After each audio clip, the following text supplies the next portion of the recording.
So, Storm and Tazio.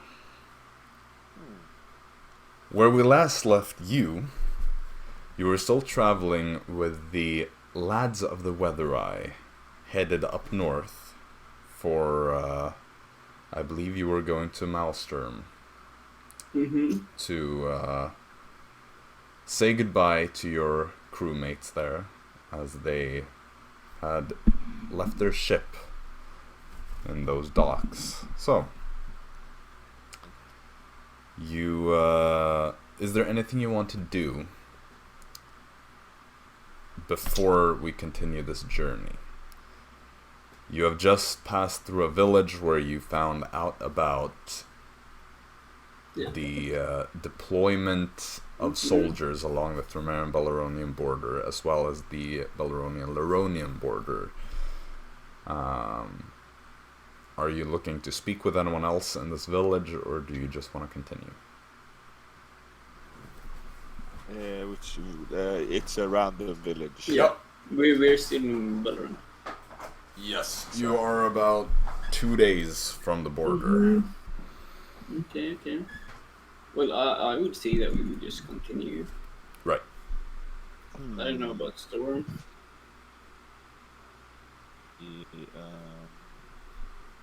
Well, it's quite weird how everyone got the information quite fast, I guess.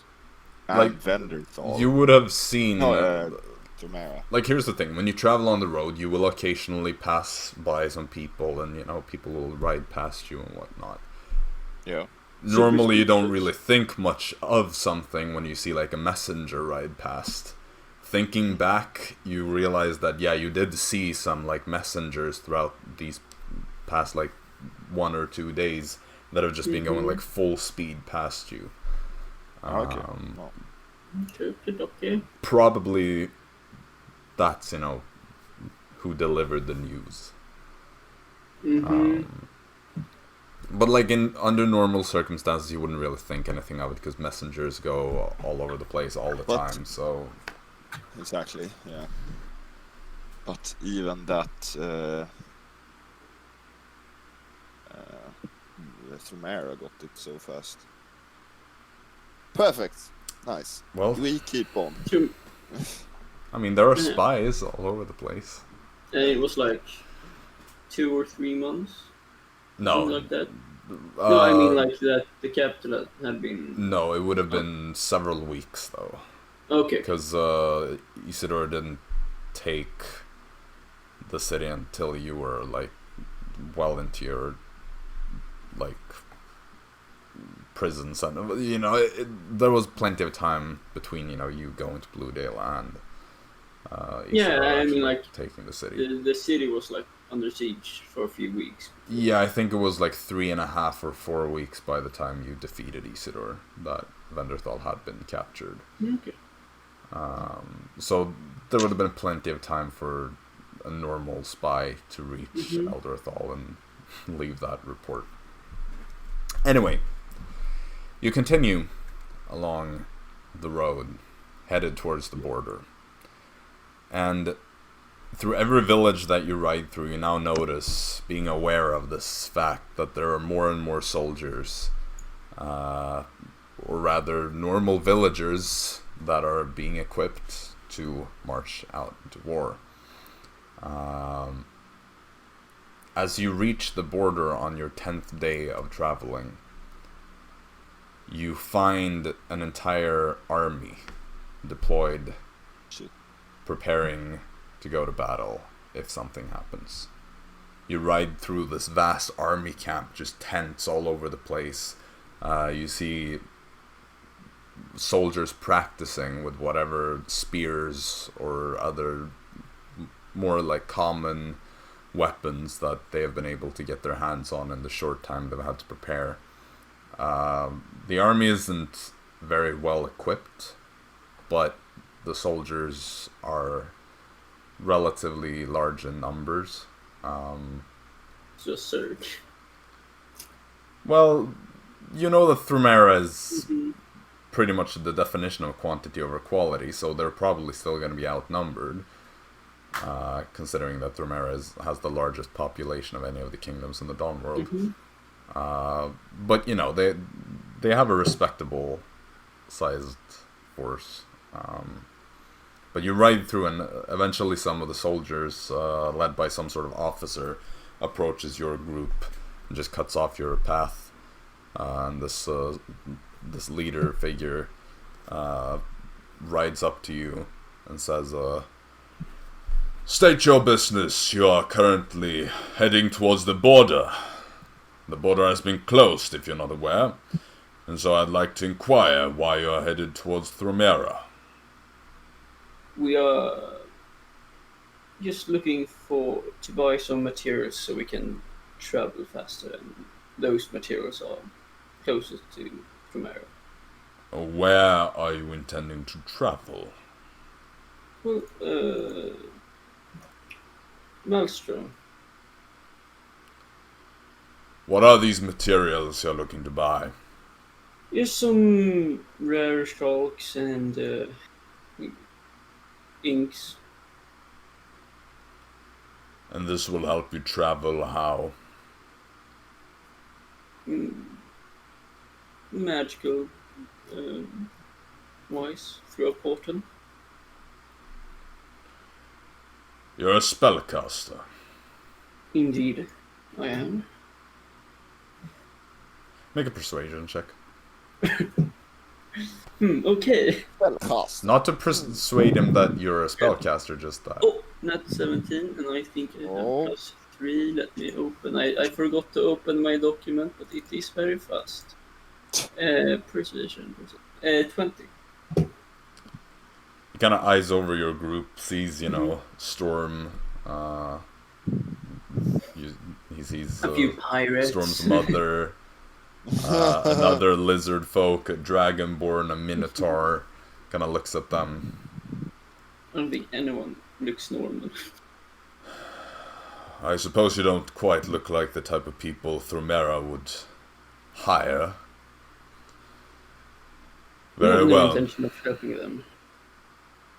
We just want to... Considering that we are not currently looking at an active war, I will not stop you. However, I cannot say that the Thramerans will let you through. They are currently holding the border quite under tight lockdown. Well, then we will have to go through the woods, I guess. Understand that they are not exactly just holding the main road. They are planning an invasion from all parts of this border. Understandable. Enter with your own lives at risk. I will not stop you, but be aware of the potential consequences of your actions. Now go. Thank you. Yeah, thank you so much. Good luck in all this. Much obliged. Good luck with the Thramerans. And then they ride off. You continue onwards. You kind of notice at this point that there's a bit of worry spreading throughout your crew. They are not very fond of these land-lubbing soldiers.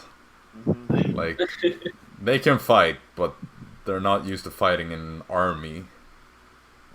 Especially not when they're not on a ship. So, although they're not scared, they're kind of like, no, what have we gotten ourselves into? Okay. But you continue, and you walk until you can see from a distance another army camp. This one with banners in purple depicting a wolf's head. You have now crossed the border and entered Thramera. This would be about like on the later half of the 10th day. Like you walk for about 2 or 3 more hours between the Belronian war camp and this one. As you get within a few hundred feet, you notice, Storm, with your passive perception, that there are several archers now pointing longbows at you in your group. Up with hands. Everybody kind of reluctantly raises their hands, not sure of what is going on. I nod towards the. Eventually, you see another officer come riding on a horse.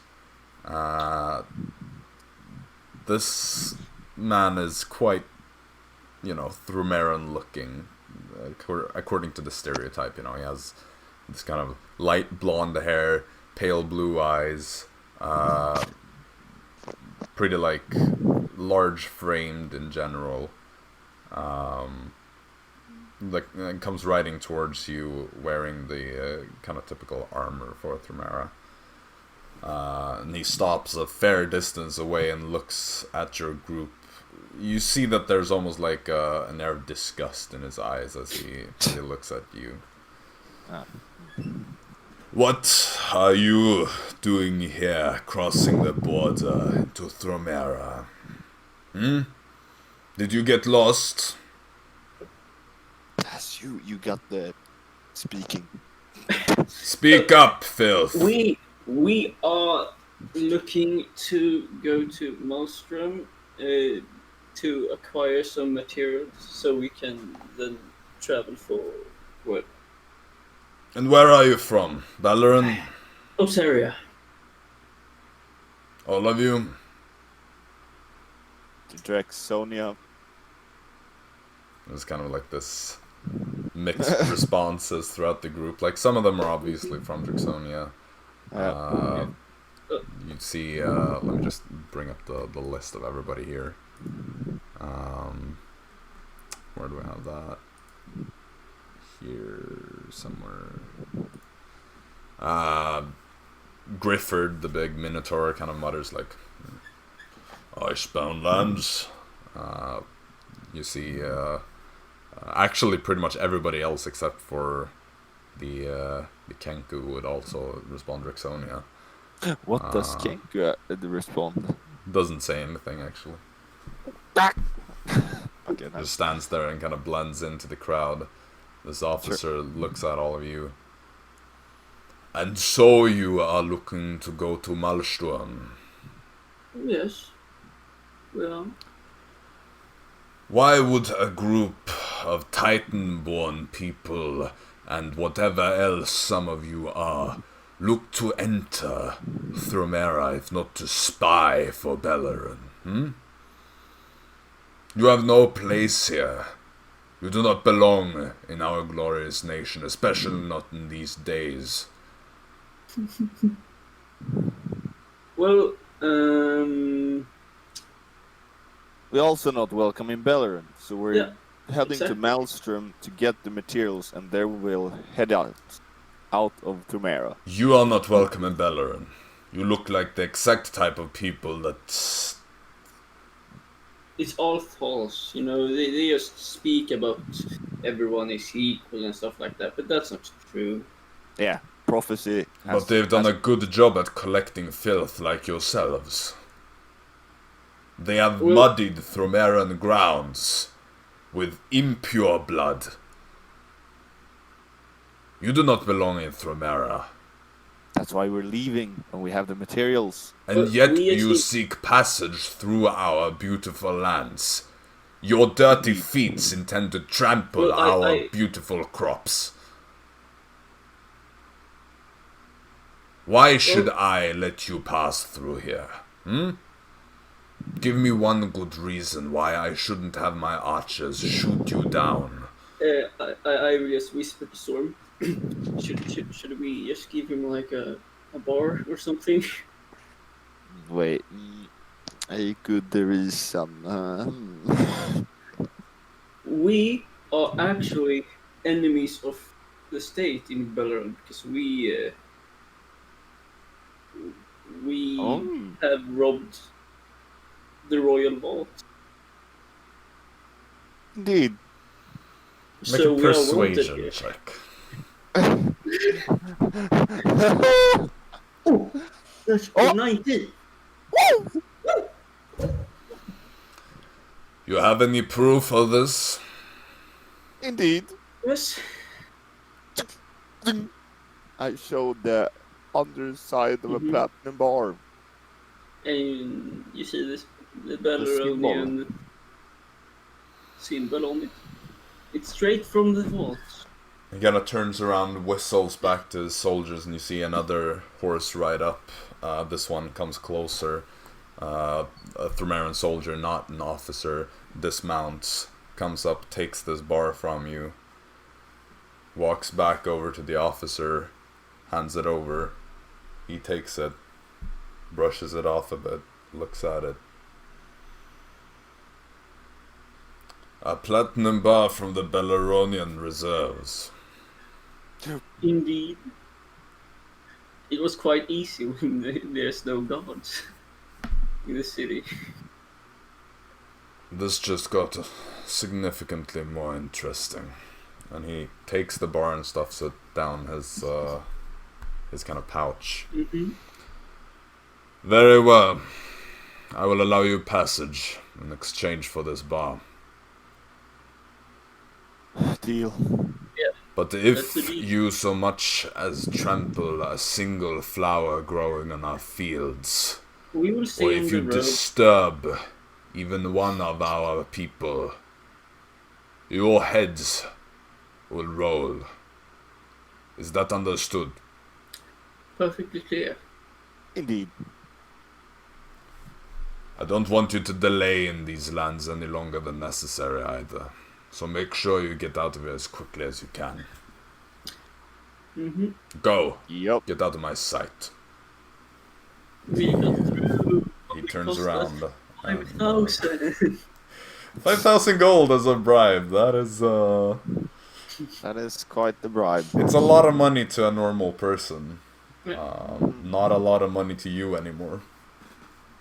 By the way, I still want you to make sure that you keep track of all the money that you spend. Yeah. Even if Yeah. it's like a small sum. Still Can I make an important down the line. intelligence check now to see if this bar would be more valuable in Tremera than in any other You place? can. Because it's from the vault. You can make an What intelligence type check. of check? I will use my Just straight up intelligence. I will use my reaction to change the roll. Oh, I rolled a 13. It's hard to tell. Like, this guy was interested in it, but that may just be because he's an officer of the And army. it's That a is, platinum bar. yeah, it's a lot of money, and it proved your point, and he got to pocket that point. Yeah. So you're not very sure. Anyway, you're allowed passage. People kind of spit towards you as you pass through the army camp. You see, like, every single person here is just human. You don't see a single half-elf, no elves, no nothing. Just humans. The vast majority of them having blonde hair, which is not rare, but less common in Beleren. Not even an Aasimar. Is that not seen? I mean, good either? well, they make up like 0.00001% of the population or something. Oh yeah, you so see Jaxson there speaking at you. Aasimars What the are like fuck? 1 in a million, quite literally. Okay, well. So they are not common at all by any means. Or maybe like 1 per 100,000 people. Guess it depends. But anyway, you make your way through, and you continue on for another 2 days before you get to oh no, I have the wrong document open again. To Hartdorf. Yeah. So this is the first real town that you encounter on Thromaran soil. Mm-hmm.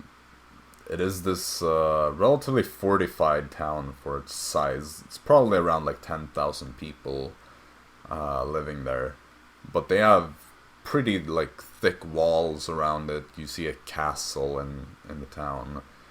Like, this is more fortified than most places in Beleren, probably because Beleren has kind of like struggled to rebuild everything after the war, whereas Thramera is more of a military state.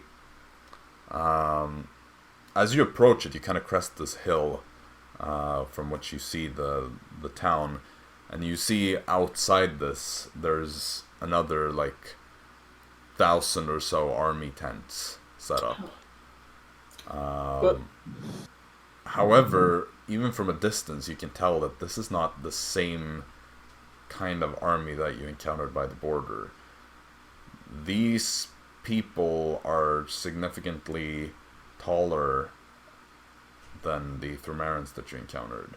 This is entirely Titan-born people.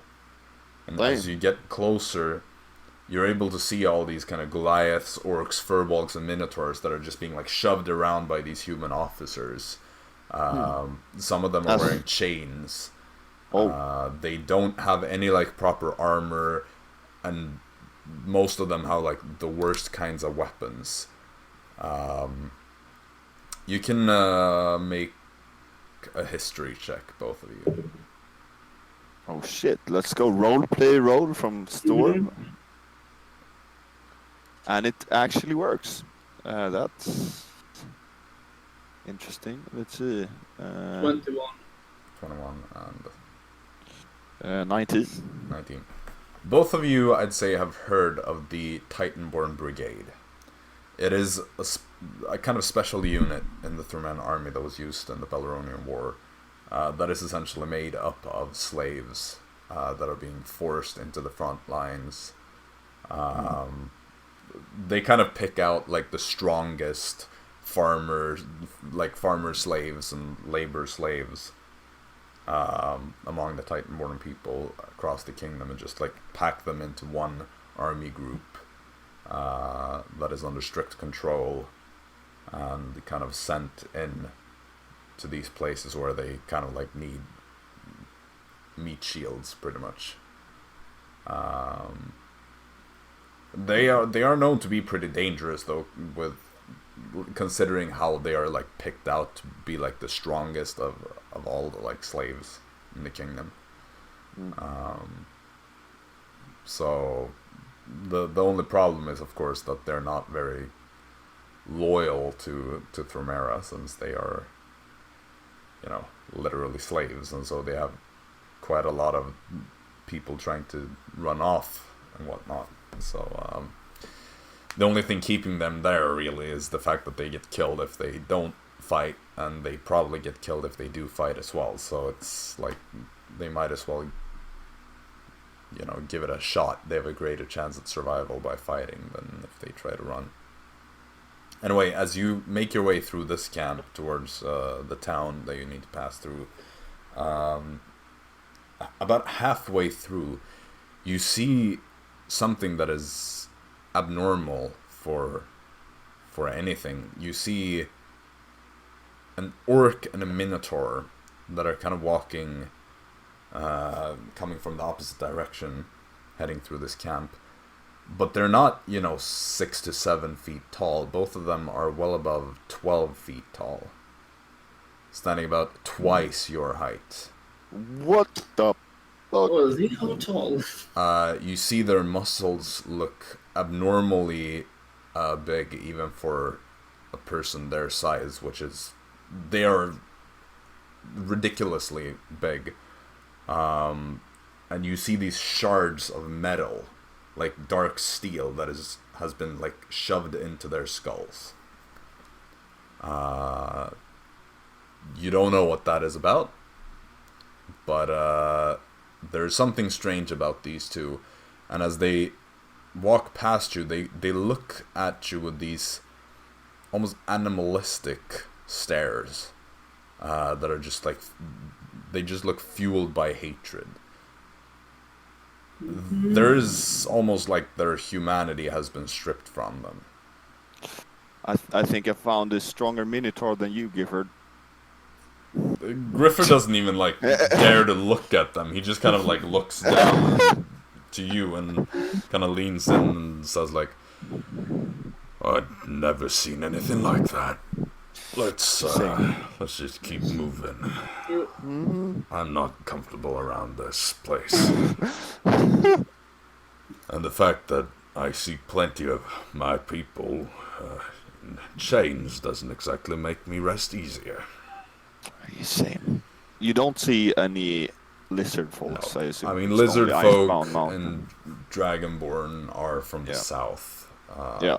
So it would be very rare for one of them to make it this far north. And even if they did, they probably wouldn't head to Thromera to get enslaved, you know? Yeah. Besides, you know, it wouldn't be a good look for Thromera to like enslave a bunch of Dragonborns when the Drixonian Empire is a thing. So you don't really want to get the Empire on your bad side. There's been one invasion in the past, and it was quite difficult to deal with. But you continue through, not trying to spend more time here than necessary. You continue on your journey, and about 13 days after you reached Hartdorf, on your 25th day of traveling, you finally get to Maelstrom. You're able to say farewells to the crew. Storm, you also get to go to the Weather Eye if you want to meet the rest of them. They're all equally glad to see you, and you get to pack some rum for the journey. All of them are cheering you on. There's more music that is played. I'm assuming you spend a little while talking to them. Yeah. Before you head out, so probably like half a day. In the meantime, Tazio, you go around the city looking for the materials that you need. Indeed. You encounter a few merchants, but you realize quite quickly that the prices here are about twice what they should be.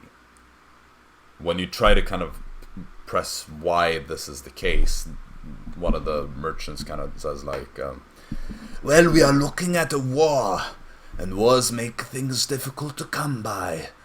You gotta pay the price in these difficult times, you know. 100 gold for what you're asking for. 75. Make a persuasion check on disadvantage, because you are not a human. Oh wait, I dropped that one. Okay. Please let me get... This was a nat 19 and the second one was a nat 3. Okay. 100 gold, or I call some of the soldiers over to hang you by the town square for wasting my time, filth. Now, pay up. I will be back with that money. Then don't waste any time. Go! I will go away. I will cast Alter Self on myself and become a human. Alright. Nice. I will go back. I will go to a different merchant this time. Okay, there aren't really a lot of them, and you've probably spoken to like Mm-hmm. the 3 merchants that you could find at this point. Some of them had even higher prices. Mm-hmm. Okay, I would wait like a few hours before I would go back then. So you return right around like closing time. Mm-hmm. Hello there. Good evening. I'm looking to buy some materials for... You list the materials. Still 100 gold. Mm-hmm. 75 gold. You can remake the persuasion check. This one without a disadvantage. Just regular one. 22. Oh. Oh.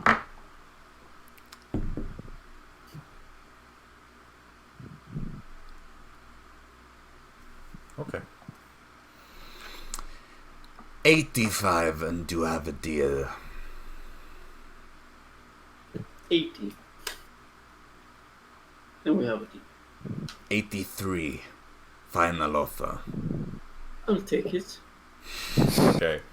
So you spent 83 gold to purchase these materials that are needed for a single teleportation circle.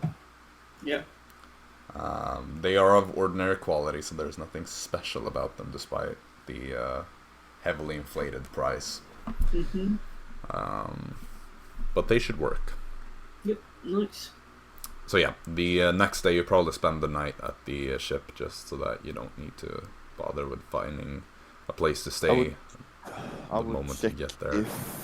If maybe Hurricane have some a vexel, so we Some don't change. have to go change, so we don't have to go around with platinum bars. All right. We have some gold on us. She can give you about 10,000 gold. Is probably what she would be carrying That's and fucking nice, man. able to nice. change, because she doesn't have more than like 15-20k on the ship. Yeah, understand. Most of it has been hidden in different places. Yeah, I will do that just in case. But she gives you the change. We don't have to stay the night, because we can just teleport right away. The difficult part about that is that the gold is now going to weigh more. Oh, You basically get money that weighs pouches. about 10 times what the bars would weigh. Well, I would put some in my backpack and in my coin pouch, I guess. Right, but 10,000 gold would be the equivalent of 20 platinum bars in weight, I think. Okay, Yeah, then should we- we just take like 5,000 gold then? Because Yeah. Storm has been able to carry around that before we had the bag. Yeah, so we would Yeah, like just probably change do one that. bar, I guess. or does she have platinum? She would have like 100 platinum probably. So Well, yeah, could we take 100 five- platinum and 4,000 gold? Or no, Yeah. what? Yeah, 4,000 gold. We'll is say one if of Jaxson helps carry it in his bag and you fill up Tazio. yours There's no normal. it's test. Yeah. Tazio. Sure. We're in Thrumera and Jaxson was referenced. exactly. So now he's on my Yeah. mind again. That's dumb. No, but if Tazio helps and fills up his bag, and you fill up more or less your ordinary normal bag as well, Storm, then you could do it without any major issues. Mm-hmm. Sure. Anyway, after that, you say your farewells. Everybody was happy to spend some time with you, Storm, but they understand that you need to continue your journey. Hurricane wishes you the best of luck. Nice. I wish everyone the best of luck as and, well. Now I'll you say- yeah. Hey, Sean. Never park in Thrumera again, eh? I I'm don't serious. think we're gonna be back here soon. Mm-hmm. With all the What war was the stuff reasoning? going on. I don't know. What was the reasoning you parked in Thrumera? It was the Close. closest we could get to you, more or less. It- Bellerin basically doesn't have a harbor, and Tornado wanted to go find you once we reached this place, so we just Oh. left the ship here. We were just following his command. And we don't lose your lizard again, okay? I didn't lose him. They took him. It's the same thing. A lot of the time, it is the same thing, you know, Storm? Now make me proud and go out there and create some chaos and whatever it is you want to do on your adventures. Just have fun, okay? Nice. Yes, I'll do that. Good. Keep a weather eye out. If you need to find us, we'll probably be either up in Port Liberum, or maybe we'll take a tour down to Drexonia and see what they have in store for us. Maybe another... Father or brother? I think I will skip that. I wouldn't mind meeting your brother, but your father is a bit of a different matter.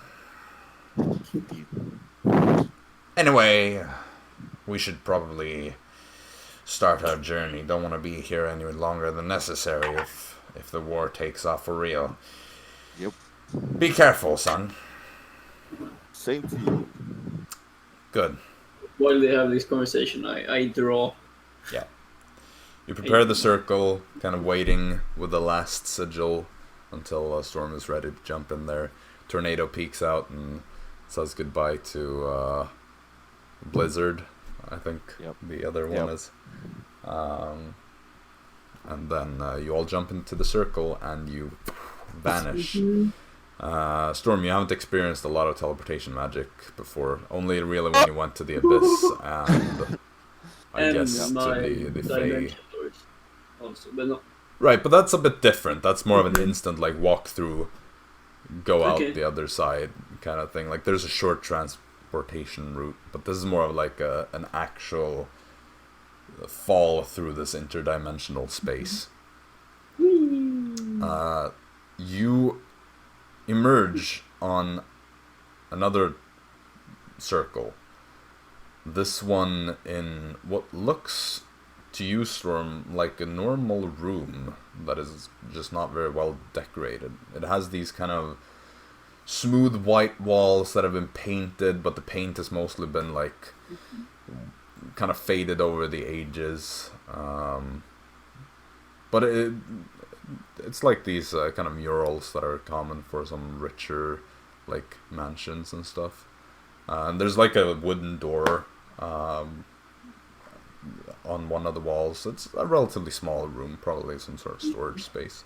Tazio, you know that the outcast hideout in Havanitha is basically one of the bigger mansions in the city that has been converted after it was abandoned many years before. It has basically stood abandoned for at least like 2 centuries or so. And kind of has a bit of a reputation for being haunted. Although you would know that it's kind of part of the illusion magic that has been set up by the outcasts to scare away any unwanted visitors. Yeah. But you step out and you find yourself kind of walking out of the room into one of the bigger hallways. You see some people passing by.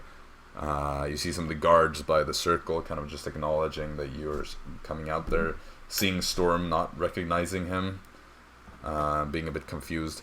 Storm, do you speak Southern Common? That is going to be relatively important here. I don't. Let's see. Or do you only speak Northern? It would be weird if I didn't know I would just cast tongue on him if he doesn't have it. Because you speak Jaxsonian and Northern Common, I know that much. And I would thieves just... can't. Yeah. Yeah, I don't. I needed my character sheet, but where the fuck is my character sheet? Welcome to Rosaria, Storm. Oh! Thank you! This is the outcast here in Havanitha. So, wait. What did I speak in Beleren and Trumera? Northern Common. Okay, nice. No, you spoke Jacksonian to everyone. Ah! You have only written down Common. What? Which is not a valid language here. There are 2 types of Common. Well, it says Common Draconic, which is also not the name of that language, and Thievescant. Jaxson. Which should be Northern Common, Draxonian, and Thievescant. So, no, you will pretty much be unable to speak with the majority of the population. I would cast tongue on him. What? It lasts for an hour or something, I think. Oh. I believe so. I only got 2 languages and that's... Well, now you understand every language. Nice. Lovely. And you can speak every language. You just have to speak normally and everyone understands you. I'll actually let me just take a second and make sure that this It's is 1 hour. right. But I just want to check Storm to make sure. Yeah, you don't get any proficiency from your background, and I don't. That was exactly wrong. No, there are only 2 tool proficiencies instead. And then right. from being a Lizardfolk, you get Common and Draconic, which would be Draxonian, and one of the 2 types of Common. So no, you had to pick Northern Common pretty much at the start of the campaign because I started that is pretty much necessary. Yeah, oh lord. Otherwise, you would have had to spend the first part of this campaign not being able to communicate with the majority of people, and that would have been worse. You would. Well, okay, yeah, right. Like most of the more educated people are still able to speak both types of Common, but the average commoner does not. It's like skånska eller? Dansk. Dansk. Anyway, you get to like the great hall of this mansion, and Tazio, at this point, you see Karstein Glassmayer Guas, the leader of this outcast hideout. Yes, he's also the overall leader of this chapter. Yeah, right. Who is walking around dressed fully in his noble clothes that he wears a lot of the time. Storm, you see this man. Let me just bring out the. I will be ready with four platinum bars. Yeah. You see this high elven man, kind of longish hair just past his shoulders, that is almost whitish blonde, relatively pale, bright grey eyes, a very like noble posture, dressed in very fancy clothes, light colors, kind of like this sand-like beige and some blue, and he is kind of walking around.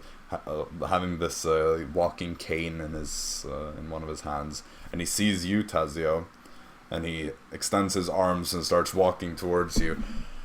Tazio, it's good to see you again. How are you? I got your last payment a while ago, and how awfully kind of you to send that so that you didn't have to, make the journey down here, and I wouldn't have had to wait this long. It's appreciated that you were so considerate about it. So I have a bit of more of the payment with me. That is great. Let's see it. How much do you have? So can you bring up 4 bars? All right, and you owe me 3,600 gold, I believe. He takes them. You see one of his two, or actually would just wait for both of his 2 bodyguards, these 2 dwarven, kind of, heavily armed people, twins. They are quite similar, despite, one having a massive beard and the other one not having one, because one is there's a man and a woman there. He kind of like holds them out, and they take 2 each. These are, if I'm not mistaken, marked by Barbarian. Yes, right from the Wonderfalls vault in the palace. Oh, you are crazy, child. Here is one problem. These bars, in the current state, are essentially useless.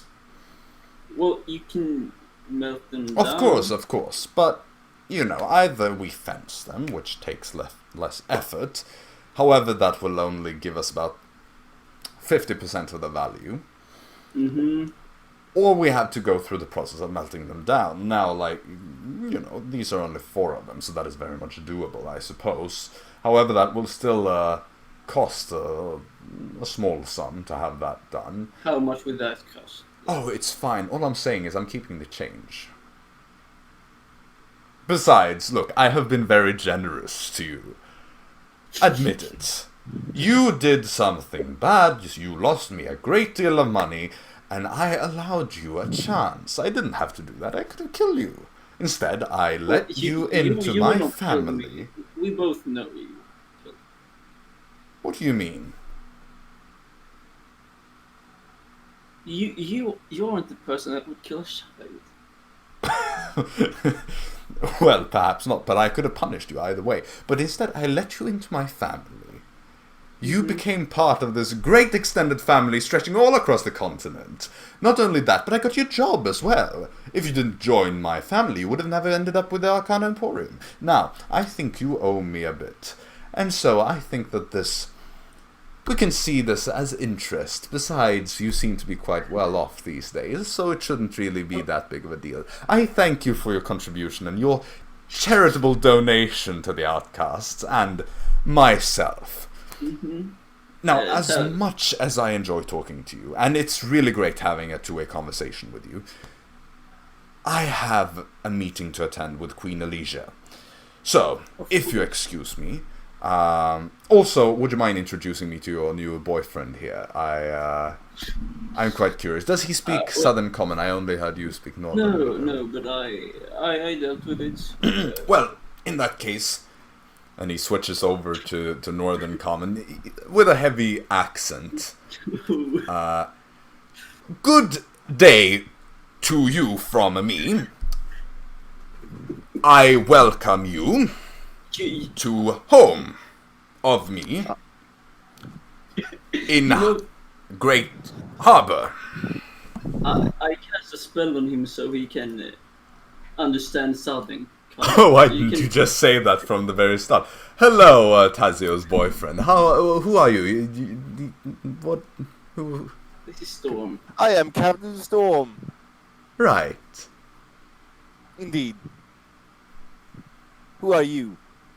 Well, I was expecting a more lavish introduction from you. You seem the type. I am well, Captain Storm, the killer No. That's enough. the killer of the Warden, the killer of Isidore, the robber of the Venderfall Vault. And who are you, little man? You found yourself quite a gregarious type.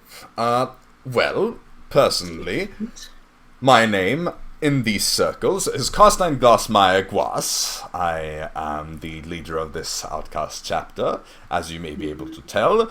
But to the nobility of the city, I am Nevantiana, high-born nobleman who likes to mingle with the upper echelon of the city's population and is frequently invited to the palace for a chat with the queen. So, that is who I am.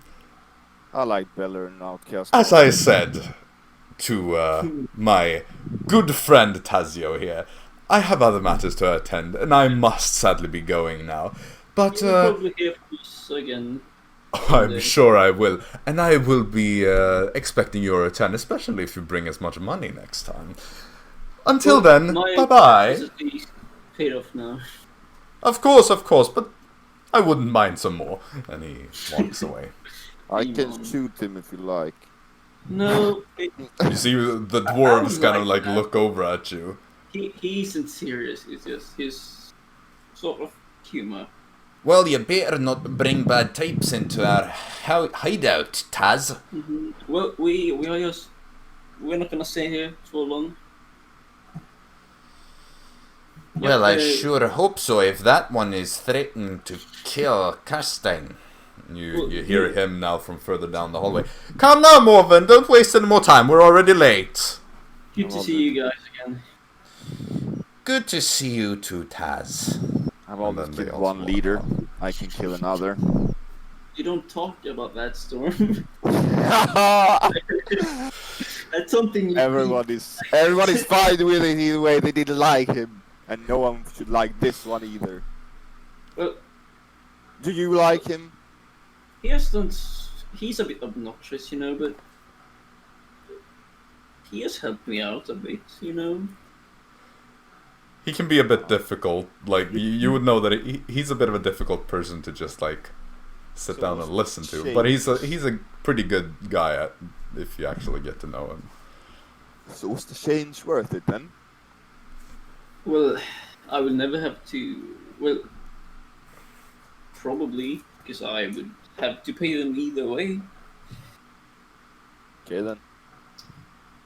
Yeah, well, let's go to... okay, right. You wanted to buy a ship here. Yep. Okay, and then we can also go to Suffos if you want any items or something. Oh. Uh, Indeed. yeah, you wanted... do you want... we can make the item here, or do you want us to go to Stormwind? Wait, Stormwind. See the Stormwind. Strongwind. Stormwind. That is a different world in a different type of game. Indeed. I wonder what Schreiber is up to, and I wonder if Arisa and Dara wanted to meet us or not. Well, But it's quite hard to match their timing as well. Indeed, but we can see if Schreiber has anything to say. Yeah, well, it costs us about 100 gold. Oh, every time we teleport? Oh, 50 each time. Each time we materials. teleport. Yeah, and it's twice. There and back. And Well. these are the only two places I can teleport to right now as well. You would also have to spend like 2 days because. Yes, right. you And don't I have can enough cast it spell once slots per for day. it. Ah, right. So we can't do it right now. But we So can go unless to you get Suffos. help, it would take you like Mhm. 2 days to go to Strongwick and back. Actually, he's just as capable of Schreiber. Yeah, we can do that though. Okay, so Yeah. you go find Suffos.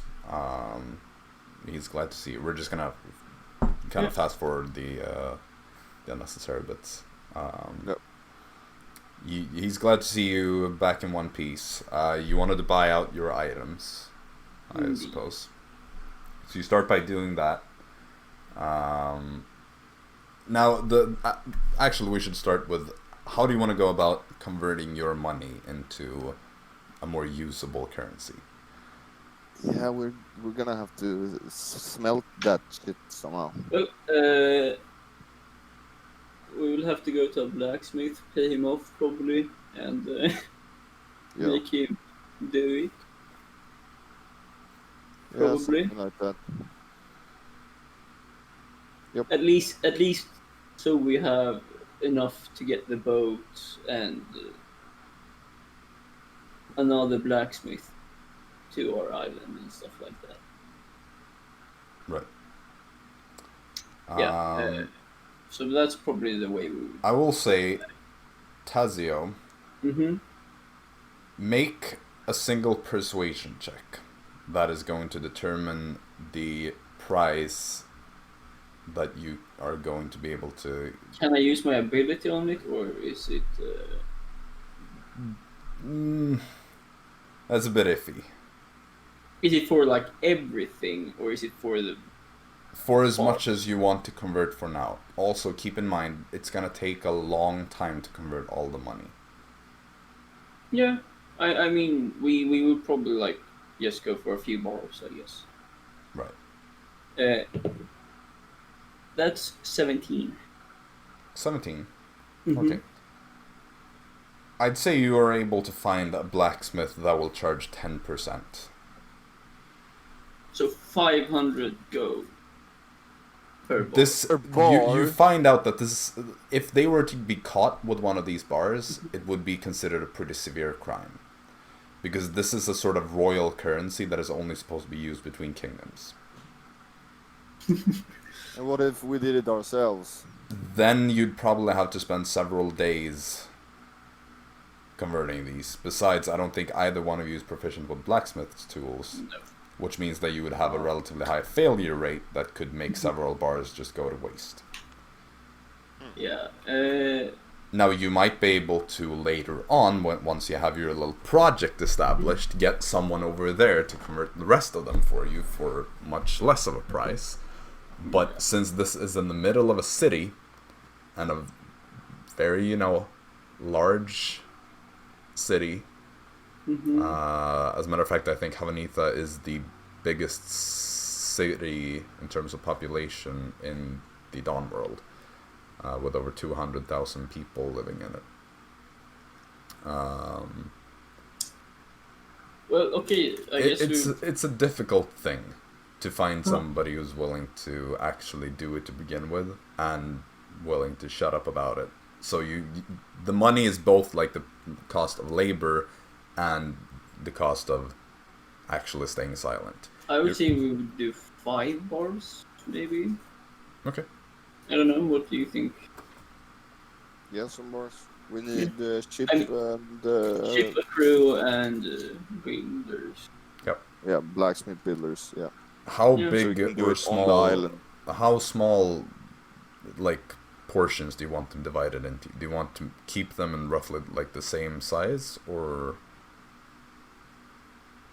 Half, maybe.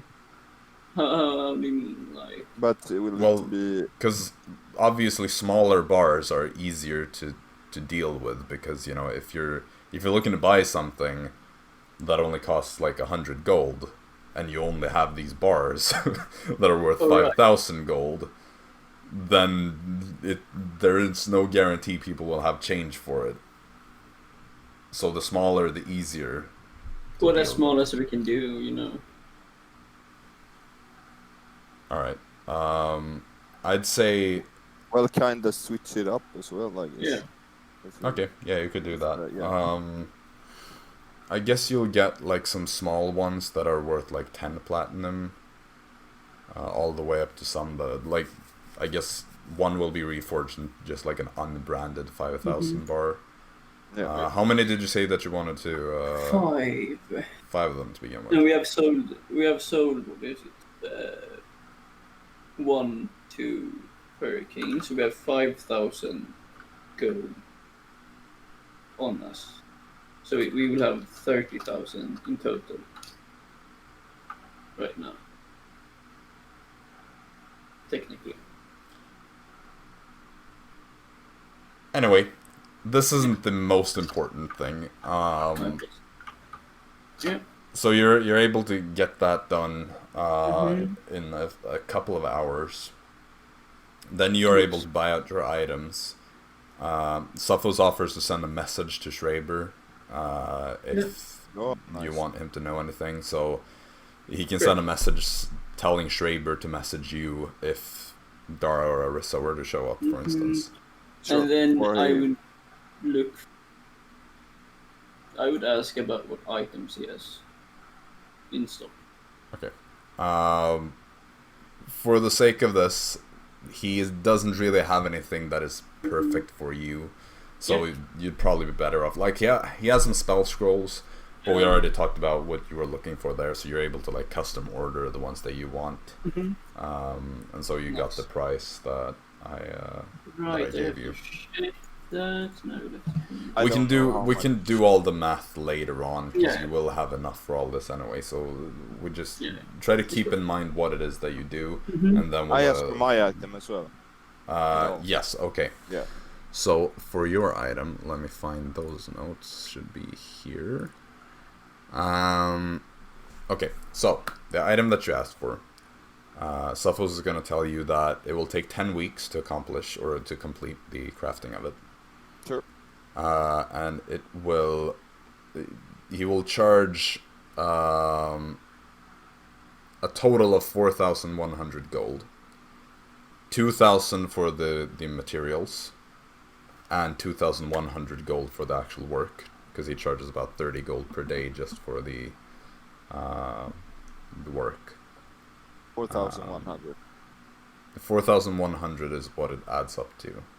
Yeah, sure. Nice. And then you have to pick it up within the next 4 weeks, or else he will just sell it to somebody else.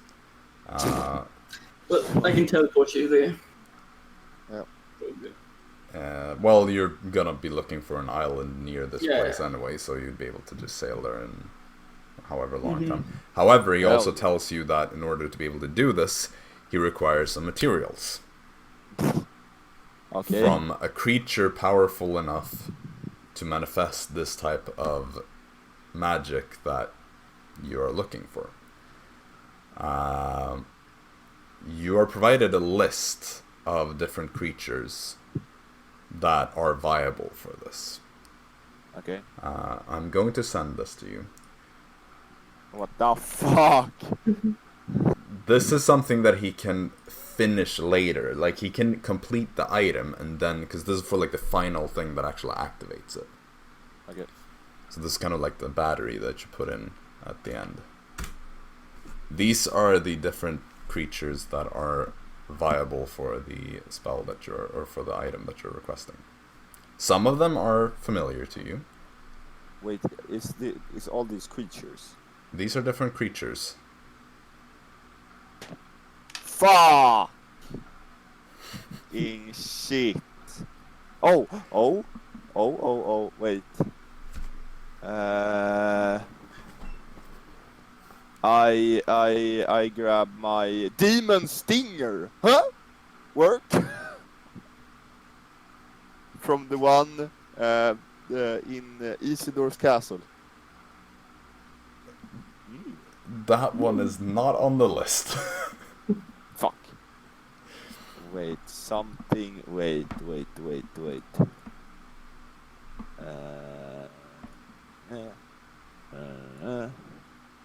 It has to be in one way or another connected to these Yeah. creatures. Let's see.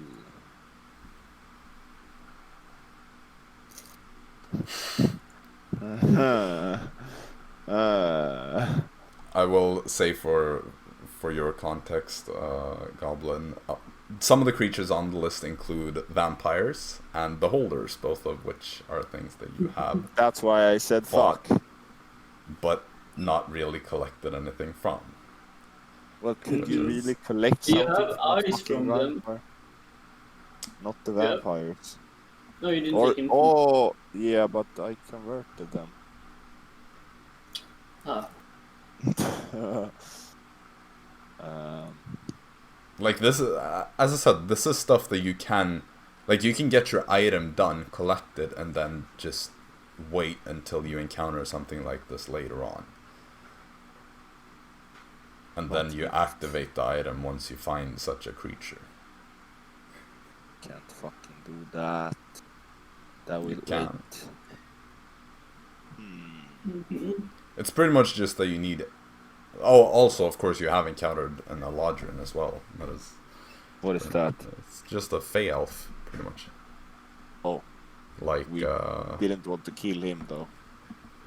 Well, you have both encountered one of the heralds of Masis, who is technically considered a sort of super powerful Eladrin. But also you had the guy, the guy who made the safes in Stromwick.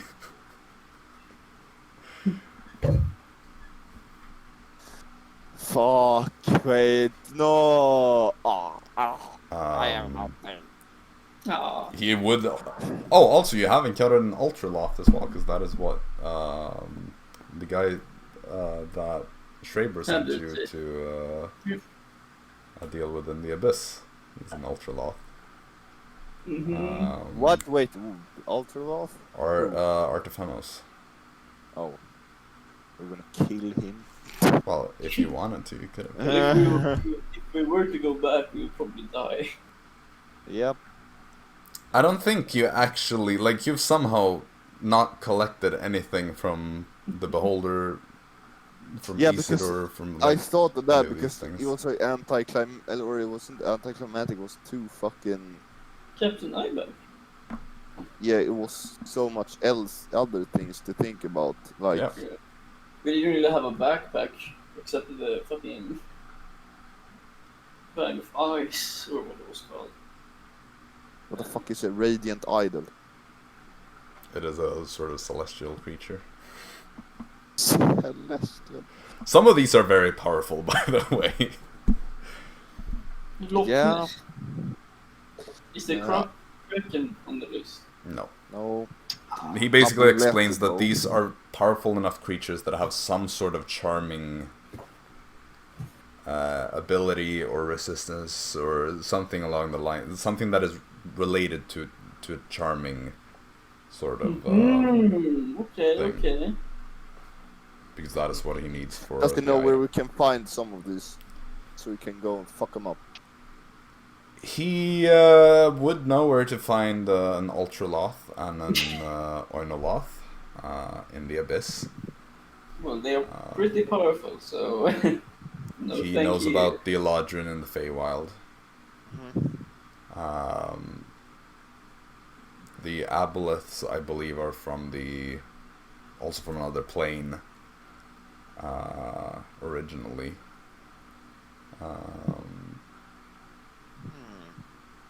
As for vampires, they're quite difficult to find. Radiant idols would have to be like in the celestial planes.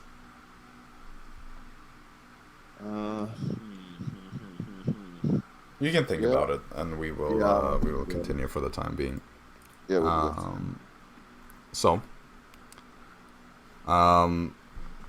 Again, we'll take care of like extra maths and stuff afterwards. If anything pops up, but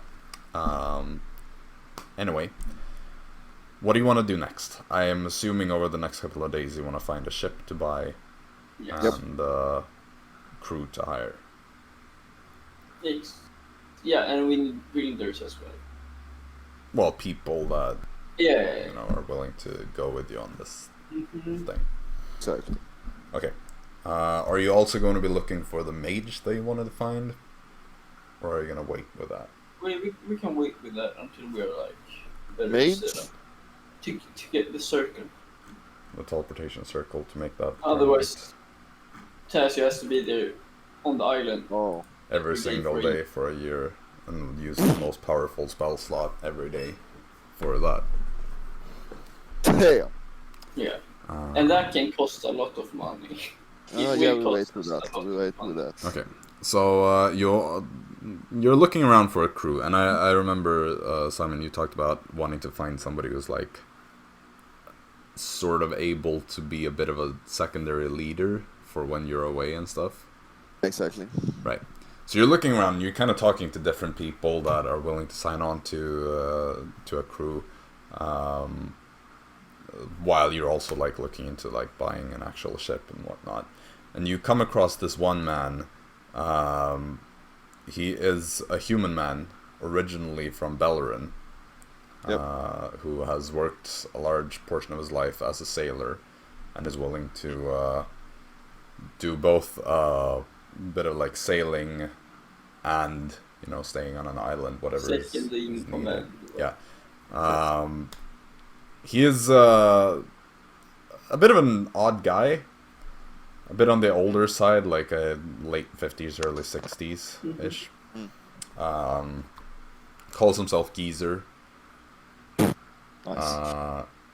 You kind of encounter him in one of these taverns where he's just sitting there telling like strange stories, and he turns to you and you tell him. Then he basically just says like, "Oh yeah, I reckon I would be up for the job. So when are we setting out, huh? I'm getting all stiff just sitting around here and having a shot." A few days, I would say. Sounds absolutely perfect. Right. Nice. What's your thought on Beleren? Beleren, well, did you know that I'm actually related to the king? Bet you didn't know that. He's like a far distant cousin. Yeah, last Older King's festival, Soothsayer came into town, spoke to the old woman, told me that she saw a relative of mine wearing a crown, some blue sapphire thing in his throne and everything. Here's the thing, I actually fought with him in the war for about a month or two. Met him. And what do you think about him? Oh, he seems like a good man. Don't know much about it. Haven't spent much time in Beleren. Just signed on because I want a bit of excitement. But now I'm a few years older and back's starting to ache a little. Feel like I don't really want to be in the front lines anymore. But I feel like we had a good connection when I spoke to him. Didn't really get much of a chance, but I feel like maybe we felt that we were related somehow. I will take Storm to the side. Yeah, we'll just have a chat. I don't think he's the right man for the job, you know? Well, like a sailor only then, because we need Yes. like. You notice that he has a way around other people. Like, people tend to listen to him. And, like, judging from the general atmosphere, he seems to have a certain, like, weird quality to him that still somehow manages to, you know, rally people around him. We can ask him to see what he... We can give him a scenario. Or Okay, something, what's the scenario? You know? Like... If we would, like... Bellerin would, like, come to us and say that we have stuff that belongs to them, what would he do then? Would he, like, just give it up to them, or would he say no, it's ours? You know, like, we should not say that we have, like, some of their royal currency. No. Yeah, give him that scenario. Let's go. Okay, yeah, we give him, like, So you a take him scenario. aside, you ask him that question, he kind of thinks for a second. Like, would you... I mean, I'm not exactly loyal to the place. Okay, perfect. I'm just, But you will be to the new. Oh yeah, as long as you're paying. I mean, I'm loyal to whoever pays me first, you know? We are Good. looking to build a little island kingdom. Sounds absolutely lovely. Sign me up. Just give me a Geezer. place by the beach, Captain. Yeah, that's You're me, hired. Geezer. Great to hear. Yeah, perfect. Then we just have to find a blacksmith. You know, I got a couple of lads and all. Do you have a ship already? Yeah. Yeah. You have a ship already. No. Fuck. You've been asking around. We You have know, the my old friend of mine is selling his ship. How Oh, big is it? Oh. I mean, it's a sailing ship. perfect. Mm-hmm. We only need to transport stuff at the moment. Great to hear. Well, I'll be in touch with him, and then we'll. Are young men capable? I got a full crew, but I Yeah, reckon we could like get all- some of my friends, old people, and Are shouldn't they be capable difficult. of more than just sailing? I mean, some of them are. Because we Perfect. need some carpenters and Yeah, no, I know people. If we need somebody to build it in the town, I got some old friends in that department. I used to work as a carpenter as well for a while. That's even perfect. You know? Fought Yeah. in the war and been a carpenter And a sailor for many years. and a sailor. Like Nice. you fit the description perfectly. But I'm glad we to hear. in contact with you a few, like a day before we leave. Sounds bloody lovely. Mm-hmm. Nice. Alright, so you go and he like helps you set up this deal. It's a nice sailing ship. For How sale much? for 10,000 gold. Yep. Yeah. Which Storm, you know that is a reasonable price for a sturdy ship in good condition. You are free to name it whatever you want. Oh, yeah, we're gonna have to think about that as well. Yeah, you can prepare something for next session. Mm-hmm. Yeah. So now we are captain for once. Yeah. Fuck you. Cause I can sail it. Let's go. I don't get southern common, but I can sail a ship. Yeah, Geezer also speaks obviously both Northern and Southern Common perfectly. We will fluently. try to look for people that can speak Northern Common. Yeah, alright. We will, like, yeah, I mean, it would be a bonus, you know, like. right. Well, prioritize. considering that these are like sailors, a lot of them are from various parts of the world. A lot of them have sailed the entire coast. Most sailors would know both languages. Nice. It's like the most educated people and the sailors are pretty much the ones that speak multiple languages, because they are the people that either see the world or have to prepare to meet people from other parts. So it's not difficult finding people that are at least proficient enough to communicate relatively freely in Northern Common. So you spend about a week securing the ship and finding a crew to fill out the ship. Again, we're gonna have to do the maths for like hiring the crew and stuff like that. Yeah.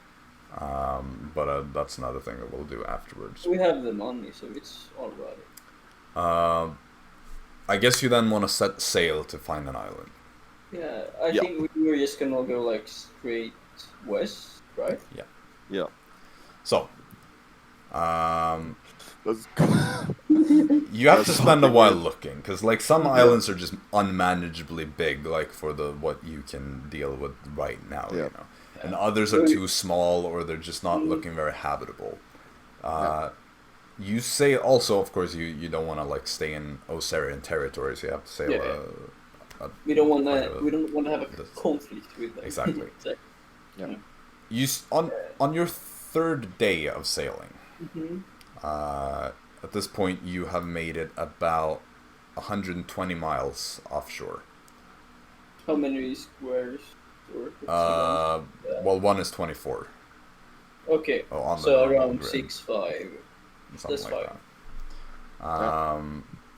After about 120 miles, you finally find an island at Storm. You're the first to notice this as you're kind of like looking around at the islands that you go by. You've stopped at a few, but realized that it wouldn't fit because of certain things. But this one is the perfect size. It's like big enough for a proper town to be built. It has quite a few trees that you can use to like get started with construction and stuff without having to go too much back and forth. As you kind of like go and check out the island for yourselves, you notice that it's quite a beautiful island as well, with like these wide, long, white beaches surrounding it. It has some like lush green foliage with a flora including various vibrant flowers and tall palm trees. And as you explore further into this like mini jungle kind of thing, you find a decently large clearing that is flat enough to start construction on without having to do a lot of like work. There's also like a pretty tall hill that you walk up to so that you can like look over the entire island. The hill has like one side that is fully just like a cliff, which makes it a pretty defensible position if you wanted to construct a keep or even a castle later on, which would obviously take a long time and cost quite a bit of money. But it's you can get like a full-sized castle on that hill. Nice. That's nice. And we would like prioritize the dock first, right? And the like you're able to kind of estimate like the beaches running along the island would be quite suitable for a good small harbor. Nice. It's pretty much everything you could ask for. Perfect. Are there islands close to this one? Or? There's some that you can see from like the hill. Okay, that's nice. Mostly smaller ones, but you know that when you went here, like there were some bigger ones a bit further away, and you looked around a bit. I mean, there's some expansion potential later on. Nice. Perfect. Nothing that is like super close by, but within like half an hour of ship travels. Perfect. Could Yeah. find some stuff. Hell yeah. I like the cliff thing with the castle. Very nice. Yeah. Obviously, as I said, that would be a big project for probably a later day, but at least it has the potential for like a proper fortification. Yeah, nice. But yeah. Perfect. So, you probably spend most of your time just working on this. Yeah. Yeah. You establish this community, you get more people to come out there, persuading them with the promise of like a kind of nice free community. You explain that you have money and all that. You're able to set up some like you get yourselves like one or two blacksmiths that help convert the bars for a pretty low price. You probably pay them like 1% or Nice. or so.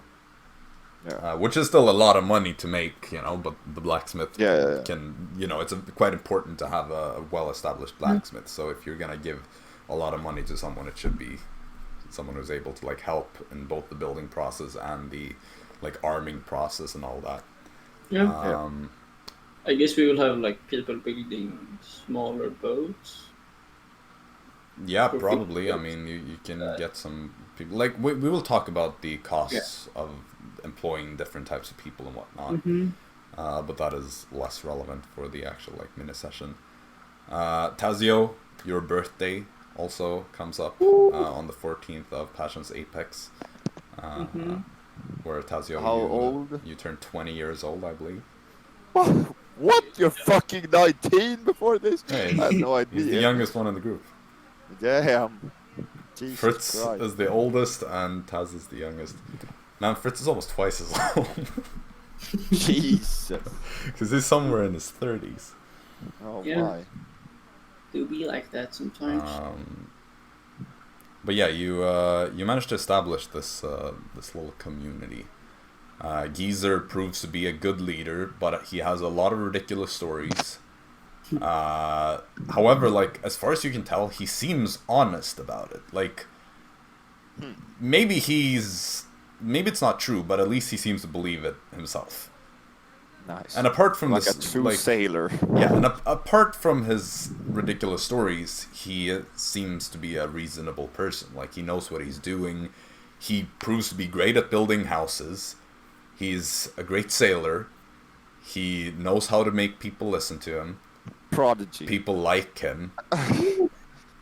And I mean, it's kind of like becomes a bit of a tradition to gather and listen to his tales at night, you know, in the tavern. Nice. And he never runs out of them. Like, every single night he has a new tale about some weird sea creature. Like, he claims that he's seen the Kraken, for instance. Oh, I don't believe that. But you have reason to suspect that might just be him being delusional, because one day when you're out on the ship, he kind of yells out that he sees the Kraken, and you rush to the side and find out that it's a whale. Oh, damn, nice. Because he just sees something dark under the surface, and he's like, "Oh, Captain Kraken!" But yeah, it's a whale. Well, everybody rushes to see it, and then, you know, they're like, "Wait, this is pretty dangerous." But then Storm, you're like, "Ah, no, it's a whale. Don't worry," and it kind of like jumps up next to the ship. We can make oil of it. No. Whale oil. Okay. In the meantime, in the time you spend on the island, you don't get many news about the war. However, you're able to gather some information. Yeah. You find out quite early on that Oseria has apparently joined the war on Bellerin's side. Oh, wow. And that has sent reinforcements to their borders. And after a few weeks, they basically send out their fleet to create a complete blockade of the entire Thramaran coast. Oh, And what you would know is that Oseria, like, Storm, you know this from before, Oseria has by far the most powerful fleet in the Dawn World. Bellerin has a tiny fleet because they barely have any coast. Yeah. Like, Gen Elthor and their vassal states up in the northeast have a small fleet for their little, like, mini-sea. But that's not significant and hard to transport, like, the open seas. And Thrumera's, like, fleet is generally not really their priority. Yeah. You even hear rumors that the Boetica, the flagship of the Oserian fleet, is preparing to set out. And it is said that that ship can single-handedly take down at least 10 Thramaran ships without taking any damage. You've heard the legends about it, that it's an exact replica of the first ship that came to the Dawn World. That was the Alder King's ship himself. However, that one was struck by lightning and sunk like 100 years after his arrival in the Dawn World. So that was unfortunate, but they used the same blueprints and apparently made it immune to lightning strikes. Because the masts are so tall that they get struck by, like, it's such a big ship. Yeah, what? It's the biggest ship in the Dawn World. But you don't really know much about what is going on in the war except for Oseria's involvement in it. Yeah. Because that's most of what gets to it. Sailors can't really get to Oseria either, since, you know, they don't get further up north. So, you know, it's a bit of a difficult situation of getting. Do we hear anything from what Outcasts is doing in like Beleren and stuff? You could inquire about it. And, I would ask Schreiber. Yeah, or Sappho's. yeah, like you can ask Sappho's to Because go get some I information. got the message. Oh, you get you got sending, right? So I can basically get information easier. Things change. Like, I guess in that case, I didn't quite realize that you were gonna use sending for that, but I will keep it brief. Yeah. You realize that this war is probably gonna be a whole lot bigger than you thought. Holy shit! Why is this? Was this war going to happen? If this is something that was pretty much this is pretty much something that has been building up for years. Yeah, and because this is like with the Isidore thing, the fact that it happened the way it happened while you were away in Bluedale. Like, for instance, if you hadn't gone to Bluedale and this would have happened later on in the story, you would have probably been able to deal with Isidore quicker, if that was what you desired, and therefore preventing the start of the war being that. However, it is likely that this would have happened soon anyway, because what you realize, talking to Schreiber and Sappho's and all, from their kind of like political intel, is that this stuff is the result of hundreds of years of relationships between different kingdoms, and it's all now coming together into what is essentially a world war. Okay, so like, which countries are against each other? At this point, a few months after, this would be about like 3 months after you left the coworkers. It started with Thromera walking into Laronia, sending troops through their territory because they're allies. It turns out that Thromera has essentially conquered Laronia in the process, because their leadership has been generally weak and they're lacking military power. So basically, like, Beleren quickly contacted Oseria, as well as Andronia, and got both of them on their side. Andronia, together with Gen Elthor and 3 of the like smaller kingdoms in the northeast, are both going into a double flanking war with Aloria to conquer Upper Aloria. Meanwhile, what the fuck's going on? Meanwhile, Drexwan is allying with Beleren and Andronia to allow troops to pass through. However, what is the most recent development is that now there are rumors of Taithwin, Velendor, and Fainlar, all 3 of them siding with Thromera. However, there is a thing called... the 3 countries of Oseria. Huh? Wait, you mean like... Yeah. However, there's a thing called the Alder King's Pact, which is that... This is getting a lot heavier than I really anticipated, but you would be able to find out about all this. The Alder King's Pact forbids those 4 kingdoms from going to war with each other. However, that only means that they can't directly attack each other. They can still attack allied kingdoms. So those 3 will probably focus their efforts up north against like Andronia and Beleren, whereas Oseria will like it's a super complex thing that is in the works, and they have not entered the war quite yet, but there are rumors about it happening. And there's nothing about Rexonia. No, nothing about them. They are probably just stuffing popcorns in their mouth and watching this happen. Almost all countries are fucking rallying. Pretty much, yes. So, like the northeastern part is siding with Beleren.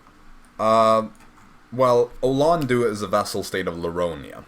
However, Gen Elthor rules both Denbrog and Zinda. And they are attacking Aloria to create a passageway through the eastern part, like the part that is to the east of the Red River. They're trying to take that part to create a strip between them and Andronia, so that they can transfer troops. It's a big mess. Is on... Aloria has kind of been dragged into this on the side of Thromera. Okay. So yeah, this is you'll be finding out more about this as time goes The on. only I'm sure. country, or Our country is the our greatest country is the only one that's not fighting with Jaxsonia. Woo! This is the time when it can build up. We make this. If someone wants sanctuary, they come to us. Yeah. I'm probably gonna make like a very primitive political map where I just like make circles around the different kingdoms in different colors so that you know which ones are allied in an easier way. But I'll fix that after this. Right. I would also like say some stuff to Storm. Like Okay. I wouldn't really call myself a land crab anymore.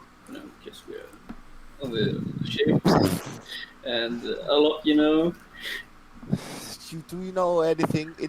You have to do quest. You have to rob people. Well, I wouldn't call myself a land Plunder. crab anymore. So Can you sail? I have learned a bit. I'm not first learner. You cannot sail. One day you will be called whatever that word is. It was worth a try. Indeed. Well, is there anything else you want to do? Because otherwise we're going to move on towards the end of this. No. Not what I can think of. Exactly. Yes. Let's think.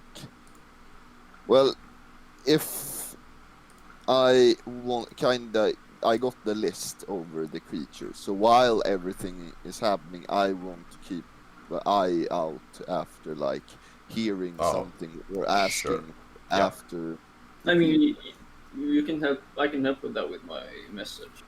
All right. Yeah. Well, whatever. I'll get you that until next session because that's something we gotta work on.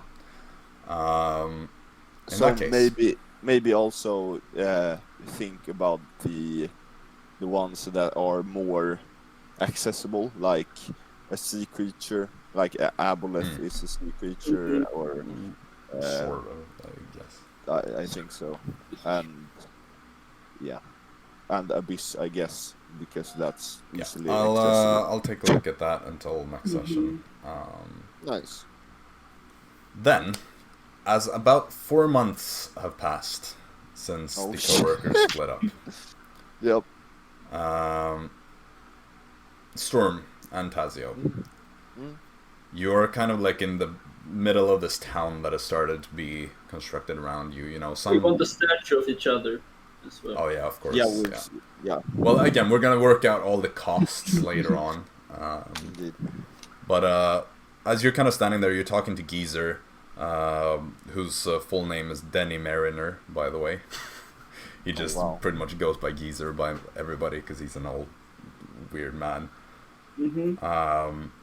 But as you're in the first couple of days of Autumn's Wind, because the summer has already ended at this point. Yeah.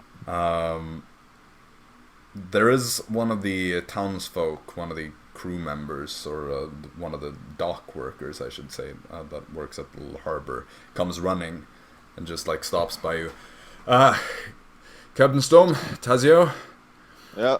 There's a man at the harbor wishing to speak with you. Came with a ship. Okay? I'm coming. He named you both by name. Said that he has a message for you. I grabbed Mr. Words. Okay. My stuff. So you head over to the docks, where you see a big galley ship. Okay. That has been anchored. At the doors. It has the name King Myrix. And you see they're kind of like, nobody has left the ship yet because they kind of need like permission to enter the island. But you see this kind of tough looking human man who's standing like by the boarding plank, arms crossed, wearing a bit of a captain's hat and outfit, Relatively like scruffy black beard and some short black hair, a bit of a frown on his face, kind of waiting there. And as you approach, he looks It's at your you. business. I say the name of the island. I don't have a name. What's your business in? Blank. I carry a message for Captain Storm and Tazio. I suppose that those people would be you since you match the descriptions. Indeed. You're correct. My name is Captain Vladimir. I was hired to take care of this ship by a man named Gage Fonan. What gauge?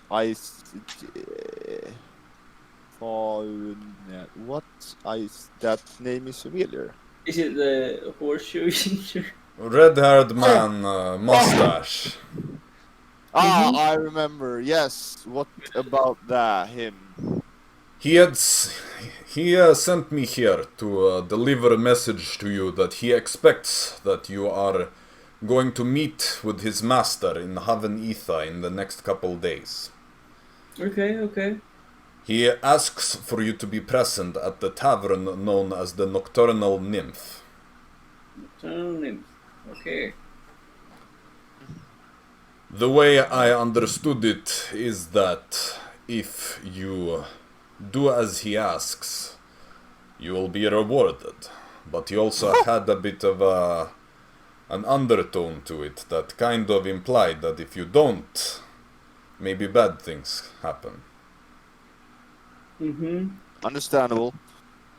Now I will be sailing back. Do you want me to confirm that you are indeed coming? We are coming, yes.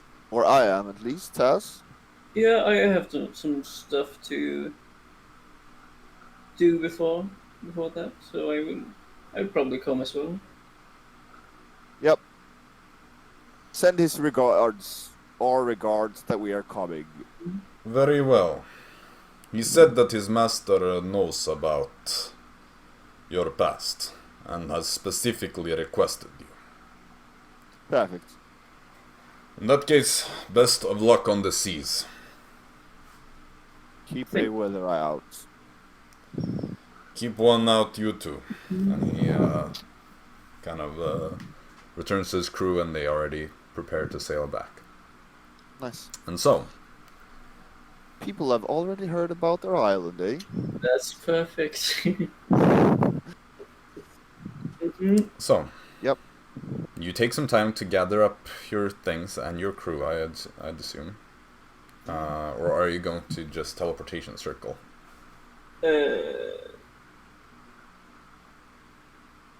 I guess we can teleportation circle. Well, the crew probably needs more stuff from... Yeah. Like, so there is a scheduled, trip back soon anyway, so you can... so we put everything on the island and then go. Yeah. Alright.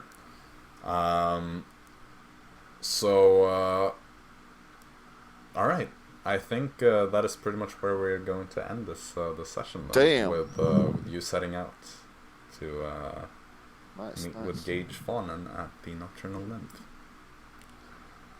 So the next one is with the whole party? The next time you're going to play will be with the entire party, yes. Damn, and we're talking with Gage. Fucking, they can't be talking with Gage as well, and their leader. No freaking way. They might have another. You'll see. Yeah. I got plans. Yeah.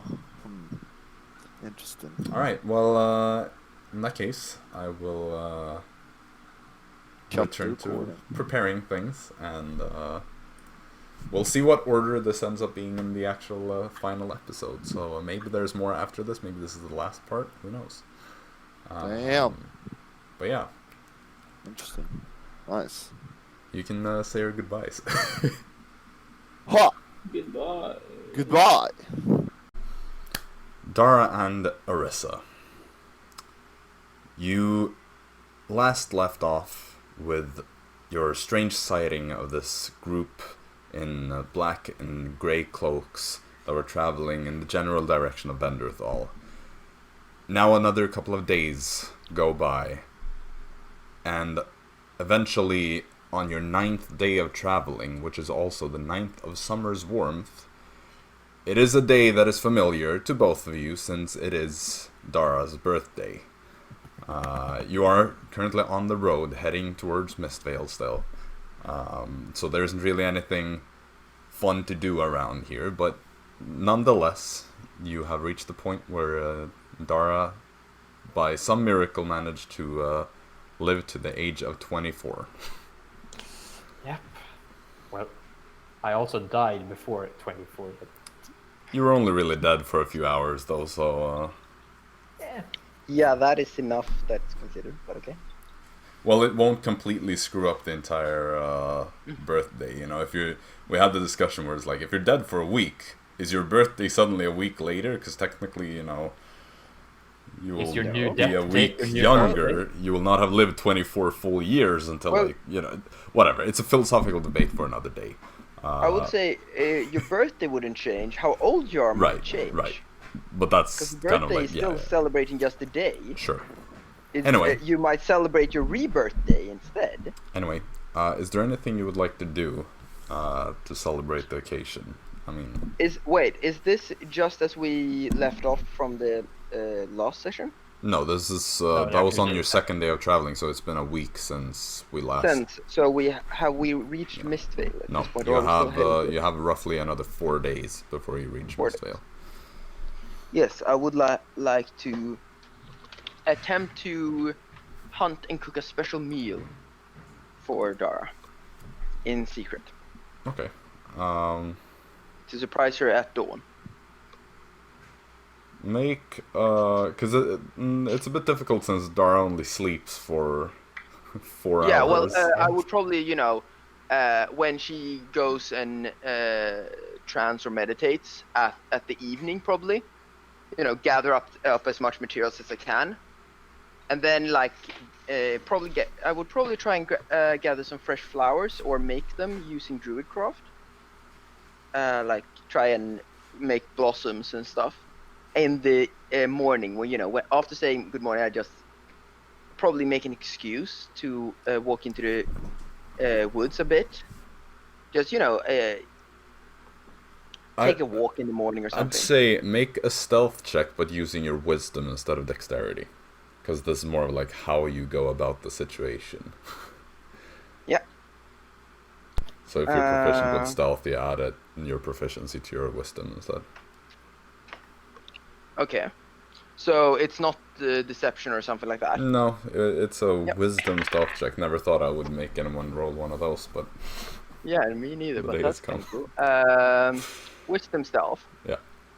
So I only add proficiency if if you're proficient in stealth, you add it, otherwise you don't. Yeah, that makes it a total of 16. Okay. To recap it there for a moment. Dara, what's your passive perception? You said it was in the evening. Is the sun still up? Well, the evening, that would be past your bedtime, unless you would wake up. It's that thing. But probably not. It would be at dusk, twilight hours. I would probably sneak up. Well, if the more important thing is the sun. No. Let's say no. Dusk, twilight hours, in between. So no, the sunlight seems to be... Good. No. Then I have higher passive perception. Yeah, 15. I'm familiar. Okay, 15. Still not enough though. Arisa, you managed to do the stuff without Dara really suspecting anything. You're sneaky enough. So you're able to prepare this. You druid craft up the flowers. You go on a bit of a hunt to find some stuff. Yeah. If I can't find the flowers naturally, I try to blossom some of them and. I mean, you would find some. I mean, it's in the middle of summer, so it's not in a homestead and stuff like that. Yeah. I do have plant growth. I do have. So whenever I can, I combine all my different spells. And gather and hunt as much. Yeah, you're successful in your mission. When I return to camp, I would try and start cooking a breakfast and I would say, "Morning, Dara. Oh, what Have you am I- slept well?" Oh, did you remember my birthday? Oh, well, of course. How could I ever forget? I actually I almost forgot it myself now on the road. Hard to keep track Really? of time. Well, I would never forget. Don't worry. Well, anyway, I'm making you a special breakfast to celebrate the occasion. Oh, what is it? Well, there's some venison, some local herbs, and of course this. And at that point, Arisa reveals the bouquet of flowers she managed to gather, of like different wildflowers and stuff, and hands it over to Dara. Yeah, it's a nice bunch of flowers, you know. Those are very lovely, but I'm not gonna eat them. It wasn't intended to eat, silly. I know, I'm just messing with you. Mm. Well, anyway, dinner or breakfast, sorry, will be ready soon. Thank you. Yeah, I guess we'll probably just eat it and then start traveling again, Yeah, unless so there's you something- you have a moment. You kind of sit down, take your time, and then kind of go on with your travels. Probably, begin slightly later in the day. Yeah. For once. You still do the eagle flying thing, right? Yeah, for the most part. Like maybe we walk, a kilometer or something. Sure. at most, but just for Dara, fun, how do you protect the flowers when you go on the back of the eagle? That is actually real good. I could just not protect them and cast minor illusion to make it look like. Ooh, the meme about it being a one-sided relationship is so true. Nah, I'm not that heartless. I'm gonna try to keep them in my backpack since it's not filled Okay. with a lot of stuff, and hopefully they won't be squished. Make a sleight of hand check for this. Would it be nature or survive? No, because it's more of like yeah. how Putting it away, yeah, sure. Fair enough. Yeah, I see where you're coming from. Yeah. Dara is. Well, I rolled a really high, 19. Okay, you know what? You actually managed to make some room, and you stack the things that are in your bag in a way so that they kind of hold the flowers in place, and leave some room at the top for them, so that the petals aren't, crushed or squished. Yeah. So yeah, you reckon that you've done a good job of protecting it. So you climb up, you go about your journey. Another 4 days go by after that, when you are able to see Mistvale in the distance. As you draw nearer, you realize that the village has changed quite a bit since you last were here. Not only is the area much nicer to look at with the green colors, as you're now in the peak of summer instead of the first couple days of spring, but also the more striking difference is the fact that there are several new palisades or parts of like defensive walls that have been constructed around the area. And as you get even closer, you're able to see that there are plenty of soldiers that are now held up within the area of Mistvale. So many, in fact, that they pretty much outnumber the civilians that live there. Or at least seemingly does. Yeah, I mean, the presence of the soldiers in the streets feels so much greater than the actual people. And, there are only like 200-300 Does people it here feel like anyway, so are it's, the palisades and defensive structures that are do they seem like they're still under construction, like they're relatively recently set up, or more so they like not done yet? They or? seem like they're in the last stage of being completed. Yeah. So like throughout the day or the next 2 days or so, they will probably be complete. Yeah, it's not something that has been there a long time This since is we new. lost. This is Yeah. the Very last recent. week, I'd say, probably. Alright. Constructing and setting things up, because they have a pretty much basic like wooden wall already, made of logs and stuff. But now they've constructed more, and they have these like spikes to defend against invaders or whatever this would be. Yep. The mist, that was dealt with, right? Or as far as we were aware. The when we mist left. is only a thing for 1 month per year. Right. In the so, first couple no. of months, so there will be no more mist for the rest of the year. However, you didn't actually do anything about it. You just figured out what was causing it, and then you're like, you know what? We'll just leave it like this. Yep. You know, you listened to Albrecht and you just said like, understandable, have a good day, and then you went on your way. So it will probably be back at some point. Maybe sooner rather than later. Who knows? Yeah. But according Who to knows if they tradition, want- it should be sometime during the first 4 months of the year, which you have gone past and have months before you're back to that point. Oh man, Mistvale is a death trap if Thromer decides to go right into it. Mist Spirit.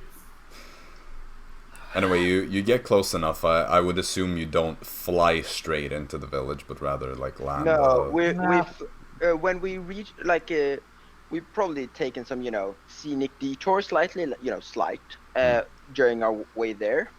But as soon as we reach any settlements or as soon as we reach peoples that could possibly see a giant eagle, we rise higher depending on the threat level.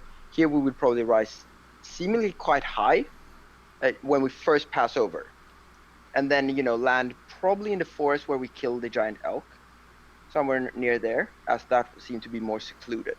I think that was west side. No, I think that was on the northern side, which Yeah, would be the part that is northwestern, I quite think, closely watched by the soldiers. Okay, The south probably then would the probably south be would the be- yeah. but in Yeah. that forest probably, or a forest nearby. Yeah. So it wouldn't be at this point. Before this, Mhm. Dara and Arisa, I'm assuming, would probably have communicated some signals of some kind of if I need to climb or dive, like how I react. So Arisa Right. and Dara don't fall Sure. Dara don't fall off. Sure. So I probably Okay, Arisa Arisa, would I'm gonna probably learn say your no. Morse code. Well, more like I might, You have a Go basic for- system sufficient for the purpose. for at least this traveling, Yeah. and you It's get to primitive, learn but it works for you. enough for at least the traveling Yeah. stuff. So I probably do a more steep dive when Mhm. going towards the forest, but further away, so you don't think about it too much. Not enough time really, but not super steep. Yep. I don't go down really slowly. I don't circle down. I go seemingly quite fast, and then at the treetops I land. So Yep. to avoid detection. You manage to land some, distance away so that you can then walk into the village. As you get there, you've heard some whispers and stuff in villages that you've stayed for, picking up some food or just, refilling minor things. You've heard some talk about, they're sending soldiers to the border, but you don't really know much more than that at this point. And this is the first time, because you've now come close enough to the border where there's a significant military presence. And Mistvale sort of has a semi-important position as they're close to the crossing of the Red River. So that this is the first proper defensible position in that regard. But you're able to enter, the soldiers let you in, since you are just, commoners and not really. And seemingly travelers, Yeah. and just we're coming from the south as well. Yeah. So where do you want to go when you're in Mistvale? I will probably let Dara take charge and pretty much for the most of the Mistvale journey. Since Dara told them to go to Servius, she's going to go to Servius and ask if he knows where her family is. All right.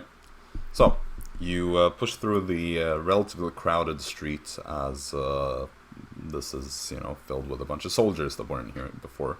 There are some familiar faces they recognize, both among the civilians and the armed people. But you reach the tavern, and inside you see Servius. You also see Albrecht sat by the bar, who kind of looks over at you as you come in. You see like a look of recognition and gives the two of you a small, almost unnoticeable nod, and then continues to drink. Servius is talking to some of the soldiers, serving them some ale, and then looks over at you. Oh, would you look at that? Hey, come. Hi. It's been quite a while since you were last here, wasn't it? Yes, it has. It was during the mist. I thought you were dead for certain. I mean, you just up and left. I know that you supposedly fought the Eccles before, but I mean, you just walked out there and never came back.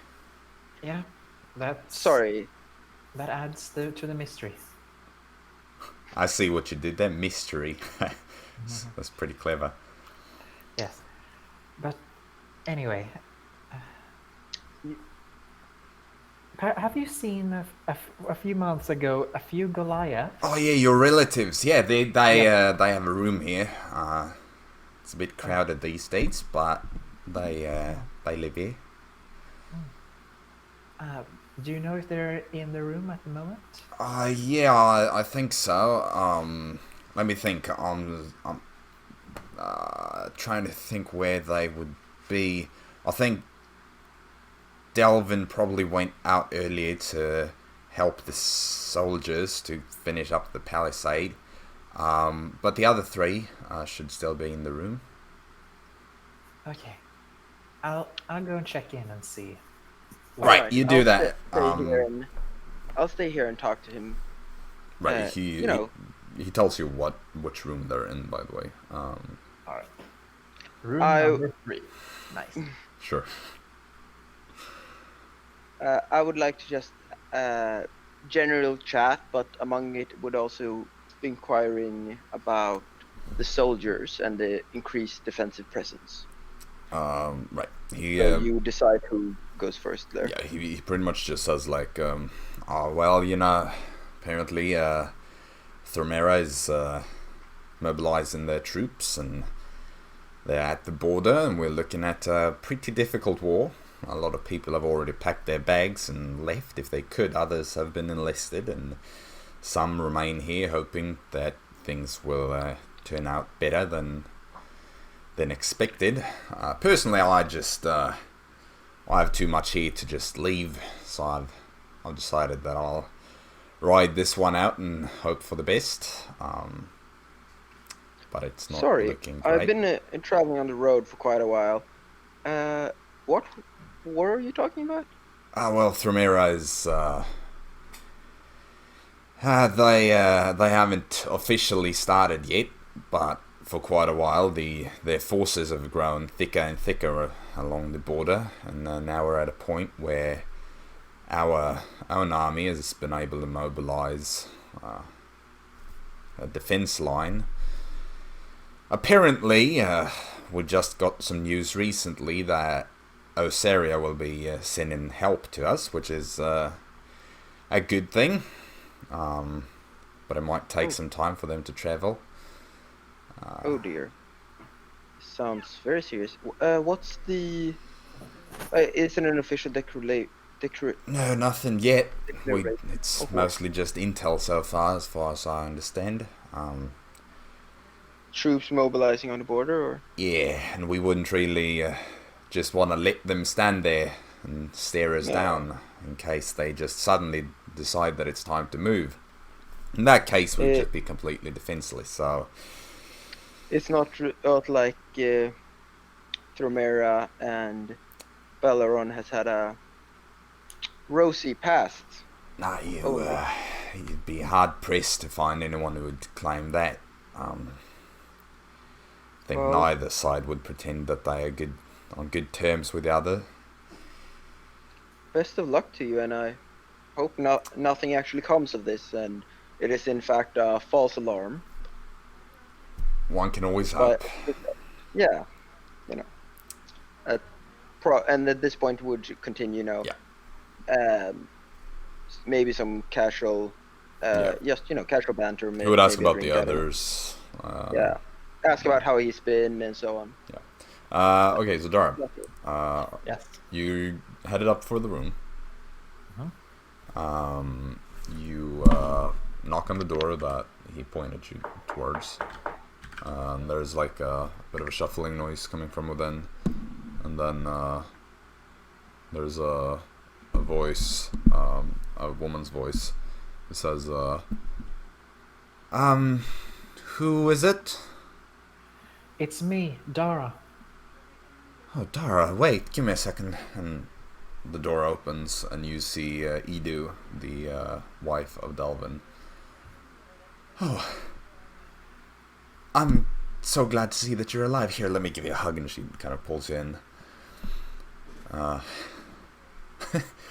Well, you look good. A bit tired, Yes. maybe. A little bit. I've been traveling a lot, and a lot has happened. Right. Alvi, it's Dara. And you see the little girl kind of come up and look out, and you see she gets a smile on her face, and she waves, and then kind of like goes back a bit, like,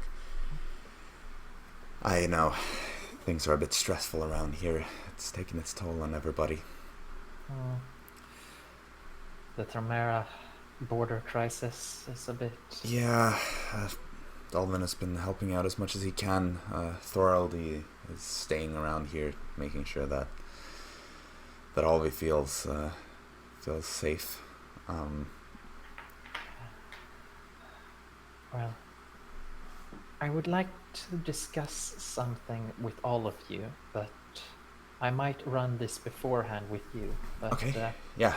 Do you want to go out and talk just the two of us, or? It might be the best for now. Right. Try to. So. Alvi, darling, I'll be right back. Stay with your uncle. And she closes the door behind, and you head out to like the end of the corridor where nobody's standing. All right. What is it? Yes. So, I've been thinking, and I believe I don't feel like you're safe in Mistvale any longer, and I would like to take you with me to somewhere more safe than, well, preferably not along the borders of Tromera. I think that sounds good.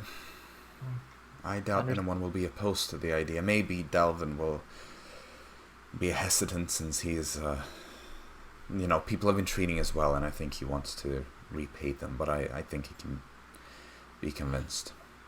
Yeah, that's why I ask you in beforehand, because I know of Delvin's warrior's code. He can be headstrong. I have no place certain in mind, but I do have a possible place that might be passable, and it's quite a long journey, so we should all, if we're doing it, I believe it's good to stock up on wares and such, so that we can go for a very long journey. I mean, we're... all of us except for Alvi have traveled quite a bit throughout our lives. I mean, none of us is really from here, after all. We're quite far away, as you know. Yeah. But, Alvi will probably be able to ride on somebody's shoulders or something. We have quite a few strong individuals, myself included, I would like to point out. I can certainly think that. But I just want to point out that it might be a long journey, so we should make sure to have all provisions that are necessary, and clothing. Yeah, I mean, clothing, unless we're going somewhere... Well, unless we're headed for the icebound lands, I don't think that we will struggle with cold, especially since it's the middle of summer, and our people tends to be quite cold resistant. Yeah, I could definitely. But food Don't. is something. Food is the main. factory. I will speak with Servius. He has done a tremendous job keeping us well fed. I understand that you helped him quite a bit when you were here. You left an impression, and he almost feels indebted to you, I think. So he's taken very good care of us. Yes, it all started with a giant elk, actually. Yeah, he told the story. Lasted quite a while, even after we got here. Oh. That elk must have been one big beast. It was. Anyway, yeah, let's, we can either wait here until Delvin comes back, or we can go out and try to find him. I know roughly where the palisade is being worked on. I believe we should wait for him. He's working so hard, and let's not disturb him. I think he will probably be more easy to convince when he has when he really feels the exhaustion of a good day's work. Otherwise, when he's all invigorated, he feels like he can take on the world. Yeah, that is the danger of the situation. But even then, you know, he prioritizes his daughter and above everything else. So I think I know how to push the right buttons, so to speak. I know you do. Anyway, some time goes by. You're able to spend the evening. I assume, Arisa, that you joined them as well. Kind of catch up, and you have a bit of a nice family. Yes, properly introduced. I should get some proper introductions from everyone to Arisa. I don't think she has ever met. No, I have never met them. Yeah, because Arisa wasn't there when you actually freed them, and I think you only went there on your own before that. So yeah, I've only heard of them. Both, of course, of the travels to Mistvale. Yeah. I've heard a bit, and but also from the trouble with the king. Yeah. When we met up at the Druids. Right. I will say Thorold, the brother of Edu, does not speak Northern Common. He only speaks Far Northern Common. So unless anyone knows that language, they will be forced to translate for him, pretty much. Which, like, in the past, he's pretty much just been silent, but now, since you are in a more, like, they're no longer, you know, enslaved, and the fact that you're in, like, a comfortable environment. So the only language he knows is Farmland Common. Far Northern Common, or Far Icebound Northern Common, as it would be known to them. So he struggles to communicate with people. Does it share similarities, like in some regard, like a few words only, or does it have nothing in common whatsoever? Not really. It's more like let's say French and English. It's more like ignoring all the shared, like all the common. They have linguistic similarities, but they're not big enough to be understood. It's more like German and Old Norse. Yeah. Okay. Exactly. I was just about to ask with like German and. There's probably a word every now and again that is sort of similar, but even then it's pronounced you can pick up like, oh wait, that was something positive or something negative potentially every other sentence. But you definitely need a translator. However, he's more talkative. Obviously, he's not the one leading the conversation because he can't really like have a fluent conversation in the same sense. But he is more open to speak. It's pretty much like the first time you've actually heard him talk properly. So you know, I actually thought he couldn't speak. Well, it's kind of synonymous when you're in a place where nobody really knows what you're saying. He kind of just gave up many years ago and just stopped talking, more or less. But eventually, when you get closer to the evening, Delvin shows up, and when he comes into the room and he sees you, he just stops and then says like, "Dara, it's so good to see you." It is. It was not too long since we left. I must say I was worried. It's been, what, 7-8 months since you since you rescued us from Riverport. Yes, there has been a lot. I was worried we wouldn't see you in a long time. Well, 7 months is a long time. It is, but it's not that long in comparison, you know. I lived my entire life without knowing that you even existed. You know, having lost my brother, it's so good to have family again. Other than these ones, of course. And he kind of like grabs Alvi by the shoulders and pulls her closer to him. You know, we have so much to be thankful for. To thank you and there's who is this, by the way?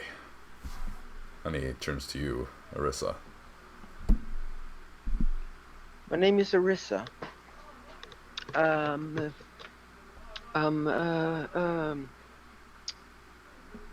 Arisa starts looking a bit nervously towards Dara, not knowing how she's supposed to introduce herself. Yes, child, come on. Go on. Well, it's very lovely to meet you. Well, I guess You hear at this point my full name would be Arisa Raethran. even before you get to that point, you hear the child just like step up on her toes and like kind of whisper, I think that they're in love. And he like turns to Arisa her. is at this point really blushing. Like it seems to be very uncomfortable with like not knowing how to act. Don't worry, they're only super conservative. I don't think we ever got to the point before, but my daughter has an uncanny ability to see things that others cannot. So I believe I got my answer from that. Well, in that case, it's good to know that this small family is growing bigger by the day, apparently. Welcome. My name is Delvin Ironwill. This, and he points to he kind of gestures to the rest of them. This would be my family, as you have probably figured out by now. And a family that you are apparently part of. So, what more can I say but welcome? At this point, Arisa says in Undercommon a response back, "Lovely to meet you all." Wrong side of the family. Yeah, no, I'm fully. They all just look at confused. This means what exactly? I just said lovely to meet you all. I'm sorry. I'm a bit. No worries. I'm a bit nervous. I'm sorry. I am not I'm as just- scary as I look.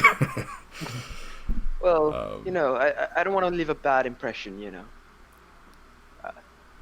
I mean, It's they lovely are to meet they you. are like an imposing sight. Like they're all well like- above 6 feet No, and like but strong. I am disclaiming Yeah. it as not being it. Yeah, but it's Dara, just like Dara is tall. But They're yeah. towering over her. But exactly, it's towering. They're towering. It's like you want to leave a good impression. Plus, if you are not known to them and you weren't like there from the beginning, that means Dara has not introduced you, and you don't know like, are they conservative enough? Like you're not supposed to introduce yourself. Like, are you friend or like officially to them? Are you friend or family? Like. But anyway, you spend Yeah. some time. You talk to Delvin about moving, and as you suspected, he's like, well, I should probably help these people. They helped us, but with Well, with all this, also we would probably, or Arisa actually, would probably, when properly introduced and started talking a bit, say, well, let's celebrate a reunion, and would call out to the tavern owner for a round of the famous Miss Brew. The All right. expensive one, Yeah. yes. Let me just check the price for that. You I can check remember that it actually being quite afterwards. I expensive. Yeah, remember we it being can do it like that. after. We can do it after. But I think I have it here. Wait, it should be pretty sure 25 what- gold per Right, that bottle. actually reminds me. The whole. Wait, you? Oh my god, you actually got it right. Yeah, I knew it. I remember it because I remember how ridiculously expensive it was for like third It's level. like it's a half a healing potion. Yeah, ridiculously expensive. Yeah, but this actually reminded me. I actually haven't talked to either of you what my plan was for the platinum later. Well, That's we gonna be interesting. will get to that. No. You essentially, get. I don't know. Do you just share one bottle? And, Well, Kinda yeah, take, like, exactly. shots It's one round. It's instead of- basically just one drink for each. Right. Because it's not like a Right. wine bottle; it's more of like a smaller thing. Yeah, that no, you can- no, I get you it. can It's each enough have to a taste of it. make a toast. Depending on the amount, I didn't catch how many exactly it was. We are in total around. It would be Right. enough for us to basically make a toast, or maybe a second Yeah. drink. I Like mean, a it's like second a toast. bit more One or than two toasts. It's like a shot, a proper, like, pretty big shot for each of you. Yeah, with the amount, I'm assuming, just based on. Because it is 5 people that are sharing. Yeah, and burly and everything. Like, it's one round. Like one. Well, it's enough anyway. small- Yeah. Because One obviously proper toast. Olivia is And- not given any because she's only about 12 years old. And I basically say to the reunion of the Raethrans, and to the for the proper wait, no, sorry, I want to rephrase that, to the continued good health of Raethran and to the reunion and of my wonderful family. And I raise a glass. You all toast to that. I should point out, by the way, that Olivia, the child, she's like 12, but she's still taller than you, Arisa. Wait, already taller than me. Oh, geez. I mean, what race were they now, Ren? They're Goliaths. They're They Goliath, right, reach yeah.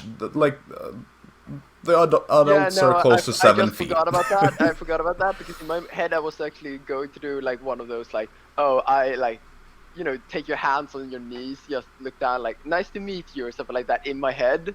Yeah. And then we realized, yeah, no. Yeah, she would be about an inch or so taller than you, despite being about 12 years old. The adults, as I said, are approaching 7 feet in height. I don't actually think it's ever been said properly, or at least not on video. Well, for reference for the viewers, Arisa is 5'6". It's roughly what I remembered. So she would be like 5'7", 5'8". No, somewhere, it's somewhere more in for the those, reference of yeah, the no, people. That's The introduction of the perfectly, character has not perfectly really. valid. Yeah. Anyway, We you. usually don't talk about height. I'm assuming that you stay the night here before you start traveling. Of course. Yeah, probably. Right. So you round out the night with the celebrations and having a good time. And you go to bed. You probably all share this room. It's like the biggest room Servius had that they've been given. I just realized something. Technically, could by the time like during our time of travel, as the bed sheets and linen and stuff for the platinum, I just realized as soon as I transform back, Right. that would be around. Could I have spent like time with just gathering, I don't know, vines and stuff for, or maybe skinned like an animal or something too. Like it would still be like this encumbersome thing. It's more the not being bed sheets. Yeah, Roll sure. Yeah, that's fine. If you want, I can roll like natural survival. No, it's I think, 13 like, days. With my and skill there and I proficiency. think you're an Outlander background, right?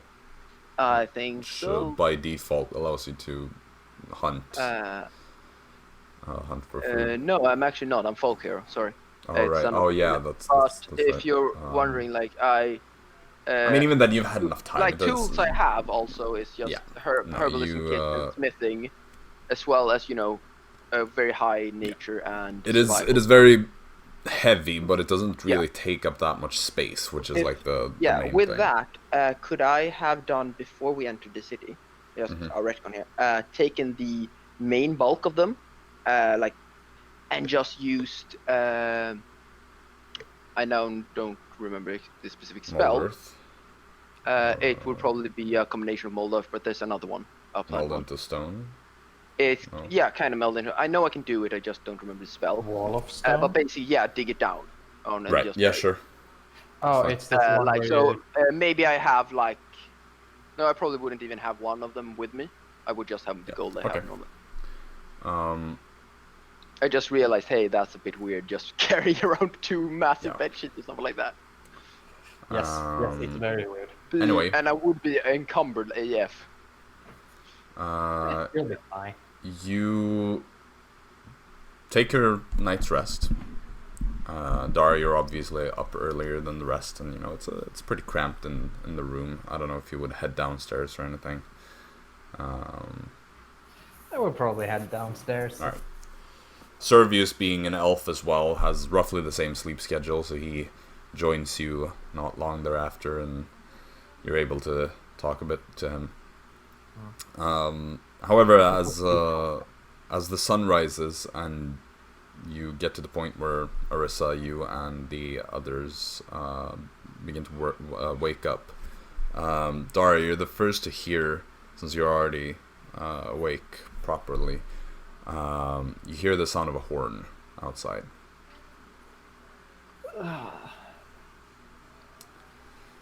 Servius kind of like looks around.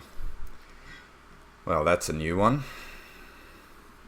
Mind heading out, checking it out? I can do that. Okay. Just a quick question. That wasn't the emergency alarm going off or something? I don't think so. I go check out. Yeah, you do that. You go outside, Arisa. You pretty much wake up now, not sure exactly what really. Like, you're in this kind of haze where it's like, I think I heard something that woke me up, and the others also kind of like wake up, like morning, I guess. Dara, you go outside, and you see how people like part ways, and this horse with a messenger just rides full speed into the town square, which is right outside the inn, and just stops there.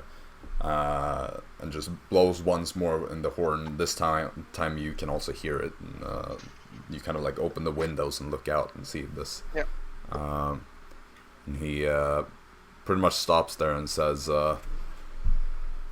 Thromera has marched on our troops.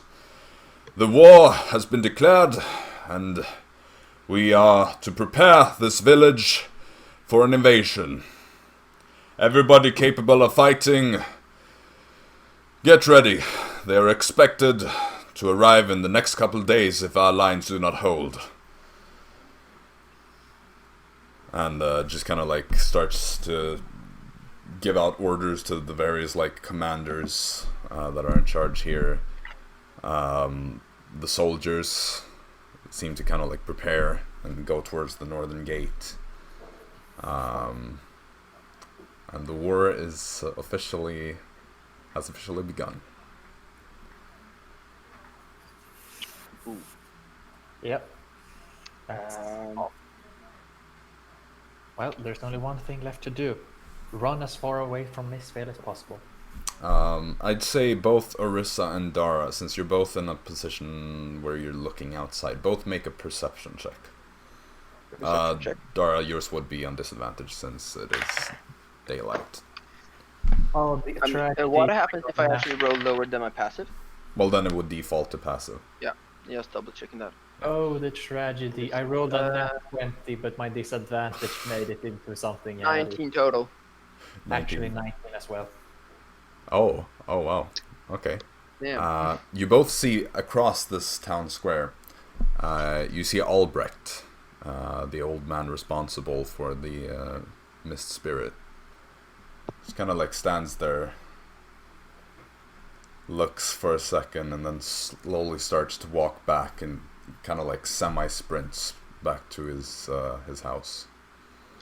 I turn into probably an owl or something like that, or whatever I would find to be quickest. No, I probably just a normal standard common bird, and make a dash out the window towards him. Okay. Yeah, you follow him and you I also are try to able follow to him, catch up. Dara, you struggle more since people are crowded and now everybody's headed for different things. You know, there are like worried voices, people are like shouting, and it's a very tense atmosphere. Arisa, you however manage to catch up to him and are like flying just above him as he's pushing his way towards his home. Just before he reaches his home, I will fly and land pretty much in front of it. If I can get ahead, Yeah, you before can. he- You're faster. Yeah, well then I would get ahead and transform. Not really being concerned with other people seeing it too much, but you know, not publicizing it. Right. But more towards him not seeing Sure. too much. You're able to step out in front of his path. Yeah, and then I want to kind of stand by his door, kind of leaning against it. He comes up, sees you, just looks at you. You remember that he didn't really speak, except for the one time you met him in the mist before leaving. You're in a hurry.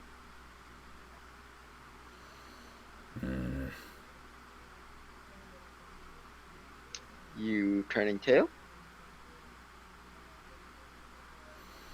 And he tries to kind of like make his way past you for the door. I actually then properly pushes my full body towards the door so it couldn't even be opened without pushing me away. Now, that's not how you treat an old acquaintance. He points at you, points at the house, and then just kind of waits. Willing to talk inside?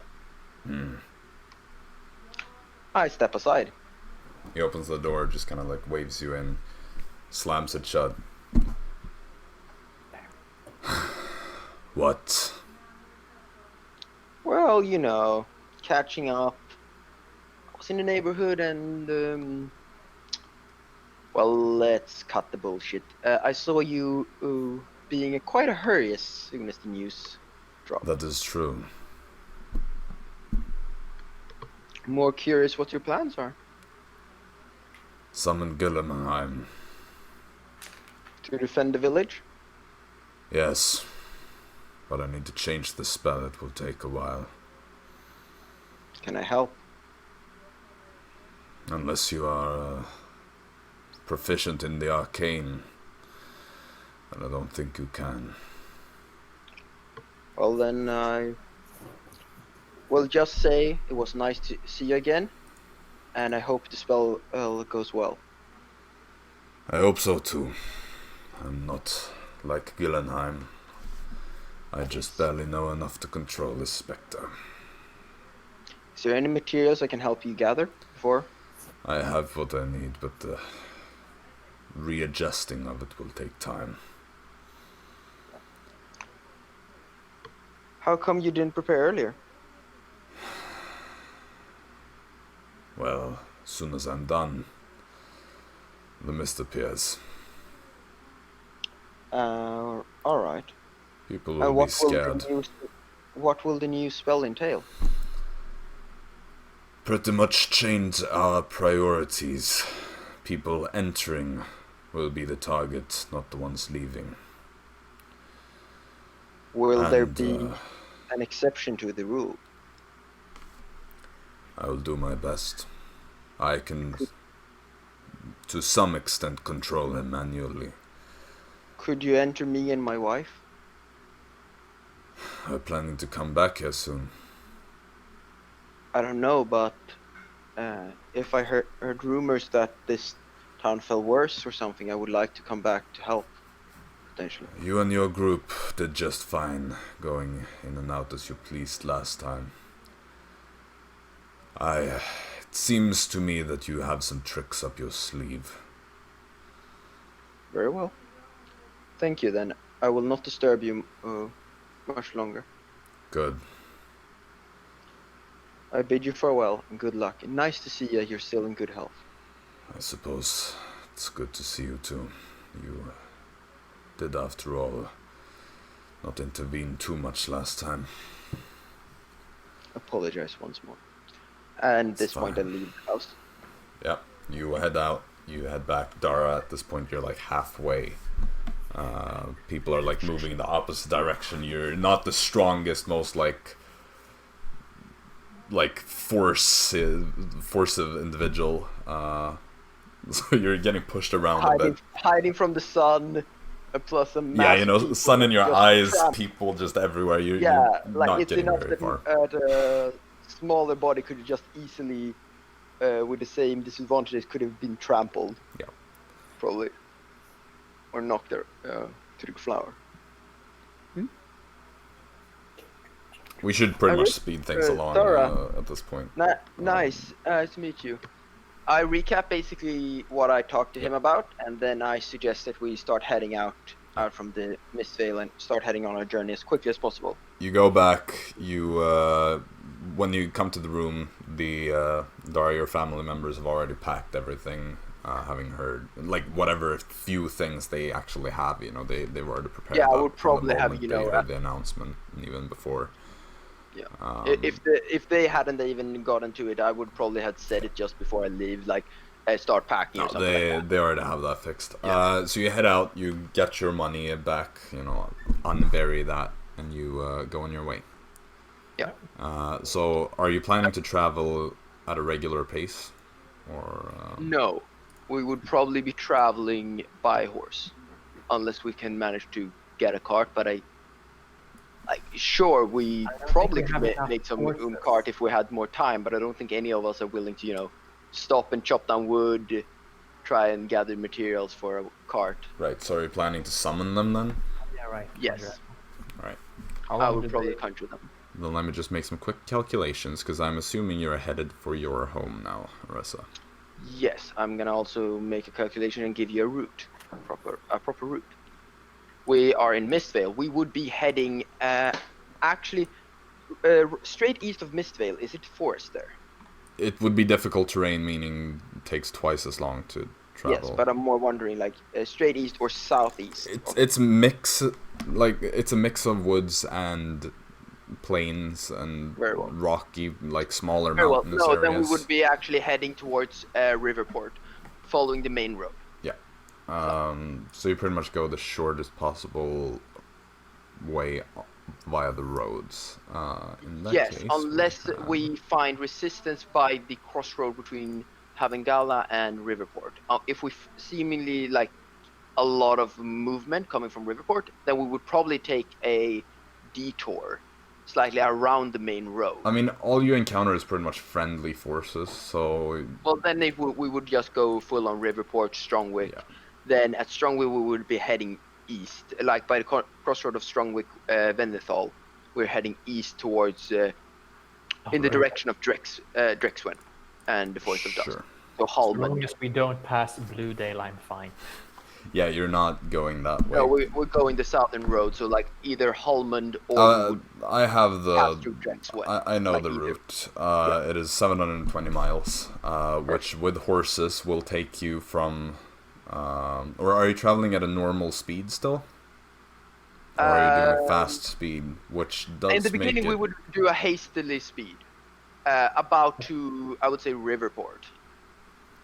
Yes. to get- Unless we're making bad time, like if we're still making good time, then we're doing normal speed. But up to Riverport, we would probably be a bit more hastily to get further away from the line, front line, in that and not case, get let me roped do- into any blockades or trouble with questions about where we're going, who we are, and stuff like that. Because Right. past Riverport, we're probably much more fine for a while. That's the assumption at least Arisa would make. In that case, your travels would take you, I'd say, 25 days 25 days. to get Alright. to your destination. And because it would be 26 and a half, but if you hurry up in the beginning, I'll cut off like 1.5 days. We were 5 people, right? 6 in total. 6 with the Six. kid, but she's Yeah, she'll travel. ride with somebody else or something. Yeah, I'm she just can ride double with check. me. We have enough weight to not kill Yeah. the horse. You're roughly the same weight. I mean, would probably actually be flying up in the sky to be able to Okay. see, because at least to Riverport, because I'm a bit paranoid. Right. But I'm Well- conjuring up 4 then of whatever Sure. speed we. Yeah. went up. You don't really encounter any resistance or anything, so you're fine. No, but it's a in your paranoia, you travels. know. It's So worrisome. we're just gonna speed things up then. So you arrive, you cross the border into Andronia, and you return home to your village for the first time in years at this point, I think. Yes. You see the village of Quailwick from a distance. As you get closer, you kind of encounter some people, because I assume that you're not flying over when you. No, I would go actually be into- walking at this into point. it, Yeah. So you When I- encounter some old people that all kind of like greet you very enthusiastically and kind of like hail your return in a sense. I greet and hail them back in a formal manner of just. You quickly find out that your father is in the smithy and that your mother is in your home. So whoever you want to go to first is. I would pass by the smithy as it's close by. Yep. It's pretty much outside, but slightly. Yeah. So yeah, I would pass by, and I would slam open the clin for just the clay he uses to make the molds. I would slam open the doors, even though the fire is it's timid, so it's nothing of danger, and make them roar a bit. Sure. And as I do that, I would just say, "Guess who's home?" Like when you slam that, you see him like standing there, kind of like working on some sort of blade. Dara, by the way, are you going with Arisa, or are you staying with your family? I let her have her family moment alone for a Okay, moment. he's just hammering away, and he's like, my little blessing, come here. And he kind of like starts walking towards you, and then realizes that he's still like working on this thing. For old time's sake, help your old man to finish this. Then it's time for hugs. Just I eagerly could you? grab a hammer and Yeah, and some so you start oil. going to work together. You have your old routine that you fall back into in an instant, pretty much.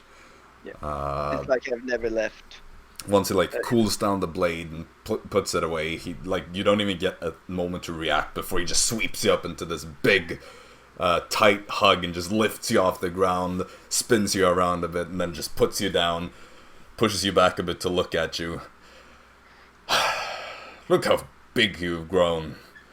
Or well, I mean you're the same size and all, but I know. it's just so good to see you. Likewise, it's good to be home. It's good to have you home. Come on now. You know. I was wondering when you were gonna come back. Does that mean you're done with your pilgrimage? Well, not quite. I've quite a lot left to see. I've still yet to see the marvelous and legendary lands down south, like Draxonia. Well, Draxonia, Yet to reach it. you're really planning to go that far still. Yeah, of course. Like, how else am I gonna see the world if I don't travel to all 4 corners? All four corners. Well, yeah, I suppose there are 4 corners. West, north, east, south. But yeah, that's 4. I got quite preoccupied in the north. Right. I know you told me that you once been in Neronia, but once I got there, I was mesmerized. It was all the culture. You were right. I mean, for a smith, it's not the most interesting place, but I know You you. have no idea all the things I saw. I spent quite a lot of time there, but then my calling it called me to Thromera, and well, it's better we take this inside with Mother. How is she, by the way? She's fine. She's fine. I mean, we've both been quite preoccupied as of late with work. But, you know, I should point out, Ares left not long after you did. So it's been a bit empty around here, to be honest, but, you know. Well, how you been going on with the Forge then, without Ares or me? Ah, Are you found something else, or? sort of just been managing on my own for the most part. I had some of the others kind of help me out, but none of them really were as talented as either of you two, so... Oh, thank you. Big shoes to fill. Well, yeah. You know, you've got quite big feet after all, so... Not my feet again. Nah, come on, you got Yeah, those you know from me, what I okay? think. You know that. We've Yeah, been but over you know this. how sensitive I am about that. Come on. I'd hope embarrassing. you had grown out of that, you know. Anyway, at this point, we probably would hit the house. And Yeah. He just closes up, like, you know, makes sure that the forge is in a state where he can leave it, and then you start walking. I guess, you know, Dara, where are you waiting, like, along the road to the house, or? Yeah. That should be pretty fine. With me family. Yeah, you're just walking, and then like Arisa, your father just kind of says, are those are they with you? Well, you see, Haven't seen them you around go here and before. call mother for me, and I have something to announce. was As you hoping Eric wish. Here, but Well. you know, just tell her there's a surprise waiting for her. You know how she hates surprises. Yeah, she that is true. Honey, and he starts heading into the house. He's kind of calling your mother, and then eventually, I turn to Dara and more say like, just a moment. let me just try to find the notes I have here. Oh my god, there we have it. So, Dara, you see eventually both of Arisa's parents step out of the house. Her father, he's a big man, quite tall, really has like the build of a laborer, a manual worker, you know, these muscular arms, has like dark brown hair, a bit of a beard, quite longish hair that is pushed back by like a leather headband so that it doesn't get in the way when he's working the forge. Still has its like thick leather apron on. Quite a friendly face though, you know, like very like inviting. Yeah. And her mother, you know, a woman with long, like light brown hair, a bit graying, relatively like big round eyes of a deep blue color. You know, you see a clear resemblance between both parents and Arisa in different ways. Her mother also has like a belt with small pouches and vials, and more of like dressed for, you know, a home type of environment, not so much, you know, a manual labor type thing. It's a bit more simple but yet graceful. Yeah. But they both step out, and Arisa, your mother, rushes up to you and gives you a hug as well, and just looks at you and, oh, I'm so glad to have you back. It's good to be home, mother. But Your father tells me you have a surprise, so our Yes. talks will have to wait, because I don't want to be held in the dark any longer now. well, you see, at this point I start pulling Dara in front of me.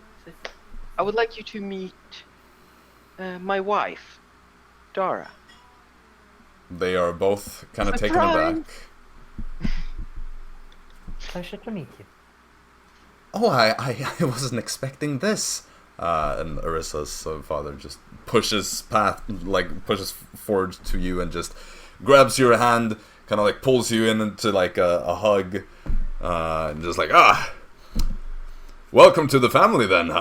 Name is Desmond, if you didn't know that already. Arisa's old man, if you couldn't tell by the gorgeous features that we both share. And he kind of gestures, and your mother steps forward. Yes, and my name is Melissa. You probably know this.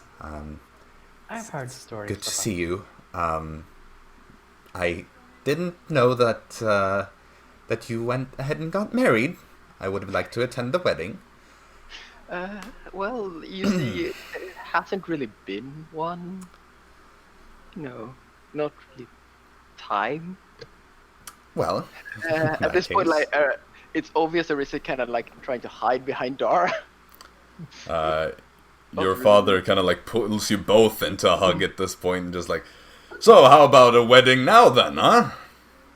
I'll forge some nice rings of steel that will last a lifetime. You know that I don't like a gold, it's too soft. And then we'll have a bit of a celebration. Like the nobles and their possession with everything being gold, It's phony. Yeah. Let's not think anyway, I would also like to introduce you to these fine folk. Yes, they're my part of my family. So. Would you look at that? And they kind of have their introductions as well. We don't have to go through like all of them individually as they greet each other back and forth, but Whoa, individual, please. but there's like a big friendly happy if there's a highlight, maybe that, but probably not. Yeah, you know, like Desmond just goes around and like pulls everybody into like tight hugs. Right, he maybe attempts in the first one to hug all of them, but fail. And then, like realizing, like he takes one onto the side and about to grab every one of them and realize, wait a moment, no. Yeah, he realizes that he's a big guy, but these are bigger than him. And then like goes for individual hugs. He goes up to all of you at the end and just says like, "Did you know that I'm a smith? You look like you would like to see a real forge. Have you seen one before?" And she's like, Not really.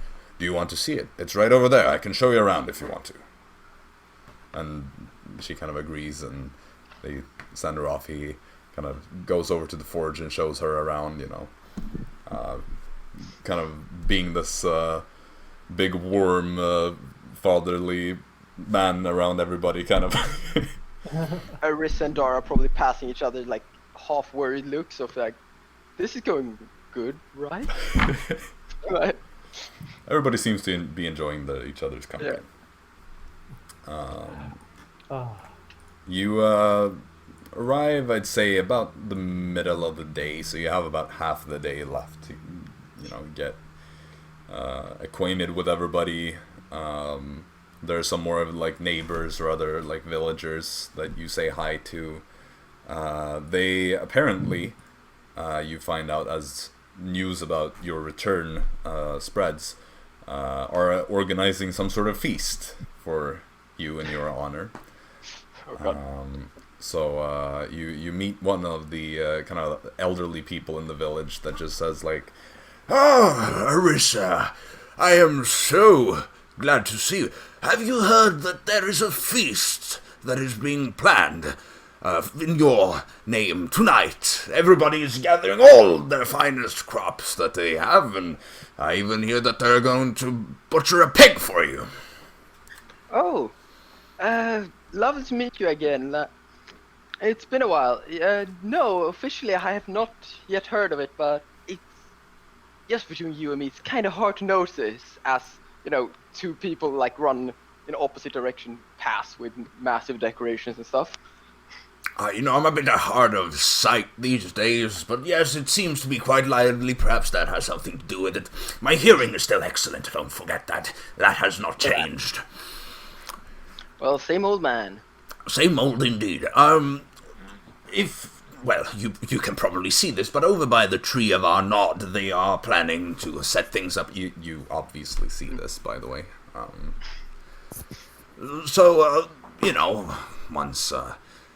Once we reach the end of the day, there will be a great celebration, so don't miss it. Even if I wanted to, I don't think I could. That is right. But I'm looking forward to it. Thank you.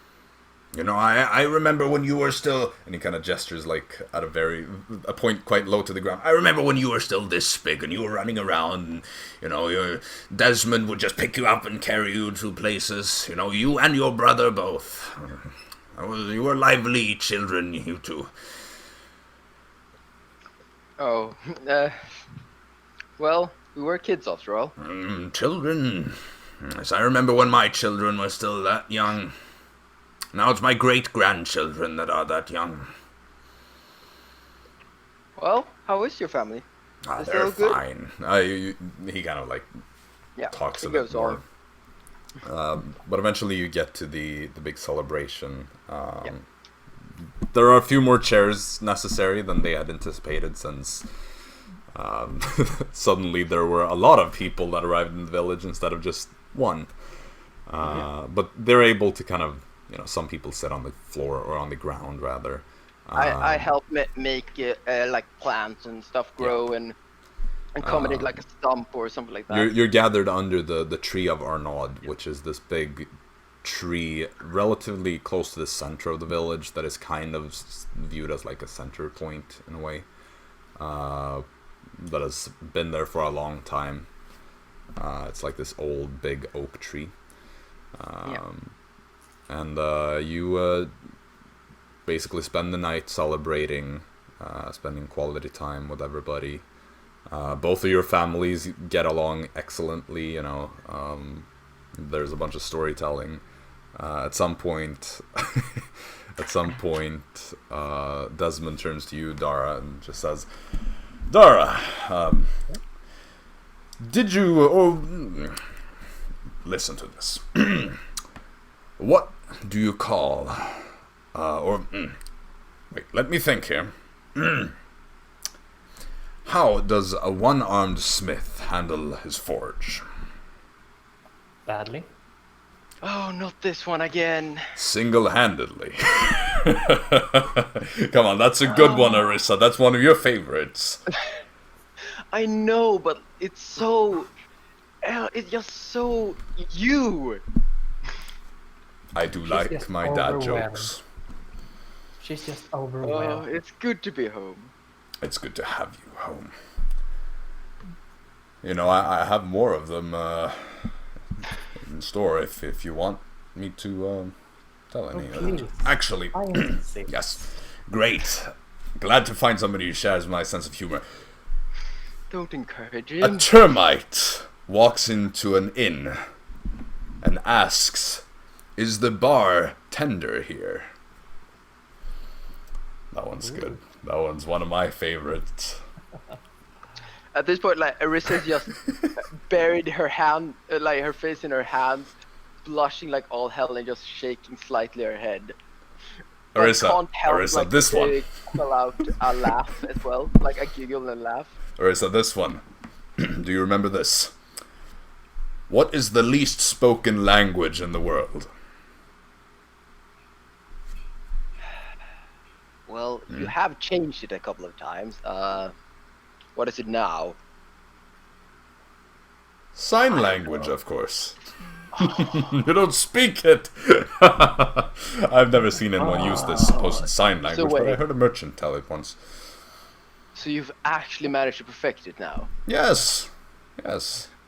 I mean, How it long didn't... did it take you?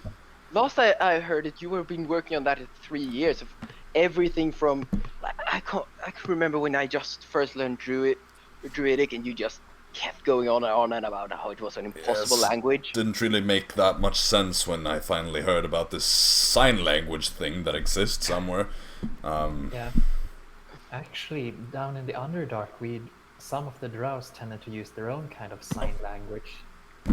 Would you Oh, look at that? You found yourself quite a catch, Arisa, I must say. I unfortunately don't know that much of it.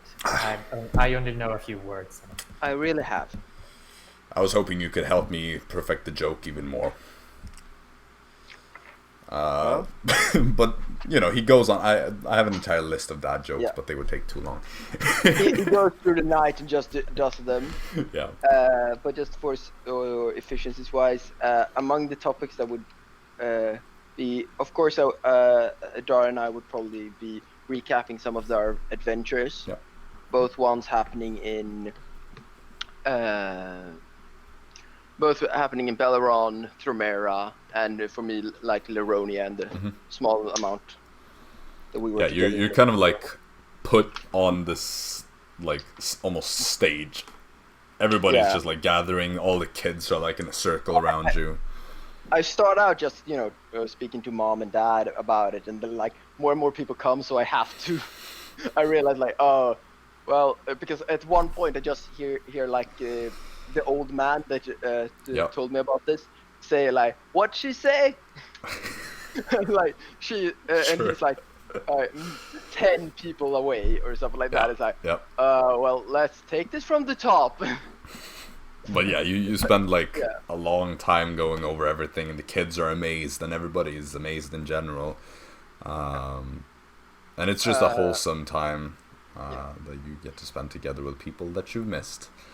When the night or the evening starts reaching its zenith, I would pull my mom to the side, and also my dad, of course, but to say, hey, Dara's family don't really have any safe place to stay at the moment. They have been persecuted, and like more hints towards slightly their actual situation, like their previous situation. And could you find if somebody has a spare room or somewhere? They're hardworking, I'm sure. Right. I mean, we obviously have your and Ares' old room, but I'm guessing the two of you will be staying there. I can make some inquiries. I know some people that may have some rooms. Yeah, I think I can do that. Also, I have something I want to talk to you in the morning about, but of course, it's a business proposition, to say. I've come across an amount of precious metals that I thought we could repurpose and sell for a profit. And I show, like a glance, one of the platinum bars that I have just. So you're to the side with primarily my dad when talking about business proposition. But your mother is like, "Oh, that's a lot of silver," and your dad just kind of like, "That is not silver. I recognize that sheen anywhere." I would be disappointed if you didn't. I in fact would call you an imposter. It's stainless steel. I'm messing around.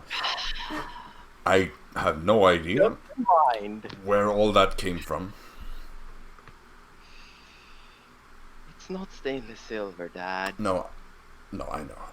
It was a joke. I know that it's platinum, okay? I have my honor to... Good. I was actually starting to get worried there for a moment that you, in fact, had gone senile. I may be getting old, but I'm not even 50 years old yet. You're ancient. I am not. That tree is older or younger than you are. Absolutely not. The tree of our nod. I used to play in that when I was a child. Do not call me that old, Arisa. Mind your tongue. You're still my daughter. Fine. But let's indeed have a bit of a... 100 years older than mother, then. Fine. Excuse me? 9 months. 9 months older, that's all. Not even a year. I lean towards the, Dara, would have probably have been there by this point. Yeah. And just, kind of like, with hand and everything, whisper just, he's really sensitive about his age. You know, you will be lucky if you look as good as I do when you're my age. No, just look around. Yeah. We'll soon put you in a coffin, don't worry. Anyway. Excuse me. Old Samuel is old. I'm not. What? That whippersnapper, he's barely a day over 40. The man is almost 90. It's just your old eyes, you know, you forget these things. The man's practically blind. Have you seen his eyes? They're almost white at this point. I am a young man in my best years, and I stand by that fact. I know, I'm only teasing you. I'm in my prime. Never forget that. I will always be. Now, back to this business talk. Yeah. Let's have that properly tomorrow. Indeed. I think we should probably go back to the guests now. And do not call me old again. Whatever you say, kiddo. I will continue telling dad jokes the whole night if you call me old one more time. You are a respectable, full-grown adult who is in his prime, and I can't keep it up. You senile old. You know that coffin you said that you would put me in? You know, I think I know which cemetery you're talking about, and people are just dying to get buried there. I regret everything. Oh, and this is just the beginning. And at that point, you kind of go back. He continues to torment you with more and more dad jokes, and you're able to sneak in a bit of a. While you're still able to sneak in a bit of a jab at him every now and again, calling him old. But at the same time, I'm getting interrupted by everybody coming in. Yeah. You see that he has some like gray patches in his beard, like by his chin, which you are able to, you know, really target.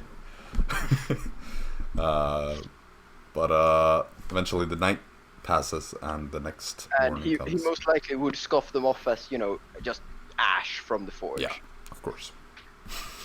Because of course he can't go grey. No. Of course. The next day comes, so you are able to have your conversation with them. Yes, I would have the. I would offer if Dara wanted to be there for it, but it would be like pretty much just with Dad for his forge things. But I would have no problem with Dara being there. Yeah. Nor does she need to. But I would then start talking about repurposing it and actually, for most of it, reforging it, smelting it down, reforging it into different trinkets and stuff that we could sell at the market, and like embellish maybe a sword handle, something like that, so we could sell it off for even more than the actual weight is worth.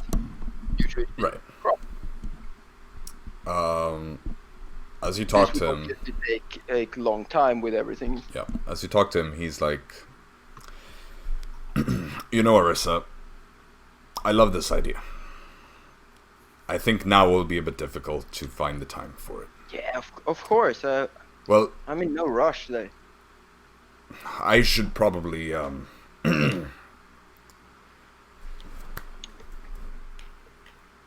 the Queen's men were here not long ago. Oh? The Queen's men are never here. Like, what's going on? Androna is preparing for war. Come again? It would seem that we are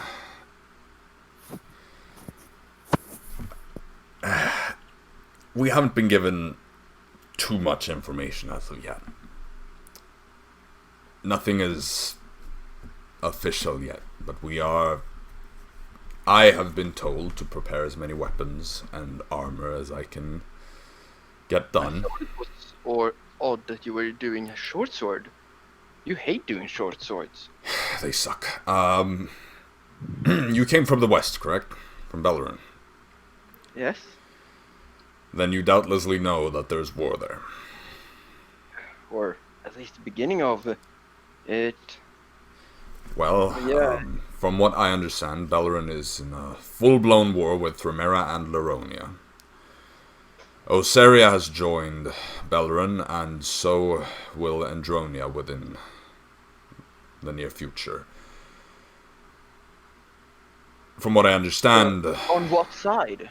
On Beleren's and Oseria's side. From what I understand, Aloria, our age-old arch-enemies, are preparing to join the opposing side, and so the Queen is ready to send the troops the moment Aloria declares their allegiance. However, they are apparently going to go on the offensive on the east against Upper Aloria, whereas Lower Aloria is likely to attack us instead. So, luckily, we are in a relatively secure location. Aloria has never been known to come here, but we're still told to... But what about Lironia? I'm assuming they're staying neutral? Lironia is allied with Thramera, as always. However, Thramera seems to have... Yeah, but they've never been much of a war. No, that is the silver lining here. They don't really have a military. And I have seen Lironian weapons and armor, and it is about the worst that you can come across. You know, your and Ares' first own set of plate was better than their topsmiths. Oh, I've heard the tales, yes. This is the reason why I left the kingdom so quickly. Either way, apparently Thramera has essentially taken Lironia under their own control. From what I understand, we're not even done here in terms of relations. More kingdoms are likely to join. We're looking at a continental war. Holy. At this point, like, Arisa would kind of stagger back a bit, like, it's a lot to take in. What about you and Mother? Mother has been... Is that why Ares left? No, he left not long after you did. He had a disagreement with the Druids and was quite upset and said he needed some time. Well, he's quite capable. But what about you and Mother? Well, your mother is employed to make medicine and things for the soldiers for the next time they come and pick things up. I, of course, as you saw, am forging arms and armor to the best of my ability. I will probably be forced to take up an apprentice for real this time, since you are probably not staying around here for all that long. No, sadly not, but I can't really... I'm planning on sticking around for quite a while, though. You should probably go see Archdruid Claudius as well. I can say just... we'll be here a couple of months. Oh, that's good news. That's good news. But what is the word from the Circle of Druids? I mean, they are always neutral, but in the sense that they protect their people, and we are lucky to be considered among that group. So what? They've just said nothing? They will do what they always do in times of war. They stay where they are, and they make sure that those that are close to them don't come to harm. If we end up in the worst possible solution, we will have to flee to their circle, and they will keep us safe there. That's good. You know, nobody attacks the Druids. Have anybody told them about my arrival yet? No, but I would be surprised if nobody would tell them today, unless you're planning to head out there. I was in myself, but then again, you know, knowing those twigs, I guess they probably have figured it out themselves. They always seem to have a trick up their sleeve. Yeah. Well, either way, the Also, money please will don't tell definitely me I help. call them twigs again. I don't want another fucking lecture. You know, I like a good nickname. No, I'll probably be able to pay some of the farmhands quite a bit of money to help me out with the forge. Well, yeah, I was about to also ask, like, how about cost, like, war tears villagers, like. Well, Are they with this paying money, we will not much. We're not more really profit? making any money. Yeah, they Pay for the materials at least. they wanted to potentially recruit me as a quartermaster, but I think I will be able to dodge that bullet, that arrow for now. I don't know what a bullet is. I think you were, thinking about nails and bulletins and, Yeah, something like that. You know how your old senile brain comes? Hey, that's an excuse not to go to war. Well, the ash in my beard helps. Mm-hmm. Well, But I'm way too young and spry for them to actually believe it. well. We can probably, put you in some dirt and then... Well, the good thing, the silver lining with all these wars is that I have faith that we will win and that justice will be served. And you know what I say, justice is a dish best served cold, because if it was warm, it would be just water. Yes, I know that. Mm-hmm. Anyway, I will then I'm thinking about then taking the majority of the platinum and seeing if the druids can't store it safely. Yeah, that is a good idea. After all, they are branded, those bars. That makes them a little bit criminal to have in our possession. So, Don't worry, they were proper payment. Right, but I will have to reforge them into proper unmarked bars at the very least. Yeah, but I'm thinking, we can also owe the ones we don't need to, the ones we, other than the ones we just sell as normal, we can still, make some rings, amulets. The markup is at least 20%. Yes, of course. They will definitely be useful around here. They should help keep our villages alive. I will be bringing some of it with me also when I leave. But no, of course. You need to keep yourself fed, Yeah. You're looking a bit thin, Good. Don't begin with this. If you got what you wanted, I would be as thick as that tree over there. No. But you would take after me a little bit more if I could have my say, A good sturdy build, like myself. Yes. Has never hurt anybody. To take over the forge. Well. Yeah, I know. I understand that. Take the herbalism business. I know. I think we've both come to realize that might not happen, but we'll see. Maybe one day. Somebody has to take the forge, and I'm not looking to give it to the neighbor's boy. Well, that dimwit, hasn't he already killed himself? No, but he smiths like a Loronian. Yeah, but give him the forge. He will be dead within a day. He will probably chop his arm off within the hour, and then the rest of him will be in the freaking. You're making it itch. I want to pull that joke I told last night again. Now that you're talking about one-armed smiths. I resist. I will resist. All right. If you agree to not call me old. For an hour. Fine. I will say the joke an hour later. I will be... and I will bid you farewell at this moment. Right. So, does Dara want to do anything? Nah. She has spent some quality time with her family, look around a little bit. Maybe introduce them a bit more to the rest, just telling them.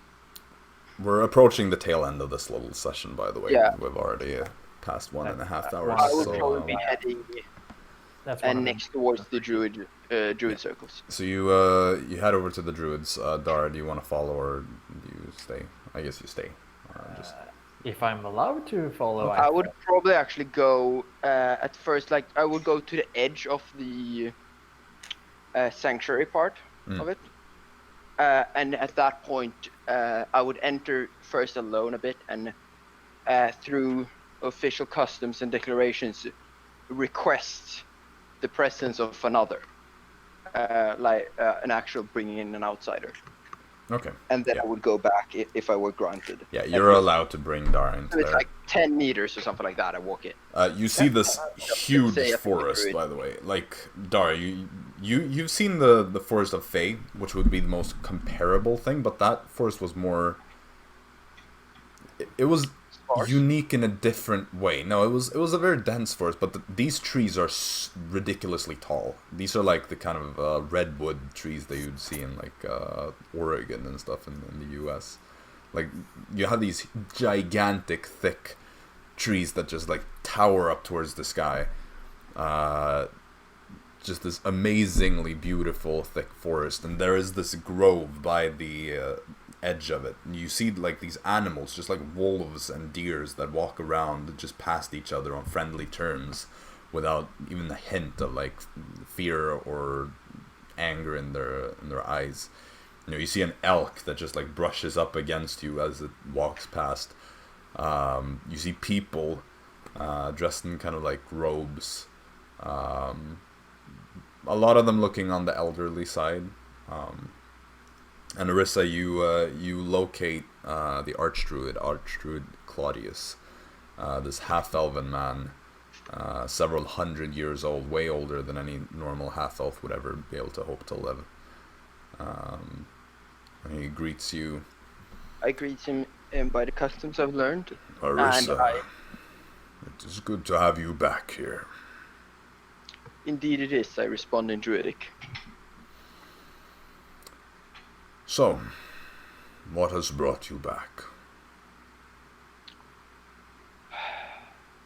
Troubled times. It is am indeed. still in Druidic. Yeah, he also speaks Druidic, obviously. Yeah. Exactly, but I'm just confirming that I keep doing It is Druidic for a while. indeed. We have seen visions of the world. So you knew what's coming? We know what it is. Not what is to come, but what is already here. Then do tell first, and I will gladly share my view. He just kind of like tells you more or less the same things, except in a bit more detailed way about the war. Yeah, that's pretty much the thing that he would focus on. Yeah. And yeah, like it's pretty much the same thing, but in a bit more eloquent. And in a bit expanded way. more I don't know. Less roasting people's Cryptic? craftsmanship, and more of like an outsider's perspective on the situation. And almost like a clean, almost ancient kind of like being. I don't know. Yeah, whatever. I would.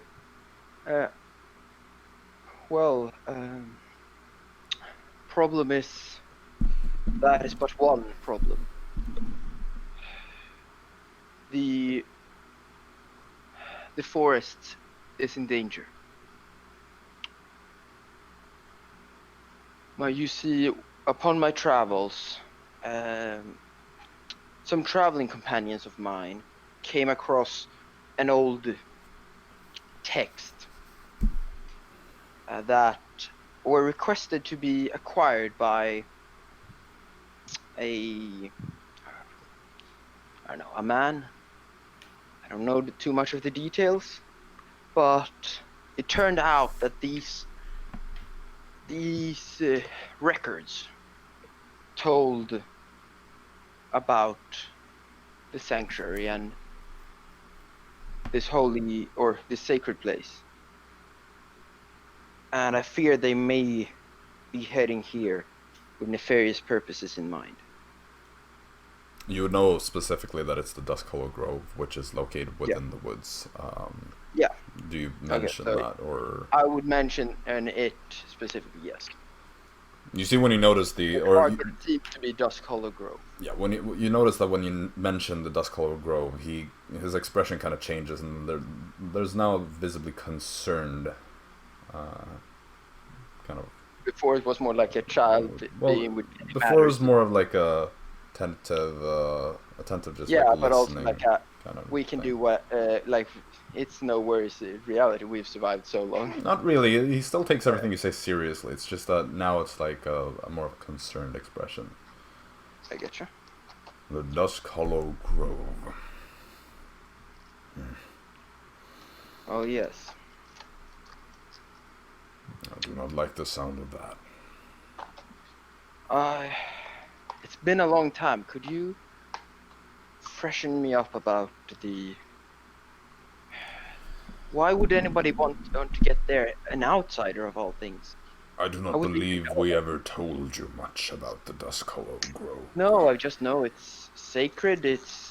Or It was. Sacred, yeah. But It was once the home of an old sage and guardian of these lands named Werdana. But she was corrupted many centuries ago. Yet she holds an immense power that has prevented us from clearing the forest of her corruption. Luckily, she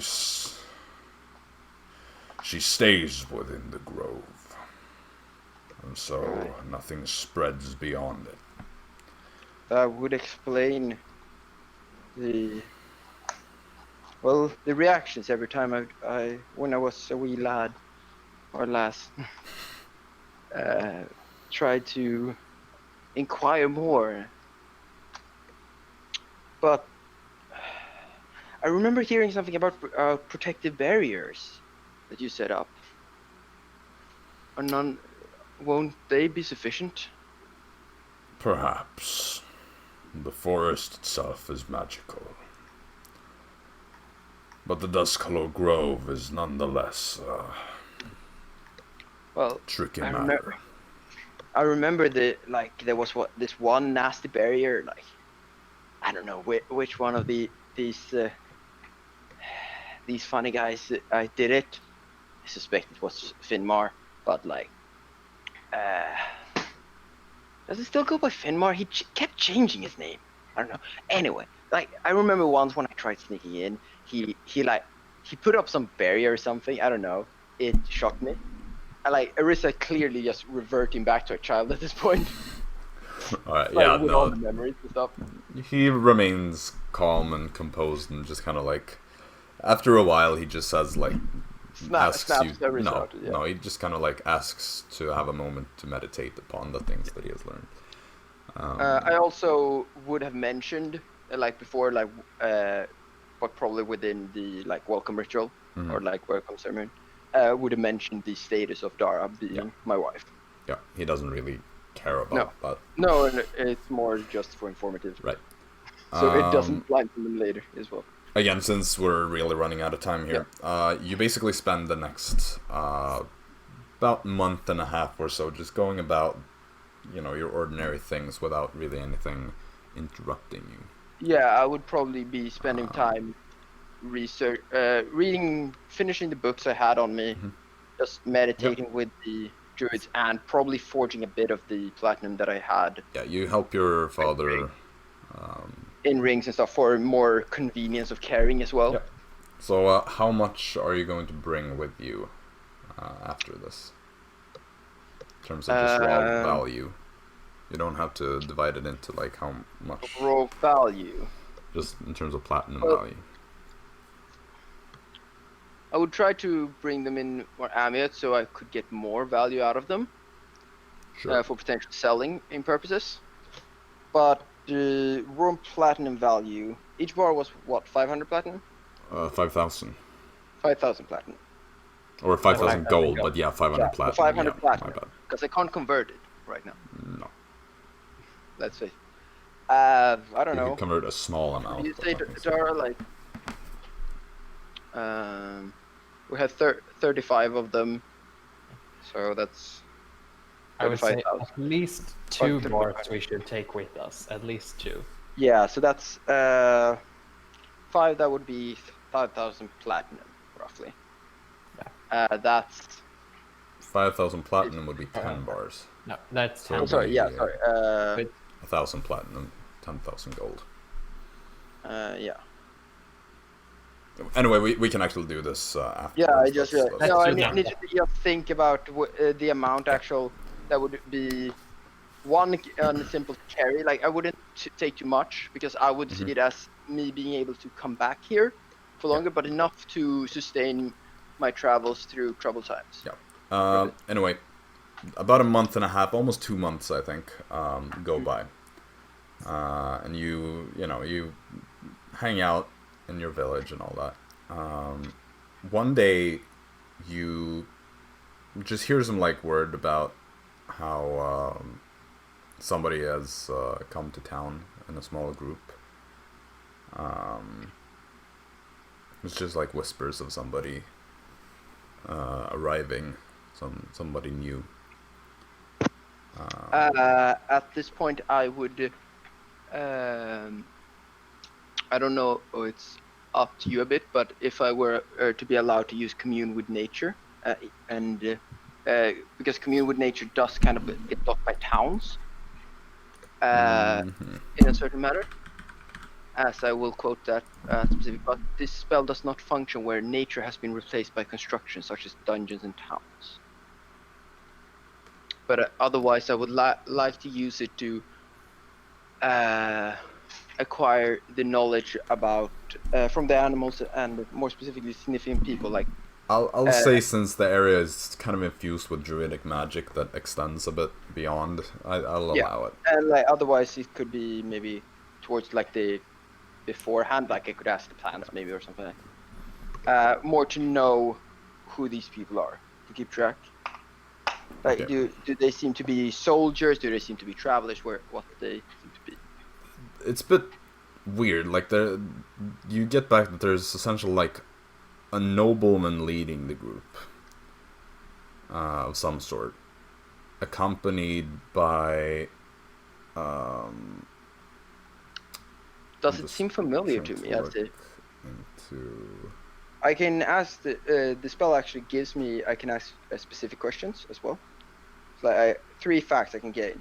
So probably who these people are. Like, do I know them? But basically, like, okay, you said nobleman, and then what? Suffering. Yeah. Okay. No, I was just looking. Yeah. Okay. I would want to know. There is specifically like how a many- nobleman. There is somebody who is dressed more like a mage of some sort, an arcane spellcaster. And then there's a group of 5 other people that give you the vibes more of like kind of goons in a way. Not really. How many does it seem? 7 total. Nobleman, 7 mage, 5 goons. And they're in like one of the neighboring villages as of right now. Yeah. With that, I would also like to use and exchange the full range to just try and gain the knowledge of where they came from, like seemingly in what direction. Did they come from the west, north, south, west? Seemingly about from the border. Yep. Or I would. At least that general direction. It would. At this point, I would probably have been in the forest by the druids meditating. And it's why probably I would have started hearing commotion because the druids do keep track of the area as well. So I would leave and head towards the forge or wherever Dara would spend most of her time usually. Okay. Yeah, you meet up with Dara. You kind of convey these things. And then say, I want to go check it out. I want to go check out who these people are in the nearby forest. You coming with? Yeah, I think I'll come with. And by Dara's preference, we would either be going by land or by air, whichever Dara Go would by prefer. land. Then I would transform into a horse of some kind or whatever she would prefer, and then just ride. Actually, probably just a very quick horse. Yep. So you head over there in the direction, and before you even get to the village that you sense them in, they're already traveling more in the direction of your village. So you see the group, and the kind of nobleman-looking type, red-haired man, mustache, not dressed like a super fancy nobleman, but a wealthy person. Mostly just like grays and blacks and a bit of like whitish. I'm assuming I don't recognize them. Make a history check. Dara, you can make one as well. History check. Oh, can I? Yeah, I mean, Sweet. That's actually just something I wouldn't know. It's probably something I don't know. Where's history? There's history. That's a 21 total. 21, and Dara. Yeah. 5, okay. Dara, you don't remember this person. However, Arisa, I'm not sure if you actually have seen this man yourself. However, you've most certainly heard the description of him. I did kind of drill Dara when we met up again. Well, this would have been from like Storm and Tazio. Okay. The horseshoe-shaped mustache is what stands out the most. And you remember somebody known as the Ginger Horseshoe Man. Horseshoe Ginger. Horseshoe Ginger, that was it. This is the guy that Storm and Tazio handed the book to. And basically how far sold away her are out. they from the village? I mean, they're just headed towards there, like casually along the path. Not really... Like when we get to them by the horde, like, or be able to see them. I'd say maybe like 10 minutes away. 10 minutes away. Yeah.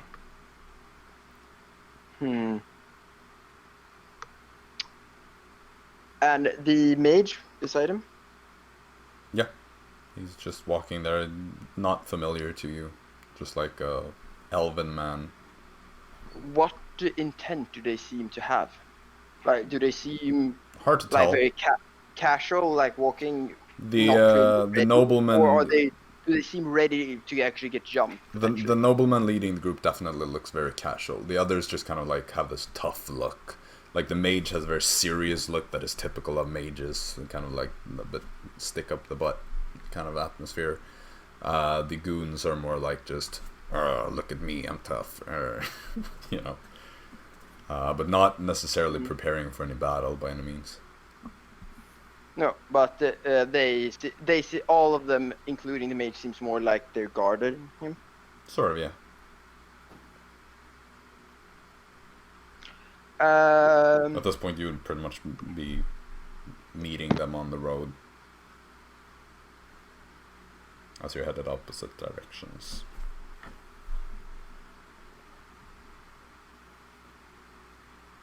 Arisa?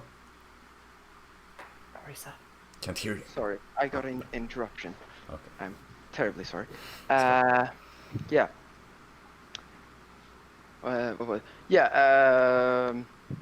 Unless Dara reacts in some way, I would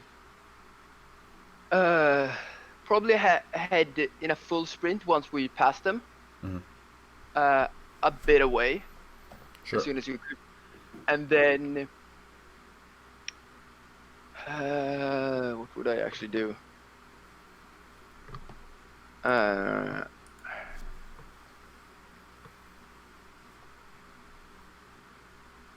actually don't know. You want to I would probably like talk to Arisa and say who it was or who I thought Dara. it was. Oh, sorry, Dara. Yep. And at that point, Horseshoe Ginger. Definitely rings a bell. Yeah, I should have noticed that mustache. at this point, I would probably use. Actually, I just remembered what I would probably do. Could I have during this time used some of the platinum to have acquired and used some of the materials around to acquire for a silver mirror. Small handheld. I mean, that works for scrying. Yes. Yeah. Sure. I would bring up that mirror, and during first I would use my owl mask that I have carried by my side, and talk to a bird around, and basically try and see if I can't get the information to know whether or not to actually confirm that the Druid Circle has reacted to this already, like or where they're coming from. And after that, is it an animal messenger or?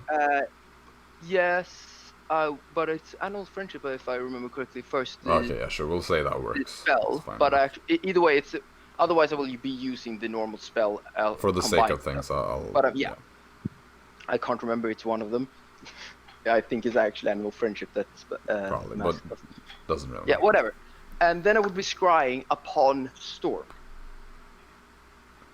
to see where he is. Jacob hates you. Jacob goddamn hates you. I'm sorry, but like I gotta figure out what day this would be. Because they have I had to panic think like, oh shit, it's them out of all of them. What would Arisa actually do? Yes, this is sadly what she would do. I'm sorry, this is not good timing. You don't have any of his possessions, do you? Yes I do. You do? Technically, I have a letter.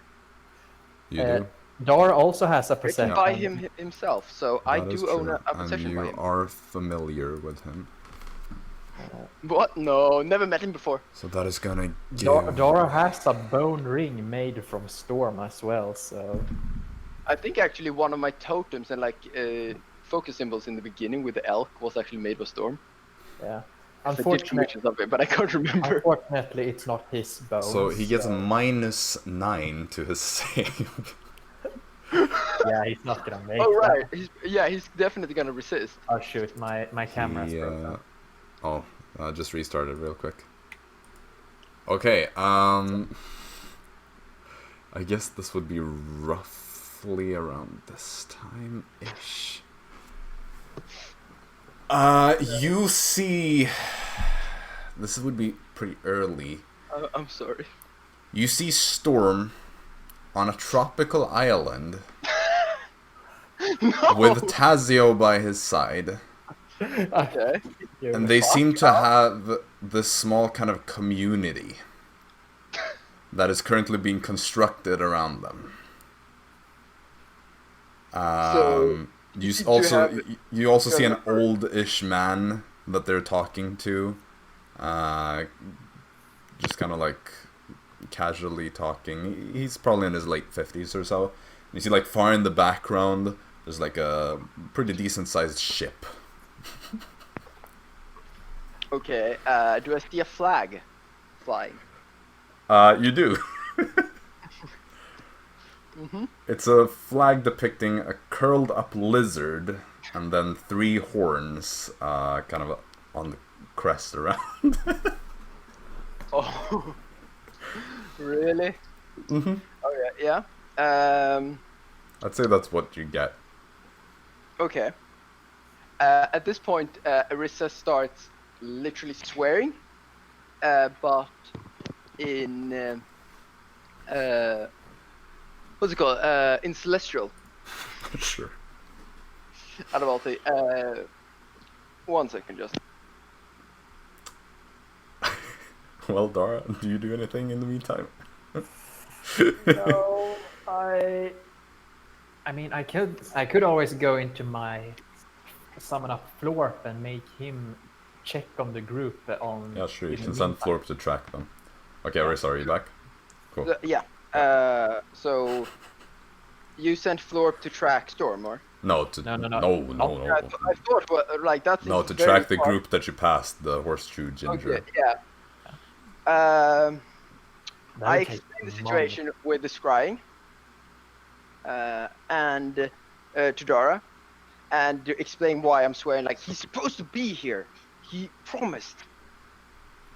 Fucking trusted him. Oh well. You do realize you never specified a date, and Storm is Yeah, not the well, one. I know. Anyway, Storm is no the time kind for of lad who no thinks time for that now. We can't rely on him. Let's go. Yes, let's do. Hopefully, he at least seemed to have.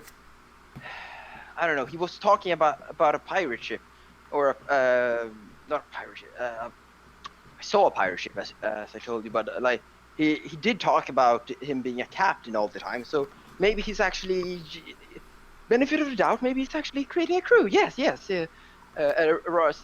Arisa starts like trying to explain it and like having this kind of panic attack while they fly. So it's like she literally transforms and just starts squeaking by the end of it. Okay. So like maybe as soon as she says like maybe acquire. Okay. Ring, So what are you doing? What are you? Are you going forge. after the group? I fly high and goes towards the forge and our families. Okay. And I don't know how there. much more where you want to end. Casting Scrying took 10 minutes. Yes. So they should be hitting the. Yeah, but you're able. I'll say you are able to dash there quick enough. When you get there, you see them kind of standing around Arnaud's tree and just kind of like talking to some of the people, or like the leader of the group appears to be talking. When flying above, do I see any of the druids? Or anything indicating not the druids' here. presence? No. I would probably fly behind my home house and transform back and tell Dara to go and check up on her family and make sure they're safe. Yep. And then I would myself head towards my mother first. Okay.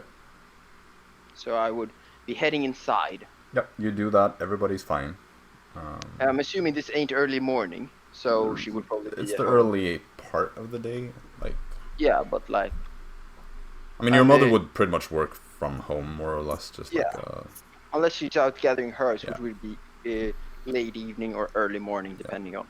No, she's just kind of like working from home at the moment. Then I rush in and tell they're here, and like by this point I would have updated that trouble might be coming. Like I can't be sure it is trouble, but you know, I've been discussing it. We've been there for a while. Mm-hmm. So I tell like they're here. Can you go and alert the druids and get a response, basically? Yep. And then I rush out to the forge. Yep. I mean, your father is fine. Yep. As well. I get to the forge and also alert him that they're here, and then kind of looks and just says, "Be ready in case." The group at this point you actually see comes riding past you, or like the leader is riding on a horse, the others are walking. I would try kind of stealth and like hiding behind one of the pillars or like beam supports of the forge. Make a stealth check on disadvantage. Yeah, it's like turning my body around. But yeah, that's definitely disadvantage. Oh no! Oh, that's not good. Total of 1. Not natural. Total of 1. You see, the mage is the first one to just look straight at you as you're like peeking around, trying to. Yeah, like I would have turned my entire body like facing away, but like I would still be curious to see them walking. Couldn't resist. The leader of the group looks at you, gives you a bit of a look, and then just continues. They continue past you towards the Druid circle. Yes, and at this point, I would, after telling my dad that, I would meet up with Dara again and probably head towards the Druid circle and start following them at a distance. I'm pretty much just gonna speed things up. Because I think we that's a are good idea. going very late. When you get to the Druid circle, you see how the red-haired man and the mage just kind of like look around and then split off from the group and begin to head back, pretty much. The 5 other men stay and seem to kind of be setting up a camp outside of the area. All right. Is there anything you want to do? Otherwise, I'm gonna keep speaking. I think we should actually end it here. No, we need to get to Or do we need to actually get to... We have to get to the important I would point. I would prioritize heading into the forest. I'm heading towards the center point. I'm heading towards the first perimeter fence to check, like... Well, the druids aren't really in the middle of the forest. They're kind of like... No, I'm talking about the center point of the druid circle. You just said the forest, and I thought you wanted to head for the center of the forest of dust. That's my... I meant the center point of like the main hub. Yeah. Where everything splits off. Right, yep. Where I can find the main... Yeah, you find the archdruid, you are able to alert him. He's already aware of their arrival.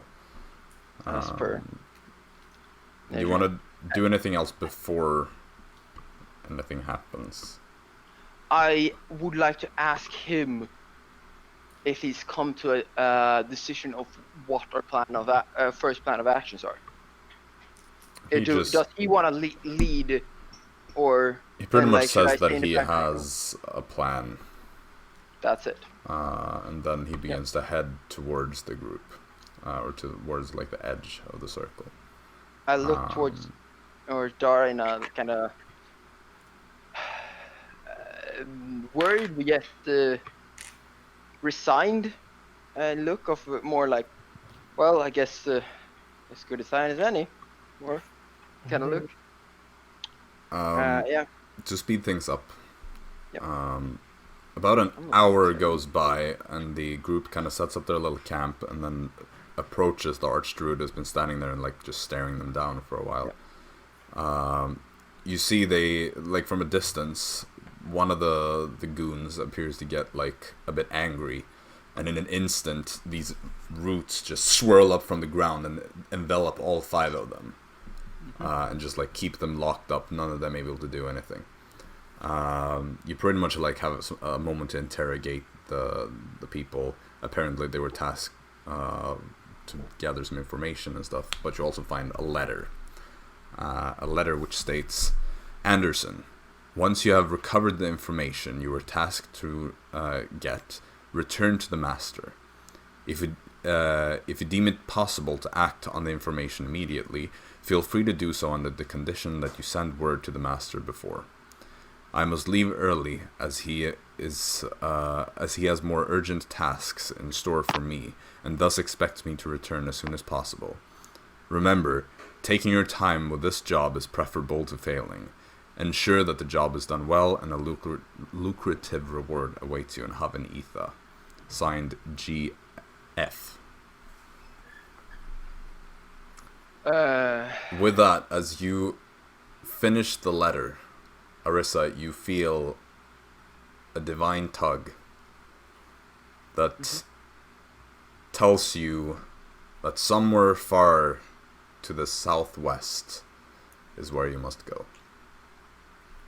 Very well. At this point, I would ask what the information they were seeking was.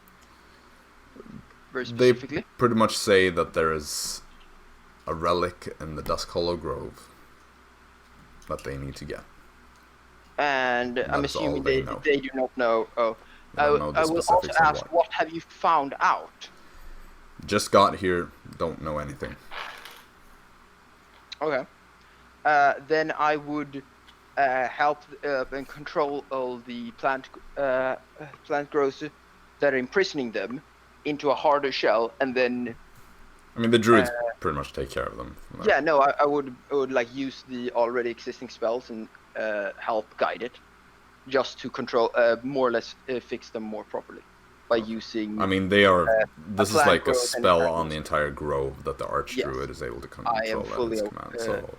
I am fully understanding that part. I'm more saying I am putting them into a more secure locker. So, with also making their feet meld into the floor Right. into stone. I'm going to assume that you are going to follow your Yes. instincts. You Yes. say your farewells, and Yes. you begin to head out. Are you going to travel the shortest, fastest route possible? Yes, I will start sprinting, barely telling, like, I won't even actually say anything first to Dara until, like, probably I'm assuming Dara would react to, like, hey, wait, where are you going? Yeah. No time, come. So basically look back, like, we need to go now. In that case, we will end this as you are on your way to Haven Etha, the capital of Osaria, where, as you arrive, you feel yourself drawn towards a tavern in one of the wealthier districts, or an inn named the Nocturnal Nymph. And that is where we will pick up the next main session, since that is where Arisa is being led. Dun, dun, dun. So, as I've said to the others, feel free to say your goodbyes to the viewers or whatever, and then. Sorry for the a bit weird session, It was but a very long one. This one, but Bye. it's Yeah. Hopefully you love this special episode type of thingy. hopefully We call it you filler. didn't hate it at least. Yeah. Bye. So, Fritz, you have started your journey up north. It is, thanks to your increased speed, only about a 14 days journey, according to the estimates. You make your way up from Enderthal, kind of staying off the main roads for quite a bit of the journey, but instead you are able to, with the help of this this lieutenant who is escorting you with his little group, you're able to expertly navigate these smaller side roads, which means that you don't take the penalty for like being delayed of not going via the main roads, since Right. you're able to locate all the best side roads instead, just kind of trying to stay out of the public eye, so to speak. Keeping it discreet. Yes. As you get closer to the border between Beleren and Thromera, you see increasing numbers of soldiers on the main roads, because you can usually see like the main roads at some point of the day. All these soldiers are marching towards the border, armored and armed with whatever stuff that they have found in their villages or being outfitted with. It is definitely kind of worrying to see this big of a military presence. You haven't really been told much about the state of the world. However, you do know that, considering the fact that the capital of the capital of Beleren was recently conquered, maybe Thromera is taking this as an opportunity to strike back. However, you keep on traveling. Your group tries to do at least a portion of the traveling during the night, at least the parts that are more in like open areas. As you get to the border and you cross it, you do so through the woods, seemingly picking the least likely part to be busted. You continue heading out there, and you kind of make a mental note that, yeah, we've probably passed the border now. Like an hour into traveling past the border, you see a group of soldiers coming from the opposite direction. They seem to have noticed you. They're all wearing Thromeran armor, the kind of purple colors that are familiar to you as you are from Thromera. The seemingly officer of the scout group, with the others having their bows and crossbows pointed at your group, steps forwards and says, Identify yourselves, would you? the lieutenant of your group just steps forward. You see how he takes off the badge on his uniform and just throws it over to that man. He looks at it, kind of chuckles a bit to himself, and then throws it back. Good, you are expected. Come on, proceed. And they, to your surprise, kind of just let you pass through. Okay. So you continue heading onwards. At this point, you know, it's pretty straightforward. You see more soldiers, but this time they're Thromaran heading in the opposite direction. And you eventually reach the destination. The quarry that you were sent to is this wide, vaguely square-shaped depression in the ground, covering the vast majority of a wide clearing in these woods. There is a strange pale smoke that rises from the quarry where the miners work, and as you draw nearer and you're met by some of the soldiers working at this quarry, you are given this weird metal mask to place over your mouth and nose, as the smoke is making it a bit difficult to breathe in this area. As you enter into the camp that is set up around this quarry, this fenced off part, you discover that all of the other soldiers or guards are also wearing these masks. However, the many slaves that are working are not wearing any sort of mask or any other type of protective equipment. And so they do not seem to be very healthy as a result. Right. You also see these carts filled with some sort of yellow rocks that are being extracted from the quarry itself. The lieutenant of your group, who you have found out at this point is called Lieutenant Gatna, takes you to a bit of an overlook position where you see a man in a relatively ornate uniform who stood there kind of looking down on the quarry. And as you approach, he turns around to you and says, Sergeant Fritz Wiprecht, am I correct? Yes, sir. Excellent. The Field Marshal told me to expect you. Stop there. I would like to take a look at you. And he kind of inspects you.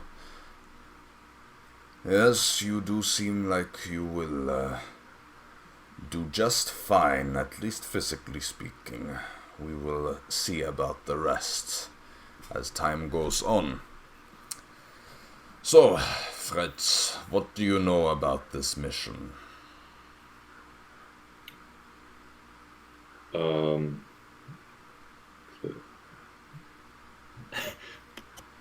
I don't remember exactly, but I guess Fritz just says what he knows. It was like I took orders from only from the Clarice clan, basically, and the Delanui. The three eldest sisters. Yes, and some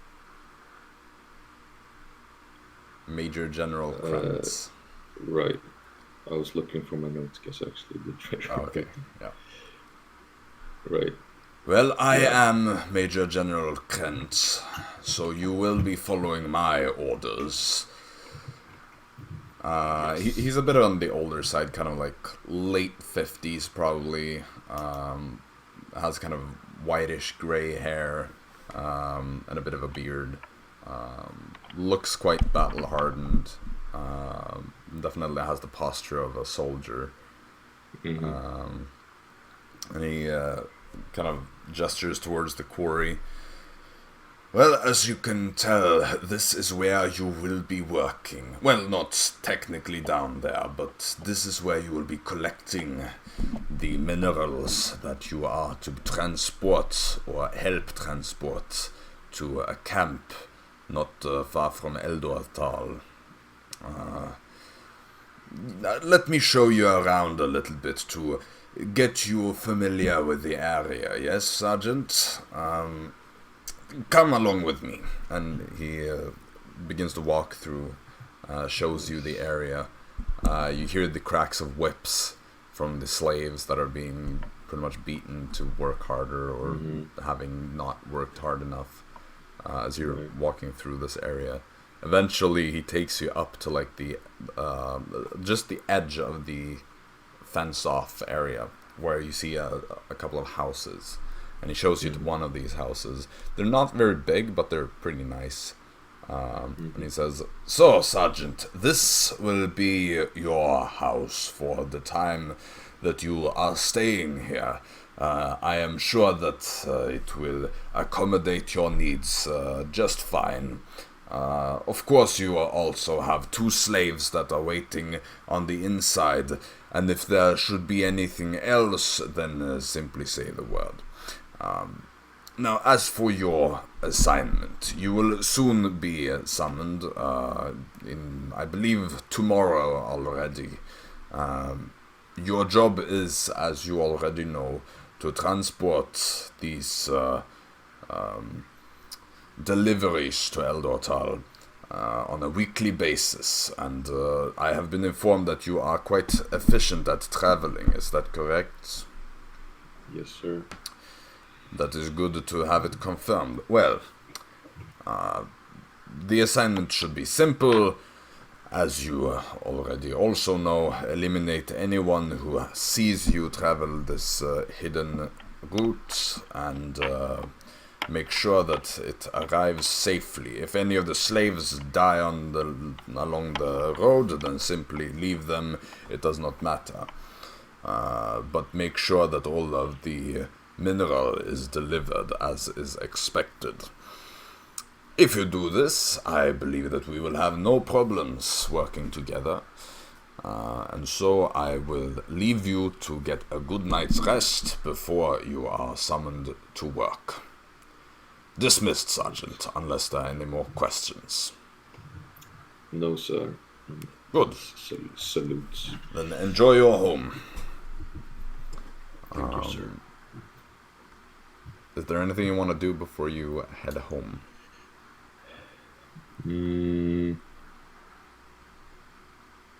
Not really. I mean, I guess Fritz would be kind of tired after traveling all this time. Yeah. Even though he's proficient in doing so. I mean, I guess he just takes kind of a look around, just like glances over the shoulder again against the corner. Yeah. And I mean, like, it's... and kind of cringes inside as he himself is a former slave. Yep. It's a very depressing sight and kind of difficult to look at. Yeah. But he tries not to think too much about it and heads into his home and prepares to take a long rest. Right. So as you head inside, you are met by 2 people. One furbolg man and a Goliath woman. Both dressed in these kind of slave attires that you are familiar with from having lived in Thrumera. And they both approach you, and the woman is the first to speak, and just kind of like, they both bow, and then she says, I understand that you are our new master. We are pleased to serve. If there is anything that you need, simply say the word, and we will do as you wish. There is no need to call me master. What are your names? We are not supposed to use our names. We are property, not people, in the eyes of Thrumera. Well, to me, you're people. What's your names? they kind of look at each other. You notice that they struggle to like look into your eyes, but they, after a moment of hesitating, let me see, they introduce themselves as Elif and Gaida. Elf and Gaida. Let me just write that down. Yeah, so the Furbolg man is Elf, and the Goliath woman is Gaida. Gaira or Gaida? Gaida, with a D.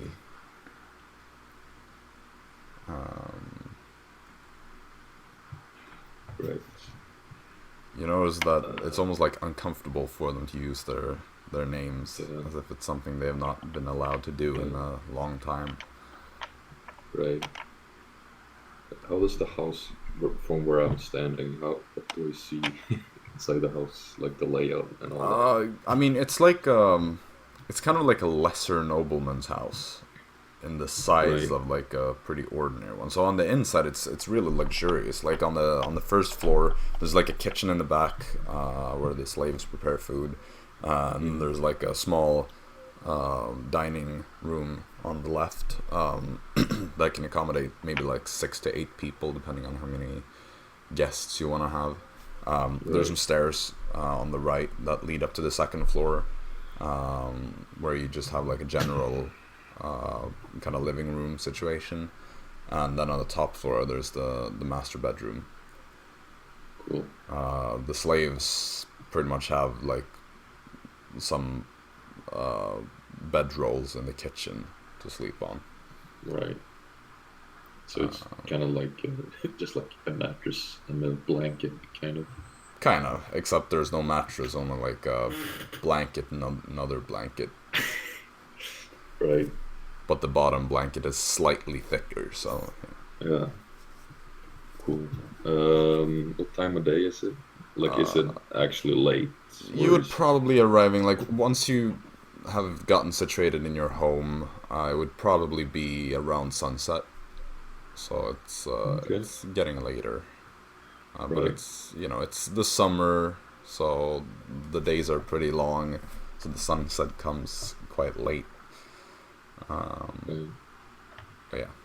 Well, I guess Fritz would take like a physical tour of the house, just like looking around Yep. first. You know, just to kind of get situated, and then he asks the slaves, "Is there food?"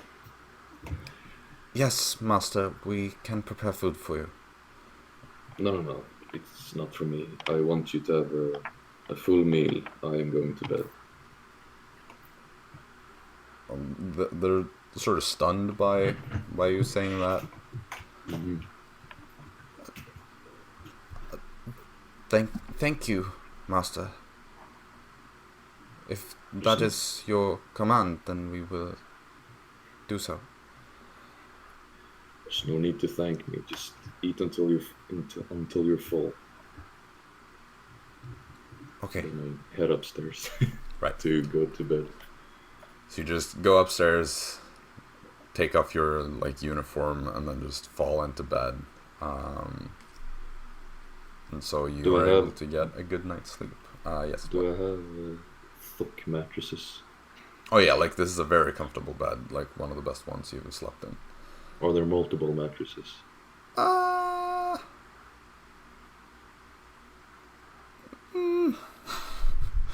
I guess maybe, yeah, sure. For the sake of it, let's say that there are 2. Okay. How wide are these? Is the bed? I mean, it's like a king-sized bed, pretty much. Ooh, that's nice. Okay. Well, in the morning, I'm dragging down one of the mattresses All right, down the stairs. right. And then, I mean, I guess I'll just, like, in the morning, they will come to my house, or am I just gonna go someplace and get summoned by the people? You assume that you will be collected from your home. Right. So you pretty much go. You drag down the mattress. They are again very thankful, and they've already prepared breakfast for you when Right. you come down. As you kind of head out, or no, you hear a knock on the door. A soldier comes and tells you that it's time to report in. So I assume that you go. Yes, I collect my stuff. So you gather the things that you need to take with you, and you are pretty much sent on your first mission. So the transport route takes would normally take 4 days to complete. However, with your speed, you can cut it down to 2 days there, 2 days back, which would normally be 8 days otherwise. You are assigned a group of 9 slaves, and then a man known as Warden Wilhelm Schaefer, who kind of takes care of the slaves for you. Like, he manages the slaves, you keep an eye on the road and make sure that everything is like safe and all that. The slaves are all dragging these carts that you know are filled with these yellow rocks that you saw in the quarry, but they're covered up so that nobody can see what is inside them. So you go on this mission. You make it to the city of Elderthal, where you are pointed to a small outpost outside, kind of like a watchtower, where the warden tells you that you're meant to go because he's like the experienced one in the group. Right. When you get there, you see that the group that comes to collect it, there are some Thrumerian soldiers and a man, an elderly man, probably in his like 70s something, human, kind of like crooked back, does not really look like a soldier, but he's dressed in a Thrumerian uniform, but it's not really an officer's uniform per se. He has the markings of an officer, but not the traditional type of uniform. Right. But he comes out there and he's like, Oh, yeah, this will be excellent. You may return now. My soldiers will take care of this. Good. Yeah, they're good. Crazy scientist guy. he definitely gives you those vibes of a mad inventor, sort of. Right. He has a bit of a squinty look to his face. Really gives you the creeps. Yeah, kind of. Like, he doesn't quite look that horrible, but he has the same kind of air to his like, presence. Right. So you're a bit creeped out by this guy, but... Yeah. I mean... Yeah. I guess I'll just give him what he wants and then just, like... Yeah, you just leave the carts. Too many questions. You empty the carts, rather, and then you're allowed to head back, taking another 2 days. As you return, you are kind of asked to give a report to the Major General, but there was nothing really of interest that happened on the road, so... Yes. You know, he's happy with the report, just tells you to go back home and pretty much care for yourself for another 3 days until you're going to be summoned the next time. Right. During these days, like, you get the opportunity to kind of interact with some of the other sergeants that are assigned to do different things.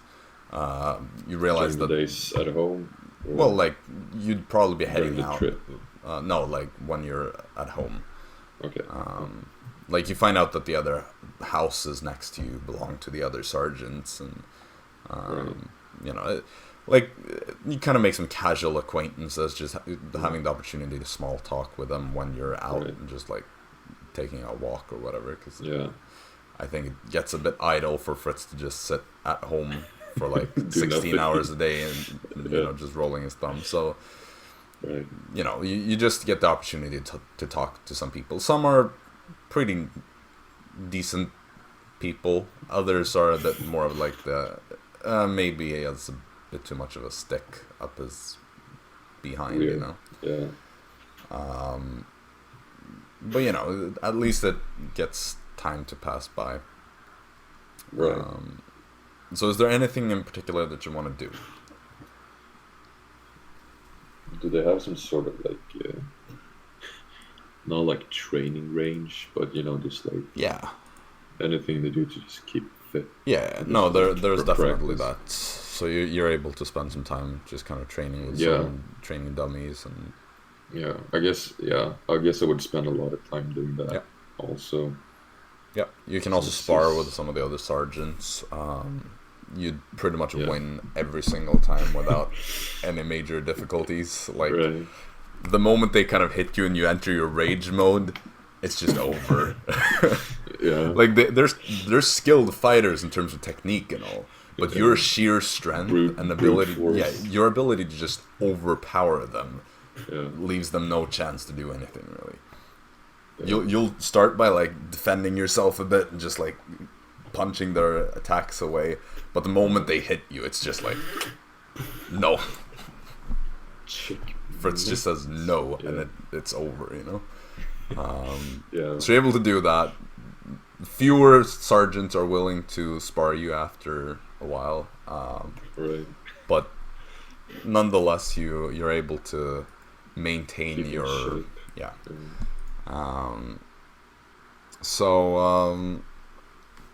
anyway, your 3 days go by. You can also talk a bit to your slaves, that as they technically are, even though Fritz does not want to treat them that way. They're slowly but surely kind of getting used to not really calling you master at every given opportunity. They're still very uncomfortable with you using their names, though.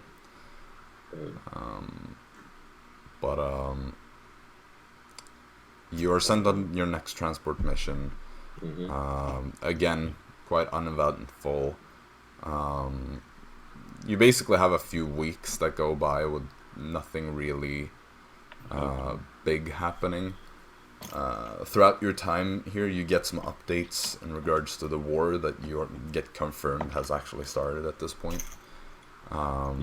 You're told that the Thrumera successfully pretty much invaded Laronia and just through peaceful ways convinced the king to pretty much give his military to Thrumera for the duration of this war.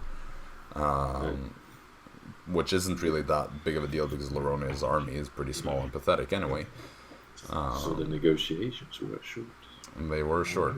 Because, like, they're allies and Laronia has been struggling politically, so Thrumera had, like, no difficulty just, like, walking in there and being like, hey, how about you just give us everything? And they're like, sounds like a great deal. Yeah, being a puppet state, awesome. You also find out as time goes by that Bellerin's front lines kind of refuse to break, which is pretty much on brand for them, since they are known to fight with like passion as opposed to many others that just fight for like whatever the king says. So it's just kind of a stalemate, really. Yeah. In addition, you kind of begin to figure out that this war is probably going to be bigger than anybody expected. Because soon thereafter, Oseria got involved, siding with Bellerin, sending their troops to the front lines to help defend against Thrumera's assaults. And also, they are currently blocking Thrumera's coast with their fleet, which is the most powerful fleet in the Dawn world. You also find out that there were talks between Thrumera and Eloria. However, the moment Eloria pretty much agreed to join their little allegiance, Andronia joined the side of Bellerin and went for a full assault on Eloria, which was then helped by Gen Elthor to the north of Eloria. So now they are kind of in a flanked position from both sides. And Gen Elthor, by the way, has 2 vassal states, so they're a bit more powerful than they seem, because both Denbrog and Zinda belong to Gen Elthor. So Eloria is now pretty much losing their entire eastern half, as they're just making a push through to pretty much unite Gen Elthor with Andronia so that they can like transport troops between through the Elorian parts. So it's basically already just straight up like a continental war. Yes, and in addition to that, there's now some rumors that 3 more kingdoms are preparing to enter the war, which would be Taithwin, Velendor, and Fainlar, the remaining 3 kingdoms to the south. However, they're siding against Oseria and going with Thromera, if the rumors are to be believed. However, there is no confirmation there yet. I'm gonna send you like a very primitive political map that I drew yesterday for the other 2 that I ran this little thing for. So this is pretty much just like outlined. Oh no, never mind. The file is too big to send on Discord. I'll send it later.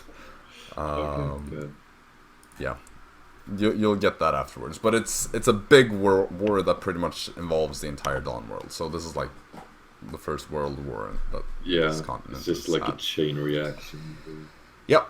And you get the sense that this is not just the result of one action. This is a result of tensions having been built up for a long time. Kind of like, you know... Kind of like the First World War. The First World War. Kingdoms have been really disliking each other for a long time. For an excuse, really, to attack each other. The fact that Isidore took Vanderthal pretty much just gave Thromera the excuse to start this, and because so many kingdoms wanted to get involved on different sides for different reasons, it just imploded on itself. Yeah.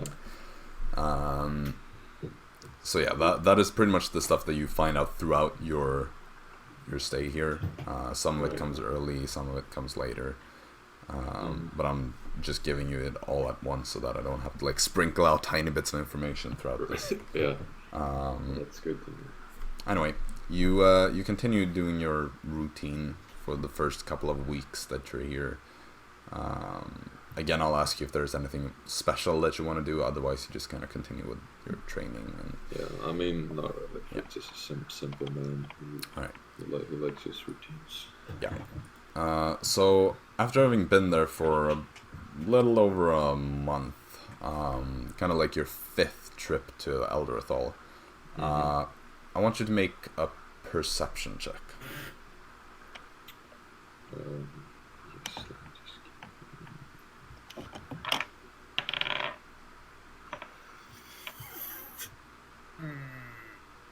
Do I add? You add your wisdom, of course, or perception. So that is 17. 17. Okay, that's good. So as you're walking through these woods, escorting the carts filled with this yellow rock that you're still not quite certain what it is, you see out of the corner of your eye something move in the woods, and you turn to look, and you see this young boy, probably about 8 years old, who's kind of hiding behind a tree and just like watching you and the group pass by. None of the others in your group seems to have noticed, or maybe some of the slaves did, but they wouldn't care because they're just, you know, they're not really signing up for this stuff out of their own free will, so they're not really that enthusiastic about what is going on. The warden, however, does not seem to notice anything. And I only see this boy, no one else. Yep, there appears to only be a child. How far away is he? About maybe 45, 50 feet away. Just hiding behind some trees. Just carefully peeking out, looking towards your group. So, he definitely has seen us. Yeah.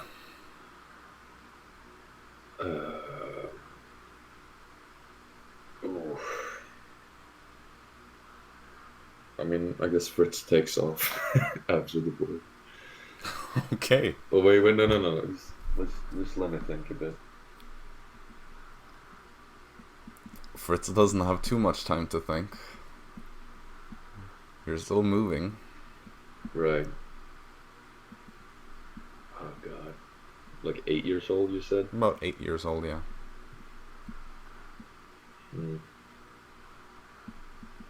Just kind of like curiously looking towards you. It could either be nothing, or it could totally bite me in the ass. If I just... Ah, dang it.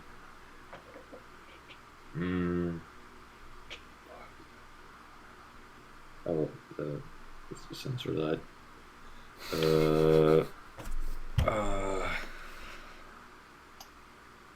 You're getting further away from him at this point.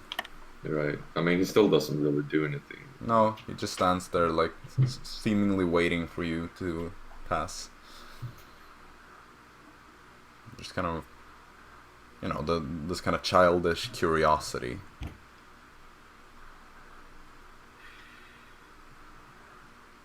Damn. Never said this was gonna be easy. Yeah. Oh god. Because I mean, Fritz really doesn't want trouble with the Louis again. Oh, I alert the warden, but I don't do anything myself about it. I alert the warden about the chat. The warden kind of like wakes up from having been thinking about something else. What now? What did you say? There's a child behind you. Yeah, at this point it would be behind you. Yeah. Get the kid. What are you waiting for? Yeah. Well, I rush after the kid, I suppose. Okay. After he says that. Yeah, as the kid kind of sees assume I'm you, faster. he begins to run the opposite way, but kind of stumbles forwards. You just rush after and just grab him by the arm. What do you do? Does the warden still see us? The warden is looking. kind of looks... He doesn't seem to be the most perceptive person in the world. But he's kind of looking towards you. Like, you're partially concealed by trees and stuff. Yeah.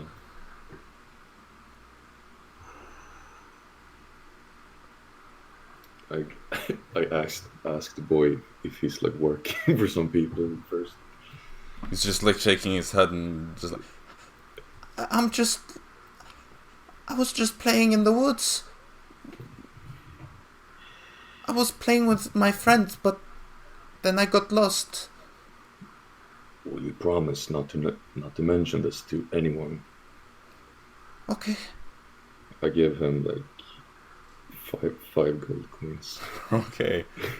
To really make a persuasion check. Or actually, that might actually be done, but just not someone's gonna notice. They just has. No, actually, make an intimidation check more than anything else, because you just rushed up to this kid, this huge guy.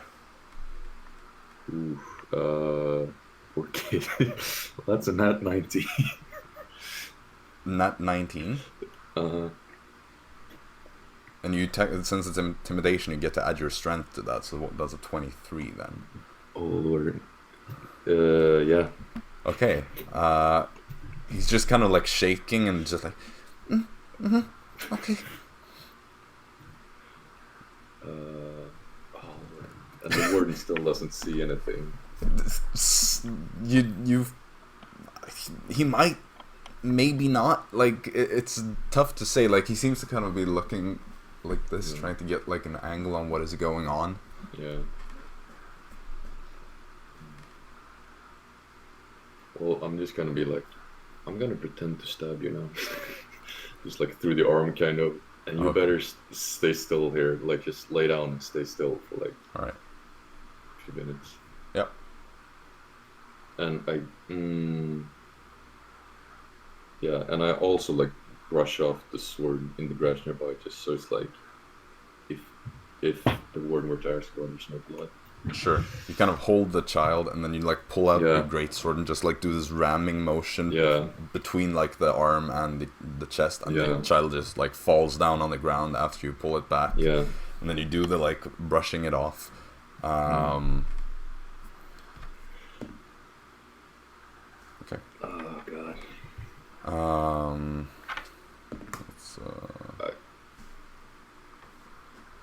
Alright. You head back.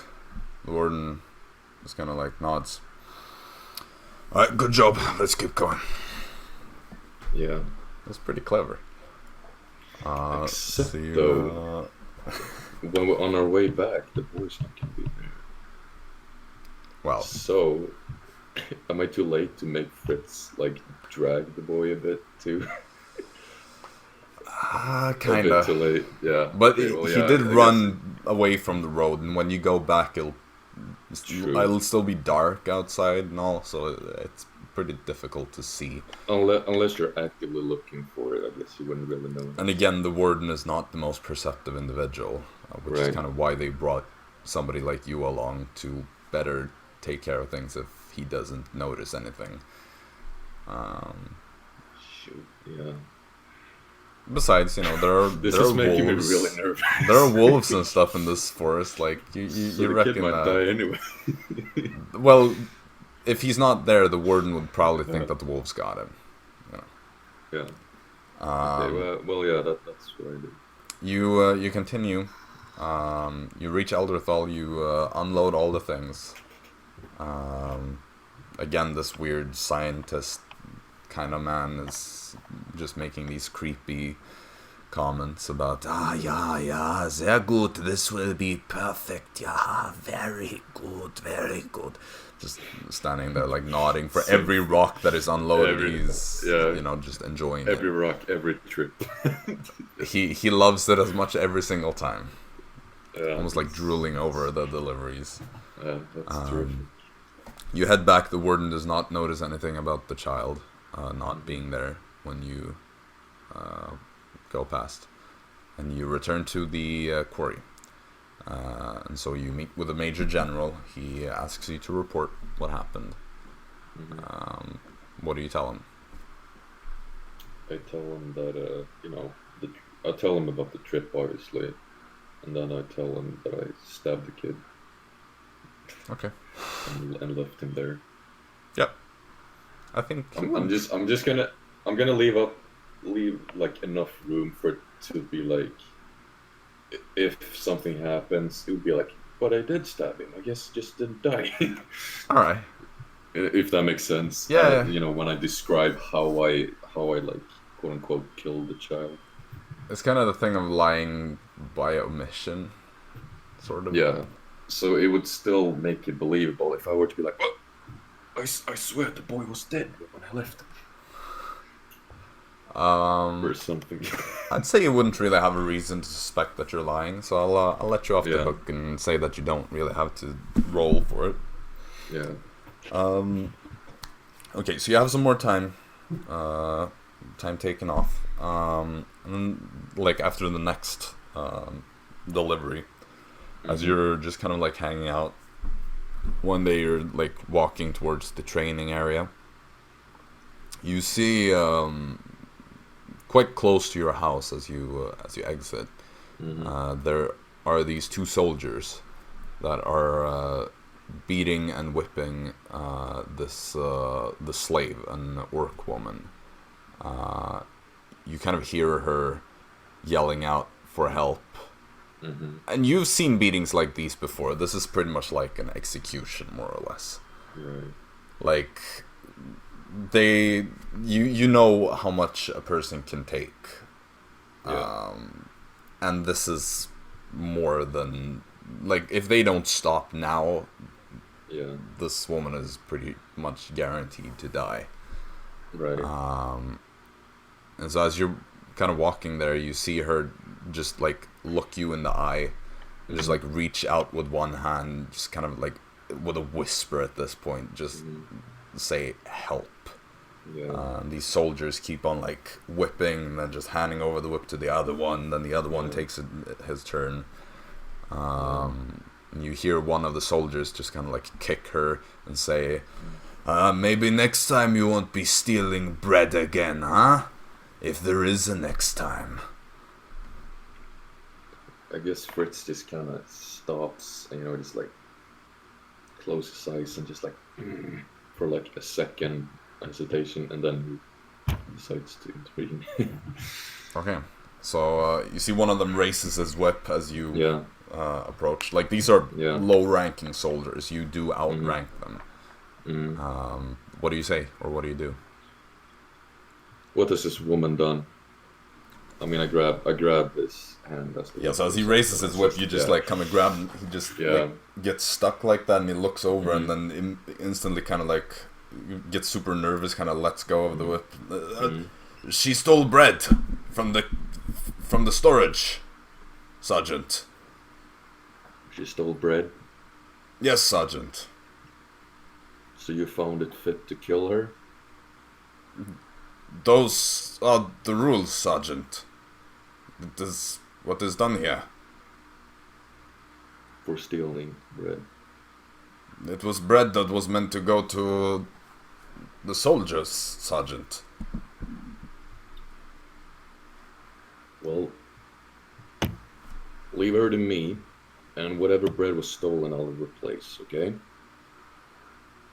Yes, Sergeant.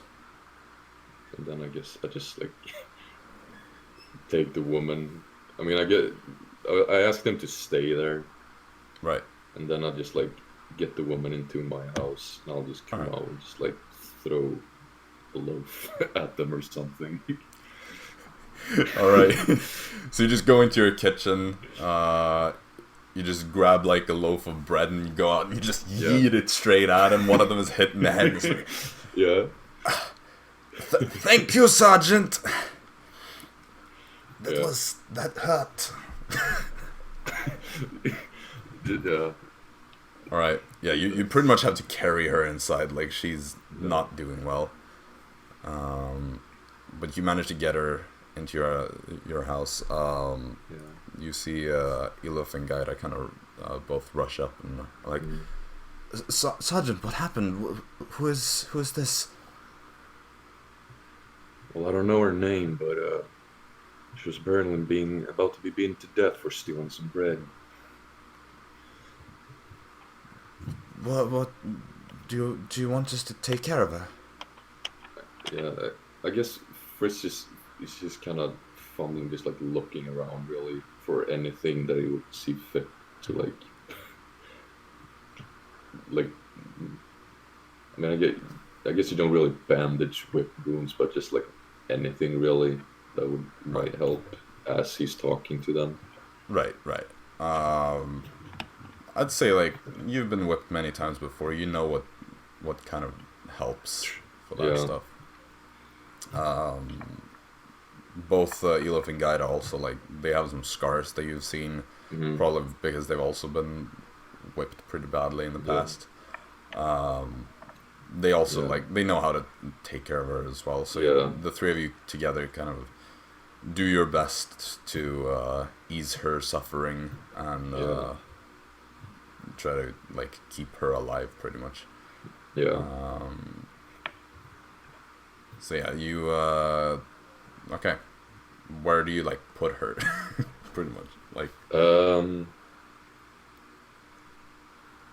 They were sleeping in the kitchen, right? Kinda. Yeah. Is there really like any just like spare space where it wouldn't be like, oh, you have a dying slave in here, if anyone were to enter?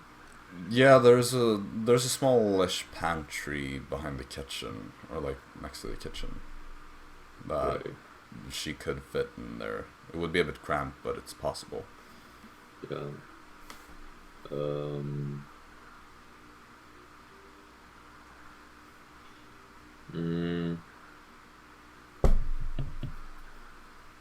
Actually, I'm gonna let the other two and myself like together carry her up to my room. Okay. And leave her in my bed. Right. And then I'll just sleep in the blankets that the other two had before I gave them a mattress. Yeah. Oh, for the night at least. Right. Okay, so you do that. You kind of postpone your training for the day and spend some time at home helping your... Is she aware at this point, or she's still just like blacked out? But like she fainted soon after you got her into the house, but later on she is conscious again. you're able to like treat her. So like the next day she is better, like well enough to kind of talk. She introduces herself as Renna. Renna. Was it on my first day back I saw this? It would be your second day, I'd say. Right. But it was like early in the day, so... Right. Because I'm thinking that like I might let her stay during the time, my off, quote unquote, time. And then I'll try to like, you know, get her back out when I'm leaving. Sure. If I think that she's fit, like fit enough to perhaps do so. I mean, she seems like a tough woman. Like she took a heavy beating, but she is kind of back on her feet the next day towards like. And at least she's patched up. So yeah. I guess I'll do that. Okay. So you kind of keep her safe there for the next day, and then as you prepare to head out on your next mission, what do you do about her? Do you like tell her to go, or is there like a back exit? There's a window that she could climb out of. Yeah, I guess I'll help her out of there. I'll just be like, you know, you should probably go back to work. But, you know, I'll, you know, just friendly words of encouragement, kind of. Yeah, she kind of looks at you and just like. Yeah, and I'll be like, just try not to get in trouble again, please, for your sake. Yeah, I know what I need to do. I owe you my life. Thank you. You're very welcome. You owe me nothing. And I'll just kind of pat her on the shoulder and just turn around and dramatically walk away. Right.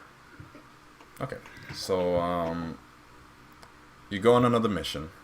And then when you come back, you know, you're you have some time to talk to your slaves or servants or whatever you wanna even call them at this point. Elif kind of yeah, your coworkers. Elif kind of pulls you aside and just says, you know, I just wanted to say that you are a very good man. I have seen enough proof of that, and do not doubt it. Thank you. I know all too well the suffering you go through. It's the least I can do for you. I have seen your scars. Yes, I have a past as well, as you all do. But it's the least I can do for you too, poor souls. As a man of my rank these days. I have seen others climb the ranks that haven't had the same mindset as you. I guess what I'm trying to say is that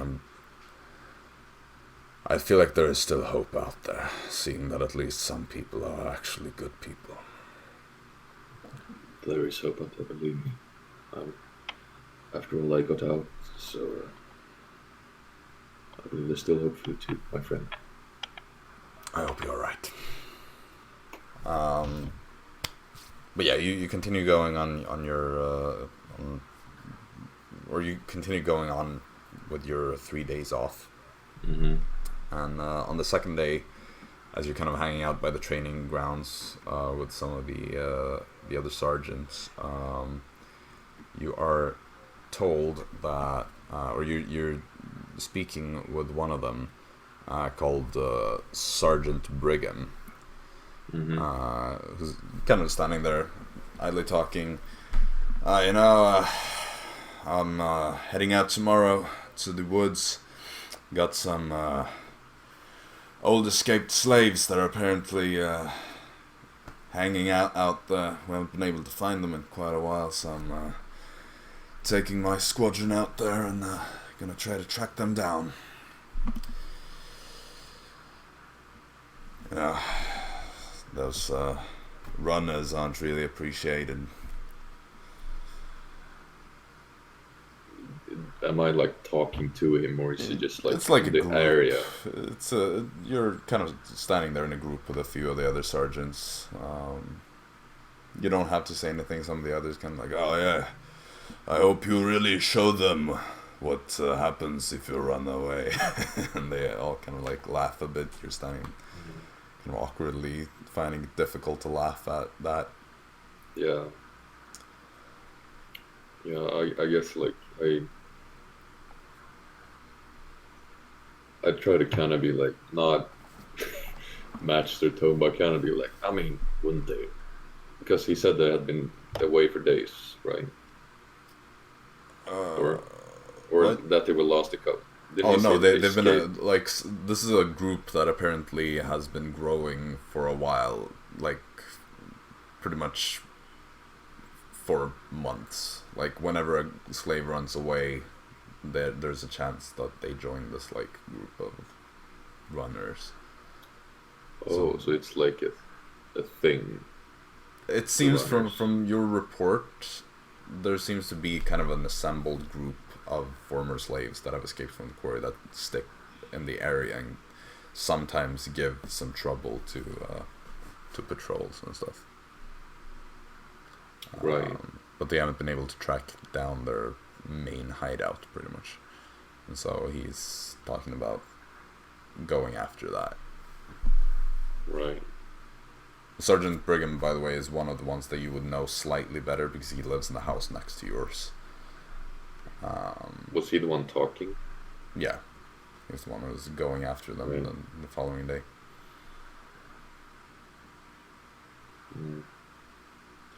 I mean, Fritz would really not feel good about this, but I guess he would feel it's like a little too much for him to really do anything without it being like really suspicious. So I guess he kind of just lets it slip, but I guess he kind of just like Hopes that the guy doesn't find them. yeah, and he kind of just like leaves the like just goes away. He just like Yeah. goes for a small walk, punches a tree or something. You go over, you take a lap around the training grounds and then just like slice one of the dummies to oblivion. Yeah. Anyway, the day goes by, and then as night comes, you've kind of had some dinner with your coworkers. Yes. Make a perception check.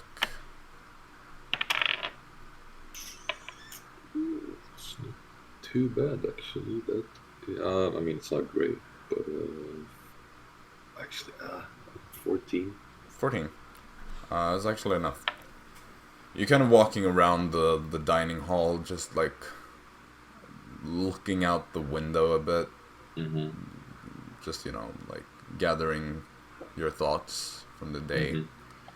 And then you see something move out in the darkness, and you squint a bit and you look closer, and you see Sergeant Brigham, who was talking about going after the slaves the next day. You see him outside between like your two houses, but like by his house. There's some barrels standing outside, and you see how he's packing some sort of bag, and then just kind of like looking around him a bit, like just packing. Like it's very suspicious. Yeah, this is quite obvious to you. Like nobody else probably sees him because he's like behind these barrels. It's only that your window allows you to like look straight out. I was inside, right? You're inside. Do I think I would be able to like run out and catch him? Probably. He seems to still kind of be like packing, and it's just around the corner pretty much. Yeah, I guess I just kind of go out and like sneak run towards him. Okay, make a stealth check on disadvantage, I'd say. These are easy ones. Ooh, that's I don't add anything to dexterity if you don't have any proficiency. 11. 11. He's on pretty high alert, so I guess that wouldn't really be. Yeah, he seems to notice you before you are able to reach him, so he kind of like takes a few steps back and seems to have like dropped the bag or something, because he's just standing there. Sergeant Fritz, what are you doing up this late? Well, I could probably ask the same. Well, I was just going for a walk, kind of a bit restless since I've got a big day tomorrow and all, That's nice. What's in the bag? What bag? I just kind of points at. Is he holding it like behind his back? No, like he's not holding it right now. He's just like probably just thrown it in behind the barrels the moment he noticed you. Yeah, I'm just like, well, probably that one, I would assume. You kind of like peek behind the barrels and point at it, and he's... Yeah. Oh, there's a bag there. Huh, yeah, would you look at that? That's my bag, it's been missing. Thank you for pointing that out to me. And he just puts it on his back. I'm going to get going now, I think. Big day tomorrow. I should probably leave and all. Nice talking to you, Fritz. What kind of shape does the bag have? It's like a leather does it look backpack. like, yeah, but it's like from the content inside, does that form any like what do you call it? Like feature thing on Right. the bag? Not really, but it looks pretty much packed like full. And it doesn't look like the type of bags that you would bring on missions. Does it look heavy? Like it looks full, but does it look heavy, or is it just not too heavy? Relatively like average. There are probably some lighter things, maybe something heavier as well. He doesn't seem to struggle with it anyway. Like it's light enough for him to just like pick up and throw over his back without any struggles. Yeah. Well, I hope you don't lose your bag again then. Didn't even know it was missing. I'd really be ashamed if someone else were pick it up before you did. Yeah, definitely. I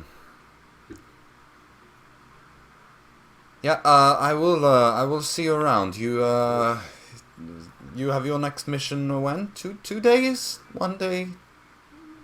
How long do I have? Not tomorrow, the day after. 2 days. Oh, yeah. Great. Yeah. Well, talk to I'm you glad when I'm it's back. all sorted out. Yeah.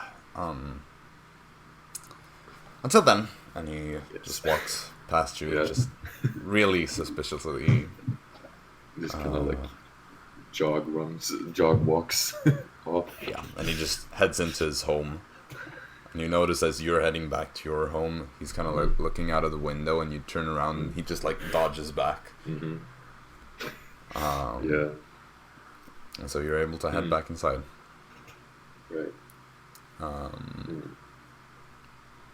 You want to do anything? No? It's nighttime, right? Yeah, it's pretty late at this point.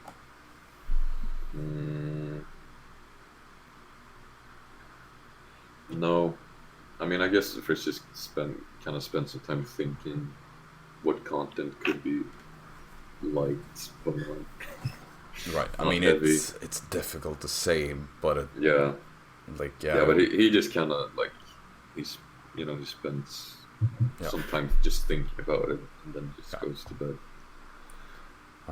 So the next day, you continue with your routine a bit, like thinking about the stuff that happened the day before. And as the day grows late and you're about to head back home, there's a bit of a like group gathered outside just talking among the sergeant quarters. And you hear one of them just kind of like call over to you, "Hey, Fritz, did you hear that Sergeant Brigham didn't come back? Apparently got killed out there." I just kind of what do you call it? Not stutter. That's when you speak, but when you like in your body. Right. Yeah, well, no, I hadn't heard that. Major General gave the report that they will be bringing over a new sergeant to fill the house in the next few days. Shame, I kind of like the man. Well, did his squad return, or just No, nobody. What happened? All missing. Seems like the runaways got him. Do I still have one day until I do my? The next day will be the day that you are sent Right. out. Yes. I'm thinking about maybe doing like a little search myself. Okay. Like, how do I phrase this to other people?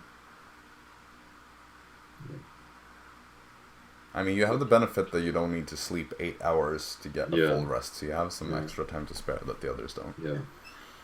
Right. It's like, well, I could perhaps go after him and see if I can find any, remains at least. I think the least I deserve is a funeral, or whatever they do in the Dawnworm. In the Dawnworm. Right, yeah. I mean, that, you should probably go speak to the Major General and all, but, sounds like a pretty decent idea. Yeah, so I just kind of like nod and make my way to the Major General. Right, you find Major General Krantz Yeah, by his house, kind of sitting outside, just reading a bit. yeah. Fritz, Sergeant, what is it? Sir, I heard that the squadron that was sent out this morning Oh, yeah. went missing. I Ah. was wondering. Don't worry about that. It happens. Well, sir, I was wondering if I could just take the day to perhaps locate any remains or clues or anything really. I mean, I think the least they deserve is Respectfully, Sergeant, I think that is a bad idea. You should return to your house and prepare for your assignment tomorrow. That is an order. You can make an insight check. What do I add to that? Is it Constitution? No, insight is wisdom if you're not proficient with it. Wisdom. That's +2. 15. 15. Starting. He seems to be hiding something. It seems like the Major Yeah. General knows more than he lets on. And is a bit, defensive about this subject. Right. But it doesn't seem like it would be anything, towards me specifically that he thinks No, I'm being no. suspicious about it. It too. seems more like you should not be asking questions about this. This is Yeah. there's something weird about Yeah. this. Well, of course, sir. It was foolish of me to think I could head out myself. Yes, now you are dismissed. Go back and get yourself some rest. I salute and make my way back. Yeah, you head back. You want to do anything more?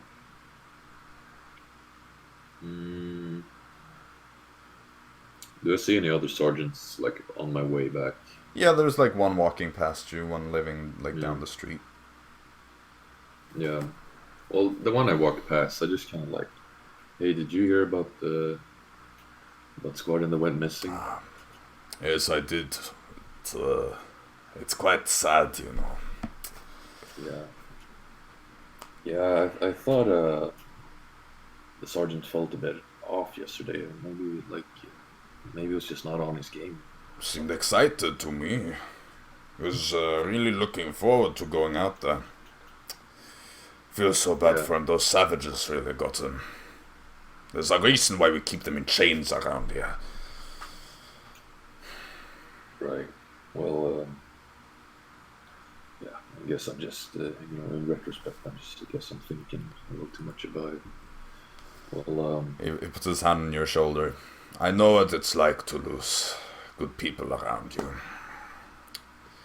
It can be difficult to deal with. I think some good sleep will help. yeah, I'm gonna head back. Thanks. No worries. And he keeps walking. Yeah, I don't really do anything else. Okay. Except grubla, is the word for that. Contemplate. Yeah, I guess I'm still kind of just like contemplating, Yeah. thinking it's all very weird. But yeah, no, I don't do anything else about it. All right. So you spend the next day just or you get to the next day and you are sent out on your next patrol or your next transport mission. Once again, you go meet with a strange Thermaran scientist and then come back. You want to do anything else, or Is our route kind of the same way he went? Like the squad was heading out towards, or is it like completely opposite? I mean, you don't know exactly where he went. It's Right. difficult for you to say for sure. Yeah. I guess he's just kind of like more, like Fritz is just kind of in general just like seems more observant about the surroundings, really. Just kind of looking for anything, I guess. Because you see, I don't think Fritz doesn't really think that they're dead. He's a bit suspicious about the whole quote unquote disappears, death squad. Yeah, no, but I mean, yeah, it's just some slightly more of a high alert, but nothing else really. Yep. All right. Well, in that case, you finish your transport mission. You return back. You have 3 more days. Yeah. Is there anything you want to do? You want to keep investigating? Look if there's anything. I think Fritz stays kind of low. Like, well, he doesn't. He's still like, it still bothers him. But he takes a few days to just kind of stay low and see how things play out. Just because he also knows that he let the kid go, so he's just gonna let things maybe cool down or something. Yeah. And to see if any other if there are any reactionary consequence. What do you call it? Something happening in. You get what I'm saying? Yeah, I think I do. Yeah. Nothing really seems to be new or different. Like, they're obviously still talking about the fact that the sergeant went missing, like, among the other sergeants. There's a new one who has been moved in from Eldrathal, who has taken over his house and is now kind of getting adjusted to the place. And what's kind of his persona? Kind of like normal Thermaran sergeant. I mean, he's kind of like a few of the others.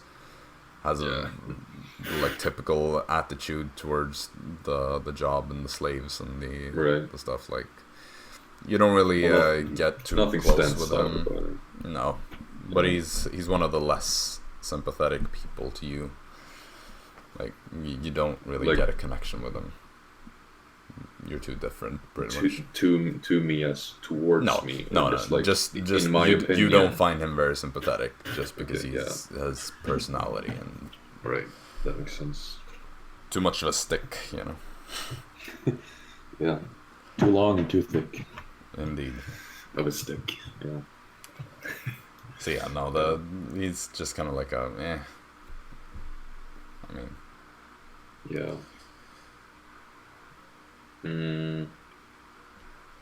Yeah, no, I think Fritz is just kind of playing it pretty cool. Yeah. still. Okay. I mean, it was like weird, but it wasn't like super strange. I mean, I feel like Fritz has seen weirder stuff, so it's just like, I mean, he just kind of like, I mean, well, maybe they did just die or something. I don't know. Well, at least he's kind of trying to tell himself that or something. I don't know. All right. He still doesn't really want trouble, you know. So I guess he kind of just lets it be for now. Some more time goes on, and you go on one more transport mission, and as you come back, the Major General approaches you and says, Sergeant Fritz, there are new orders for you. You will be sent away from here soon, which is why I will relieve you of your next transport mission so that you can take the opportunity to rest up some more than you would otherwise do. Then you will be sent once more accompanied by the Lieutenant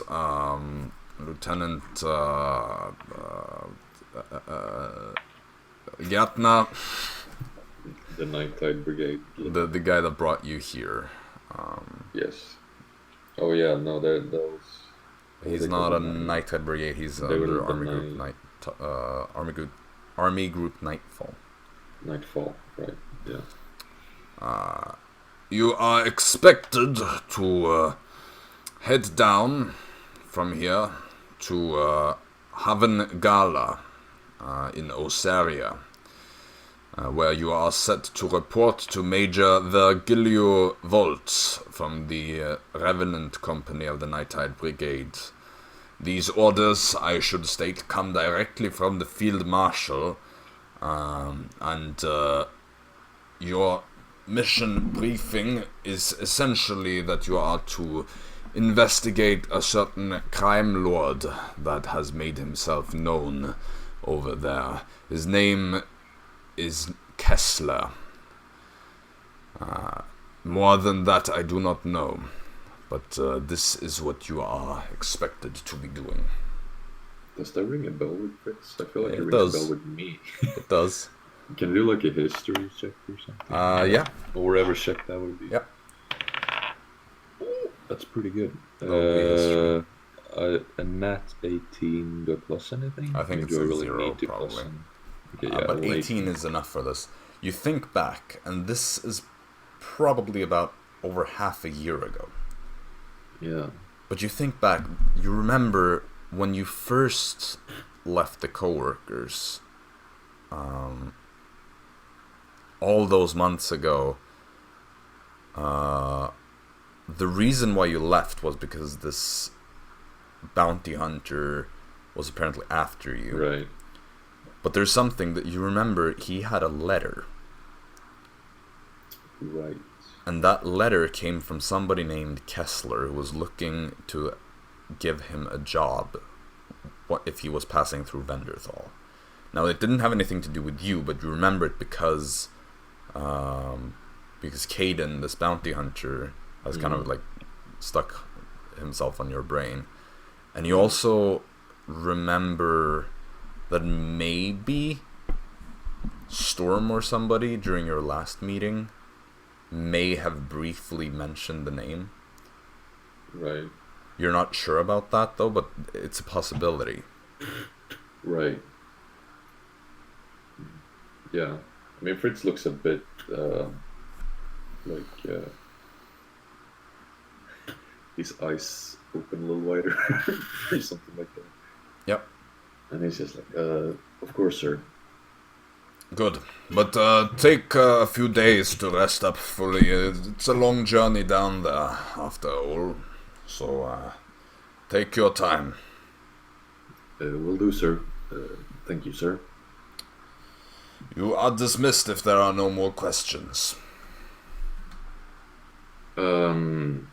I mean, I just hope my låt mig bara tänka lite. Det fanns lite. Take it. Take a No, second. I'm just. I hope my service here has been, you know. Yes, it has been good. It has been good. I will leave you a positive review. Yes. I don't know what you would say. Like review does not sound like the right word. A good word or something. Yeah. I will leave a good word with the field marshal. Yes. Do not worry about it. Your resume will be padded by this. Yes. Well, thanks again, sir. And he salutes. Thank you for your good service. I will see you again in a few days when you are sent out. Yes. So, in that case, you have a few more days. Is there anything you want to do in that time? I guess I'm just gonna, tell my coworkers that we know what's going on, and for their sake, maybe, well, they should remember who they are, but they should also, after whoever comes and replaces me, they should probably, behave, because the other guy might not be as nice. If the other guys comes and they're just like, oh, hi, I'm that guy, that might not bode well for them. But, I'm just kind of brief them, I suppose. They're visibly saddened to hear that you will be leaving. And they both kind of like thank you for actually caring about them and viewing them as people.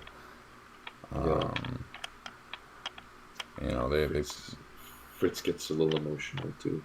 Yeah, they pretty much just like say, seeing that there is still some humanity out there, that there are good people. I guess it has given us new hope to go on, even if it's just a little longer. Yeah. Well, be sure that if there ever comes an opportunity where I can, change things around here, I can make damn sure I will. Yeah.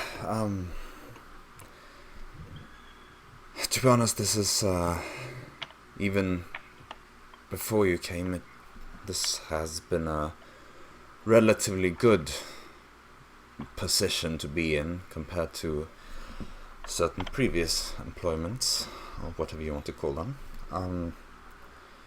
But especially these past 2 months, 3 months, I'm not quite sure, have been an absolute pleasure.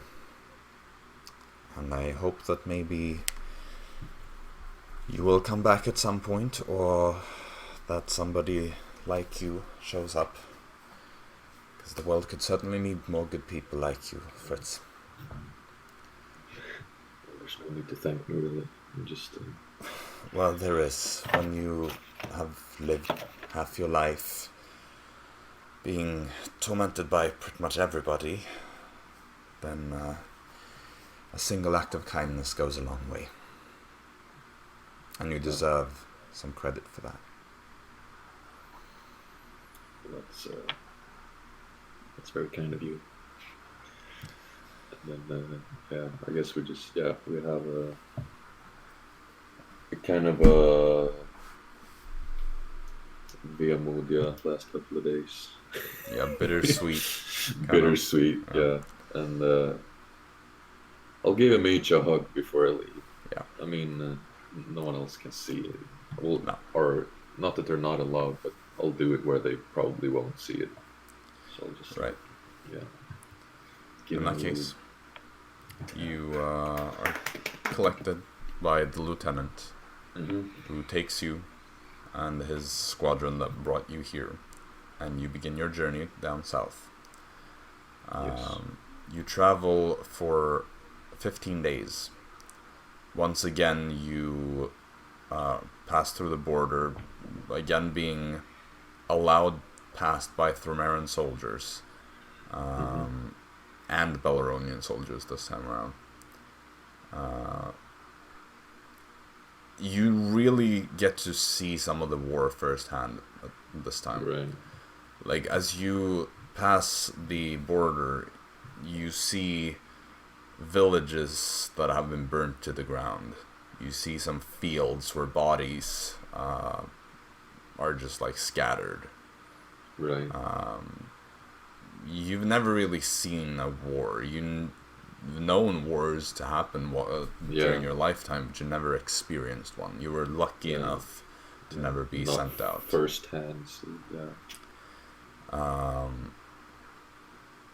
It's a very sad sight. Yeah. You encounter some armies or some larger groups in the army. The men just look exhausted.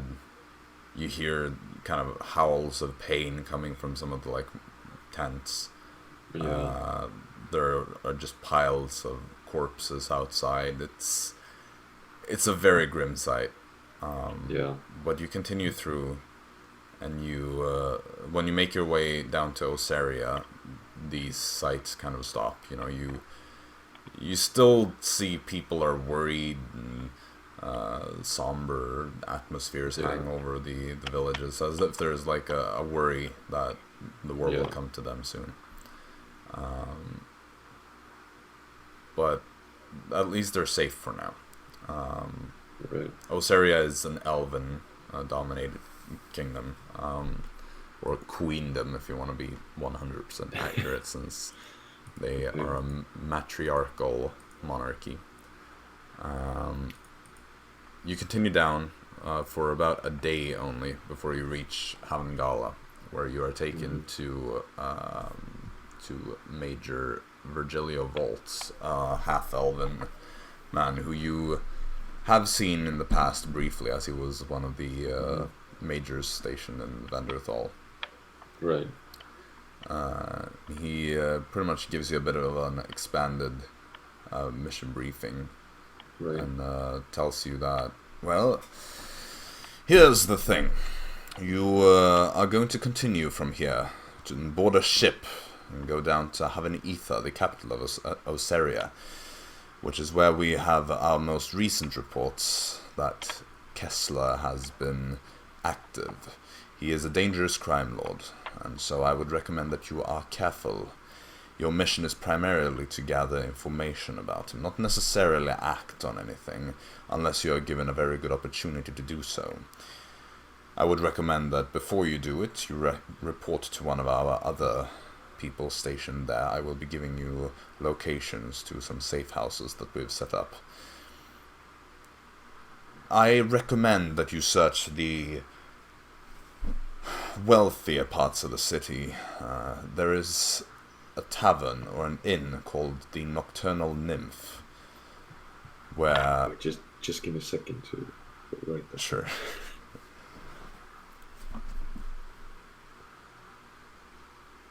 Yeah. The Nocturnal Nymph is where one of his most known second-in-commands, a lieutenant of this Kessler, has been sighted just a few days ago, as of the last report. You go there and you start with the tavern. After that, we'll see where you go next. Is that understood? Yes, sir. Understood. Also, I should point out that following your brief time away from the brigade, you are now no longer suspended and are once again under the command of the brigade. Is that understood as well? Yes, sir. Thank you, sir. Excellent. I look forward to hearing more from you, Sergeant Wiprecht. I salute him. Best of luck to you.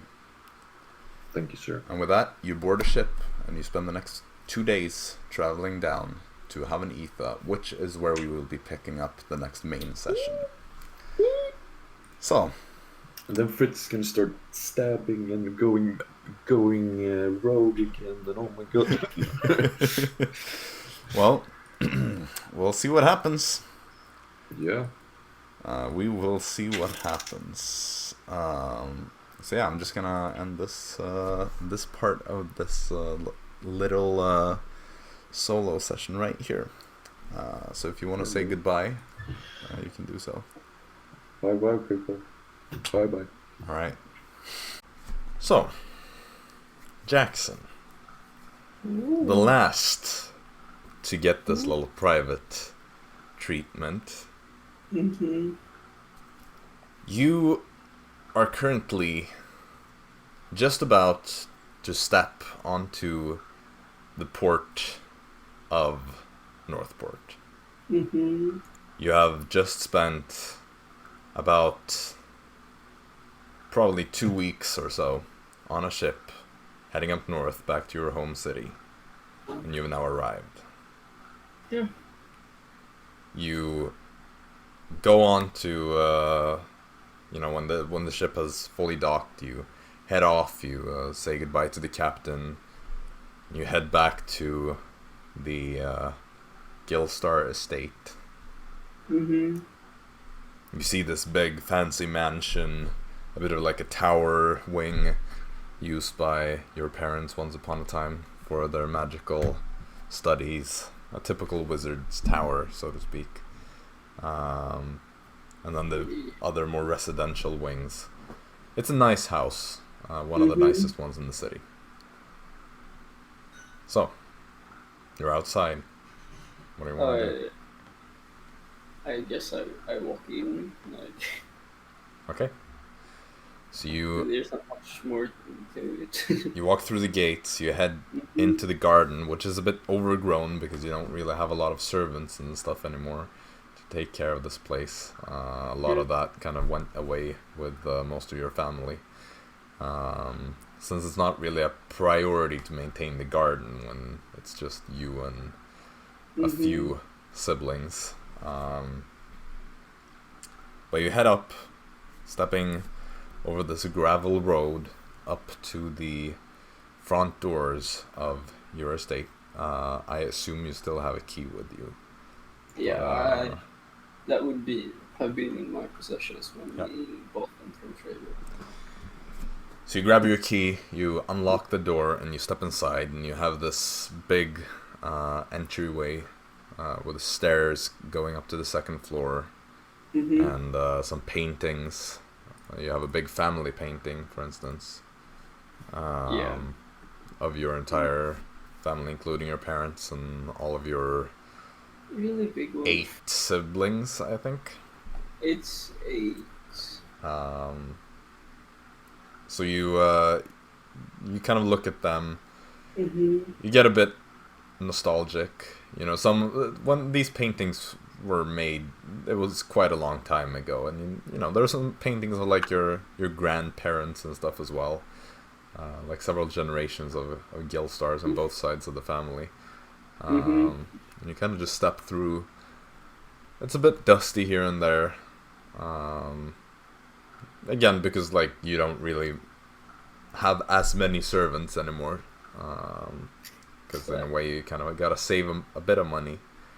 Where do you want to go in the mansion or in the manor? I guess I would like go to my room first. Okay.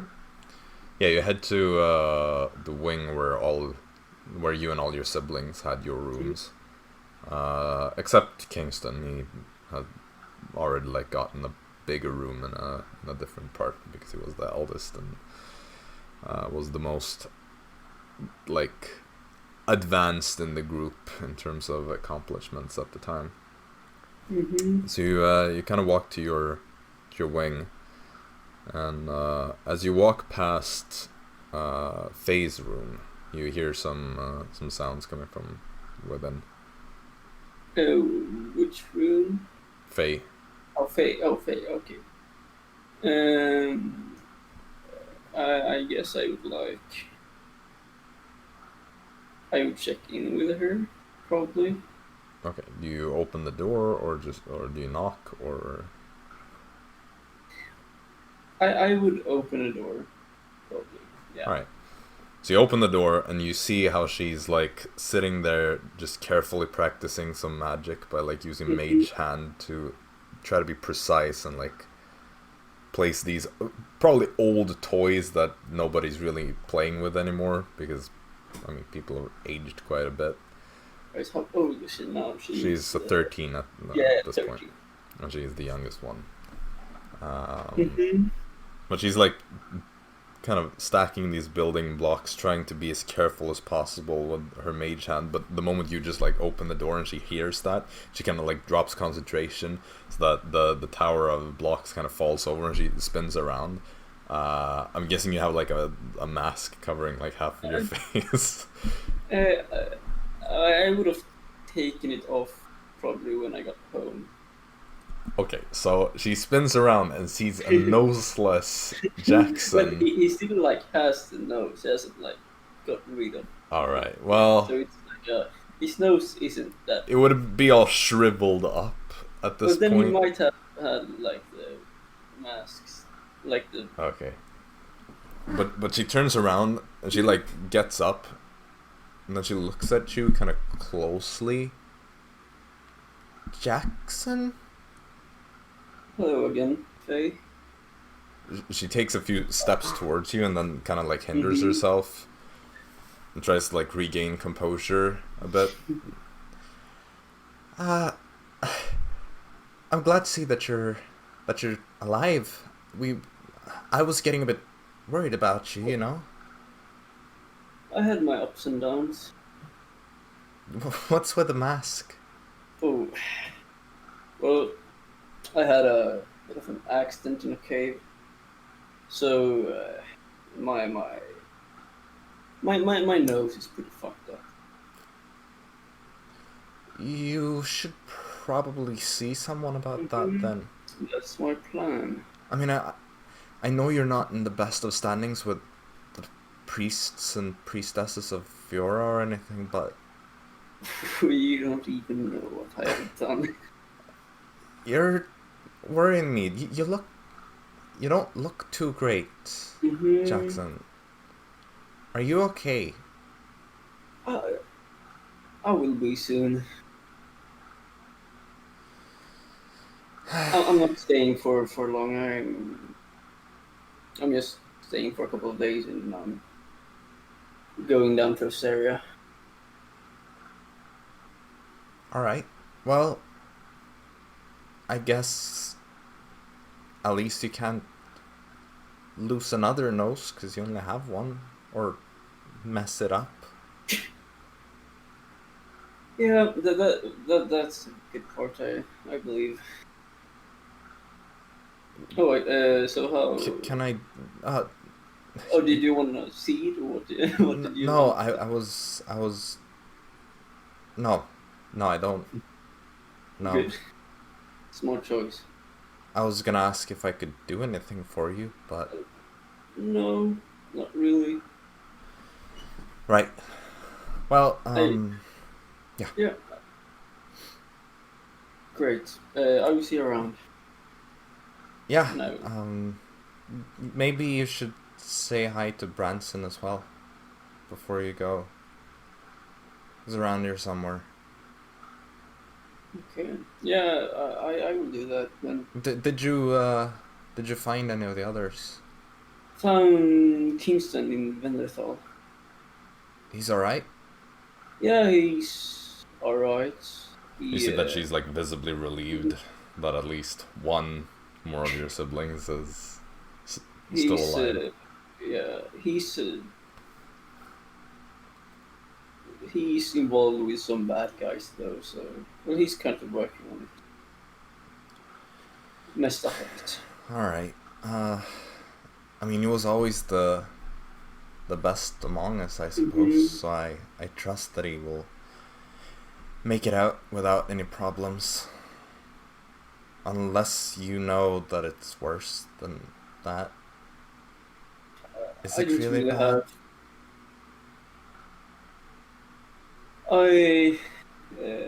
He said it was quite bad, and I was going to help him, but the day before I was going to see him, I was arrested. Arrested? Jaxson, what have you been doing? Well, first of all, we were in Belleran.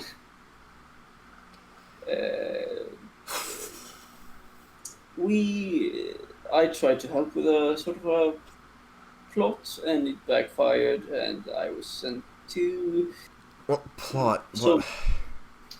Does this have something to do with what you did with Fiora? Because you Alright, did mention something about that earlier. that was before that.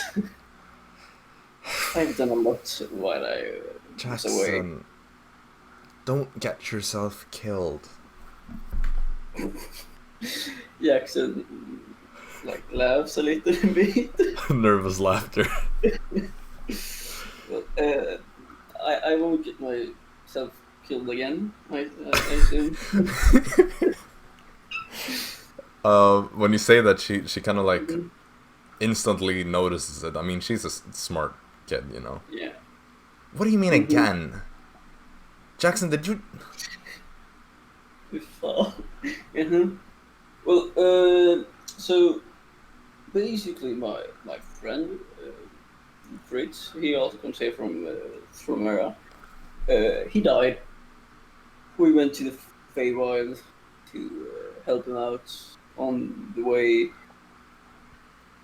I kind of got in the same trouble as Fritz and basically died. But my friends had my back and resurrected me. So you've been brought back from the dead. Yes, I I mean, I understand necromancy, but you don't look more undead than usual. divine magic, not any arcane. Alright. Can't really say that I know much about that. Yeah. Well, I don't really know any that much either anymore. I have been studying Mm-hmm. our parents' things. I mean, their books in the tower. I've gotten better at stuff. Mm-hmm. Just thought I'd let you know that. That's know. great. Do you get any help from Ranson. yeah, right, Alison and Opie. Or do they just keep to themselves?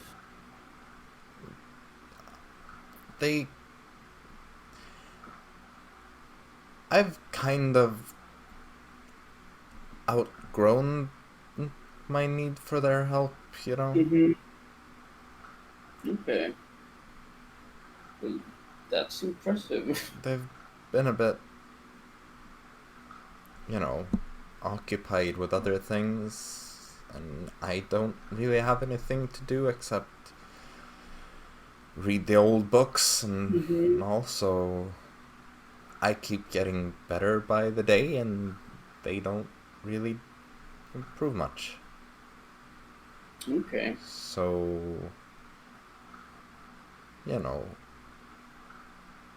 well, I will see you around. It was nice to see you again.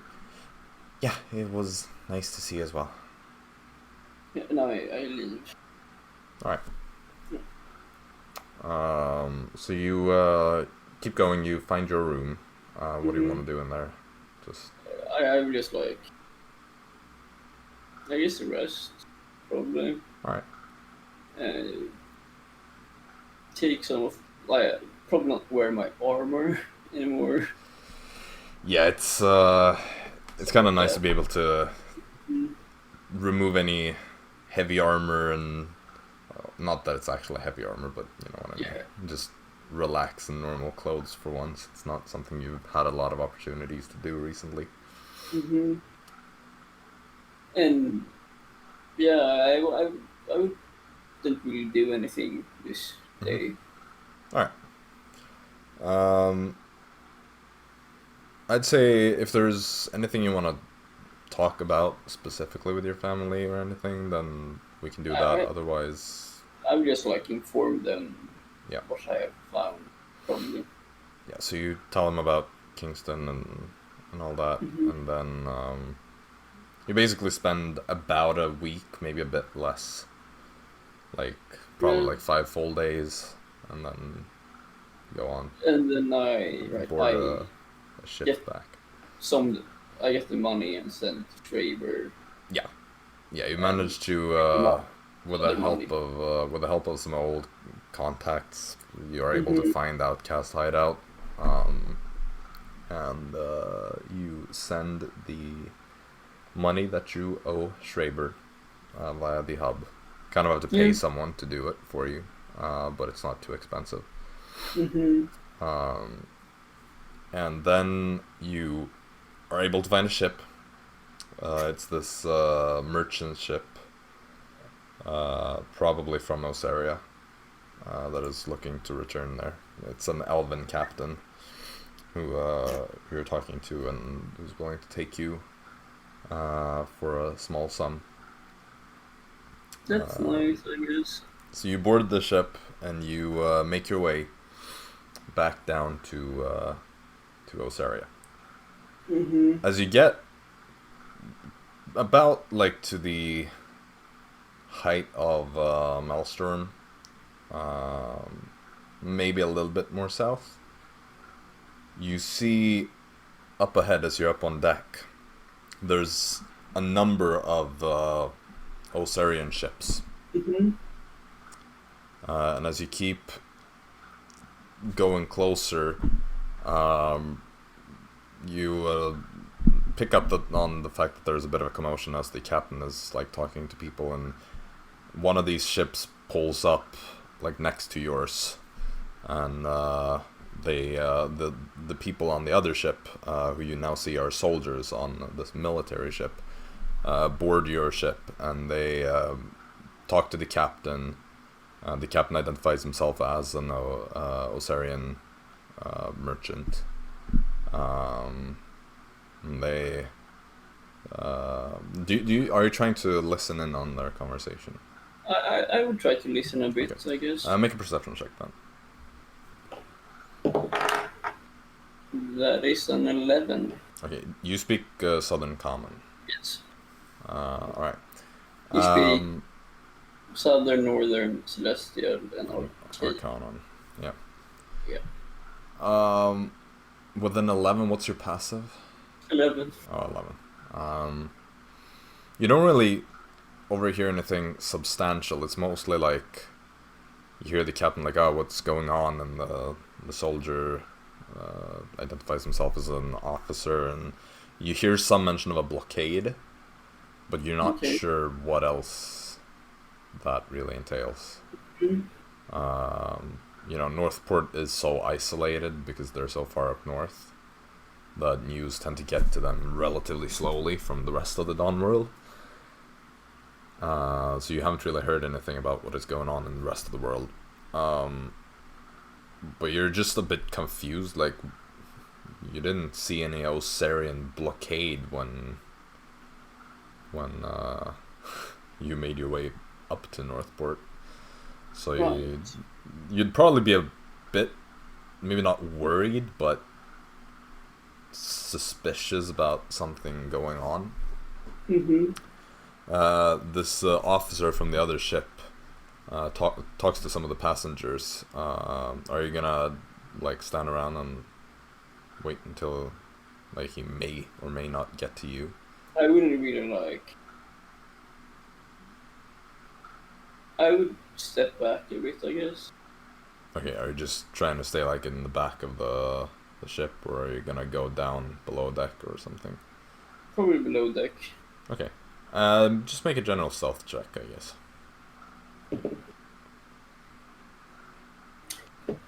That's not good. 2. 2. Okay. Wait, I need to check if it's... No, it's actually a 4. Okay. Not high enough. As you kind of start walking back, you see one of the Osarian soldiers, one of the seemingly officers, like, "Hey, you! Come here!" I will go to him. What's your name? Jaxson. Last name? Gillstar. Where are you from? Northport. And where are you going? Hafnitha. Why are you going to Hafnitha? I'm doing it for I need a new start. That sounds awfully suspicious. Well, it's Have most... you any idea what is going on right now? No. No idea at all. Make a persuasion check. Well, I don't know that there's like a war. Oh yeah. No, that's why it's not a deception check. That's 3. Okay. Yeah. A new start. Yeah, well, sort of. I A tend new to- start, like a Thromeran spy being sent down without any background or anything. I wouldn't really work for anyone. I'm more of the person that likes to work with myself, I suppose. Then you better start explaining thoroughly right now. Well, Or you'll be hauled back in chains. I'm going to Afnitha to fix my issues. Define. Addictions. Alcohol. A bit heavier. You got any of that with you? No.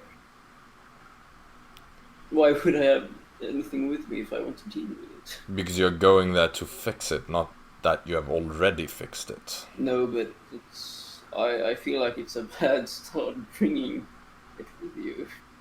What kinds of substances? If you want to, you can just list like Yeah, the like different things. I would basically say that stuff that I make myself and sort of like for own consumption. My like mutations. And why have an ether of all places? Why go there now from Thromera? Well,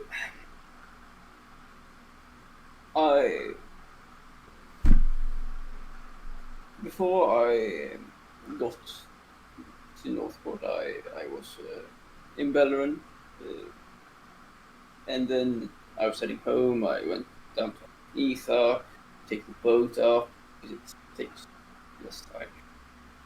And then I saw a temple, and it's just been in the back of my head. I think they might help.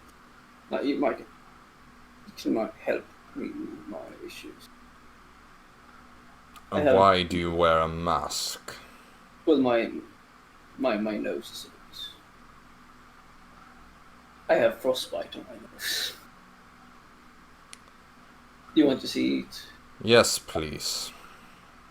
I take off my the bandana or like. Alright, you see, the moment it becomes visible, he kind of like takes a half step back and is like visibly disturbed.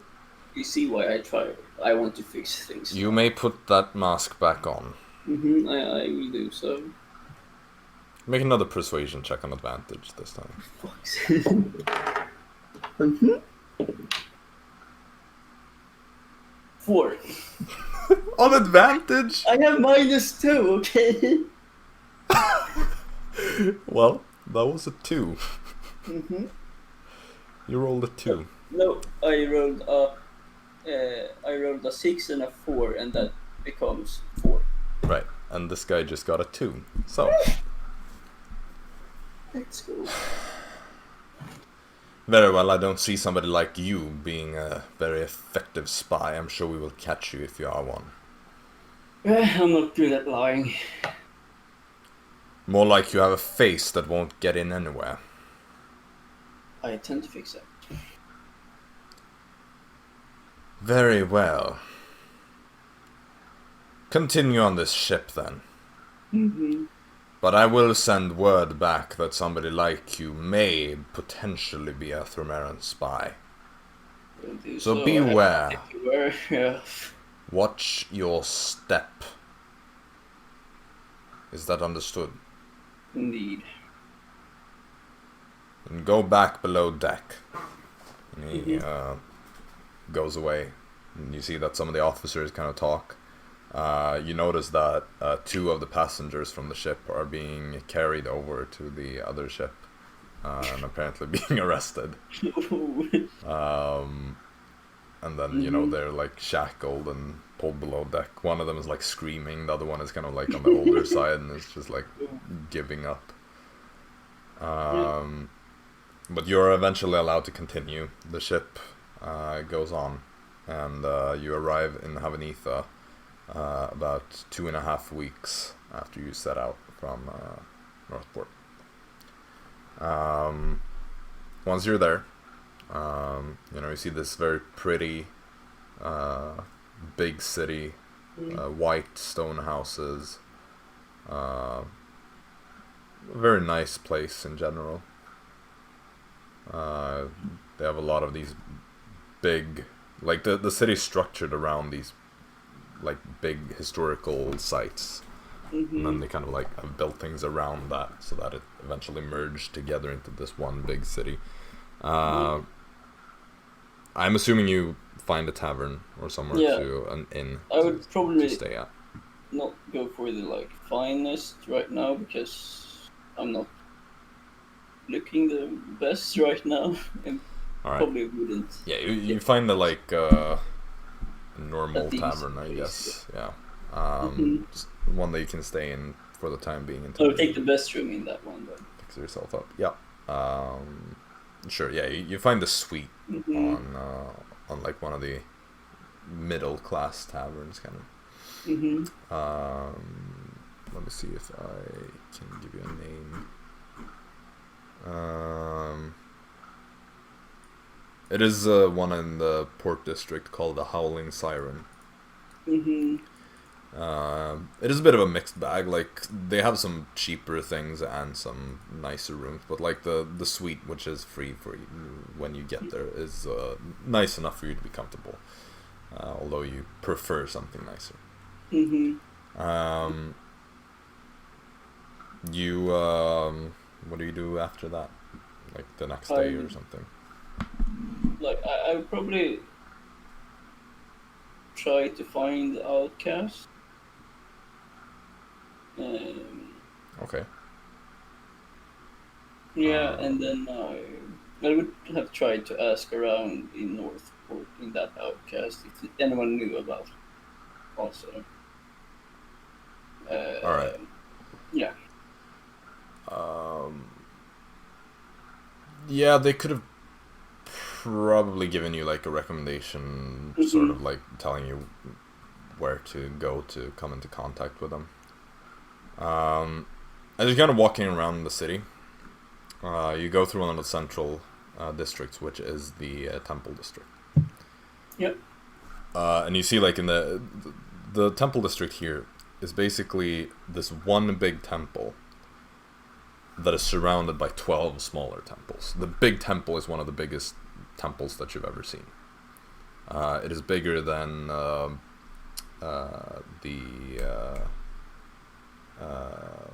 Great Temple of Vir, for instance, in Venderthal.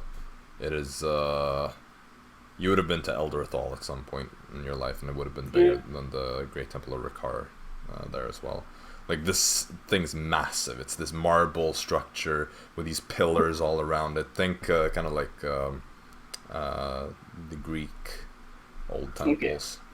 But then there are these 12 smaller temples and slightly different styles around it. And as you walk around there, you see one. It has these like purple streaks into the white stone. And you recognize from the symbol that this is the Temple of Umbra. And there's still something, just like there was when you were in Havengala on your way back to Northport and walked past the temple there. There's something about this that kind of draws you in. Okay. I would like postpone that a little bit, like, until I have found the outcast. Well, you do a bit more searching, and you do eventually find the outcasts in this big mansion in the, I believe that would be the Garden District, if I'm not mistaken. Or no, wait, no, it's not the Garden District. It is in the Council District. That's where that would be. You make your way inside. There are these very weird illusions that, like, as you head in through the main entrance, you hear these weird sounds, but you're warned about it, that just, like, ignore it and keep going. Okay. And then there's this, like, there's an actual, like, specter, kind of similar to the one in Mistvale, that just comes out through the wall, and for a moment you're, like, scared, and you go for your glaive, but then you're like, no, wait. And you stand there, and it just kind of pops out and hovers there and doesn't really do anything. So you just keep going, and eventually you come into this main room, and there are some people sitting there. One of them has a crossbow kind of lazily pointed at you. Just like, so what are you doing here, huh? You know where you've headed? Do you know where you've ended up, boy? I think I'm in the right place. And what is that place? Well, the Outcast, of course. Well, you sure look like you fit in. I'll take your word for it. Alright, what do you want here? Well, I'm just looking for some, to buy some stuff. Well, head on in then. Thank you. You kind of left to look around a bit. What do you look for? Like vendors, I guess. Okay. People selling stuff. Yeah, I mean, what you mainly find is like a fence that sells illegal wares. And you find someone who you, at first glance, reminds you a lot of Schreiber. But you realize that the fur is a bit more like gray and matted out, and wears a bit different clothes. And but it's clearly like one of Schreiber's co-workers, as you find out. But what exactly is it that you're looking for? Like probably magical items. Okay, well that would be the other one who introduces himself as Sophos. Is there anything in particular that you're looking for to buy, or? No, not really. He's just like looking if there is anything there. It's not like he's found anything. Like it can be anything from like armor and stuff like that. Okay. You know, I think it's better because like if we just like take that one, the entire group is in one place to do like magic item buying, because otherwise I'll have to change the entire inventory of the store until the next session, and that's kind of annoying. Because then I'll basically have to cycle everything out because it wouldn't be here months later. So you just kind of like take a look. Don't find anything that interests you. You could buy some healing potions. That's probably like the most appealing thing in store. Okay. But otherwise, it's mostly things that don't really fit you, like a staff and some other like more mage-oriented things. Seems to have been like a surge of magical items from like old wizards and stuff that have been acquired recently. So you don't really find anything good right now. Okay. Yeah, well, then he would probably head out, put some of the money in the bank. Yep.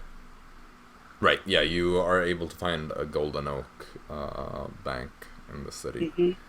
And you are able to open an account. I assume you want to do it in your real name. Yeah. Right. And then you pretty much get like a number that you can use with like your name and stuff in any city, and they have a system to retrieve that money wherever you are. I already have an account, I believe. Then. Yeah, I guess you would probably have that actually. But yeah, you're able to leave the money there if you want to. Yeah, I leave the money there. Yep. Yeah. And what comes next for Jaxson? Then I would probably check out the temple. Okay. So I'll say you've probably been here like 2 or 3 days at that point, like getting yourself familiar with the city, kind of exploring a bit, figuring out where things are, buying things, hanging out in the tavern. But eventually you're like, okay, it's time. So you head over to the temple, and you head inside of the Temple of Umbra. You see that these purple inlays continue, and there are like purple gemstones at the top of these pillars that are on the inside of this place. You see the priests, as opposed to many of the others, these are dressed in more like black and grey colors. Still relatively like light clothing because it's a pretty warm climate down here. But you know, they have darker colors here. Also with like purple trims and stuff. You get the opportunity to speak to one of the priests, who pretty much like comes up to you and says, "Welcome to the Temple of Umbra. What can I do for you?" I don't really know quite yet. I have just felt really drawn to this place lately. Then it would seem that the lady wants something. Are you aware of who our lady is? I've only heard her names before. Well, allow me to tell you a thing or two about her then. Umbra is the queen of the unknown, the mistress of magic, the great mystery, and the mother of the shadows. She has many things that interest her. Magic, for one, of the arcane nature, is one of her favorite things. Would you happen to know magic? I have some magical properties, I would say. She also likes when things are interesting, when things don't exactly go the way they are expected to go. I see you smiling. Well, that's kind of something that regular happens to me. You attract the unexpected, then. I'm not surprised that she has had an eye open for you, then. Come with me. And she walks into the temple, into one of the back rooms. You see this temple is relatively large. Of the 12 temples that surround... wait, is it 12? Or have I miscalculated this? No, I'm not. Yeah, no. I'm just starting to second guess myself if maybe I was wrong to begin with. I think well, I know what I said. Question is, did I just misremember? Like the first time. No, it is 12. It is 12. I just confirmed it.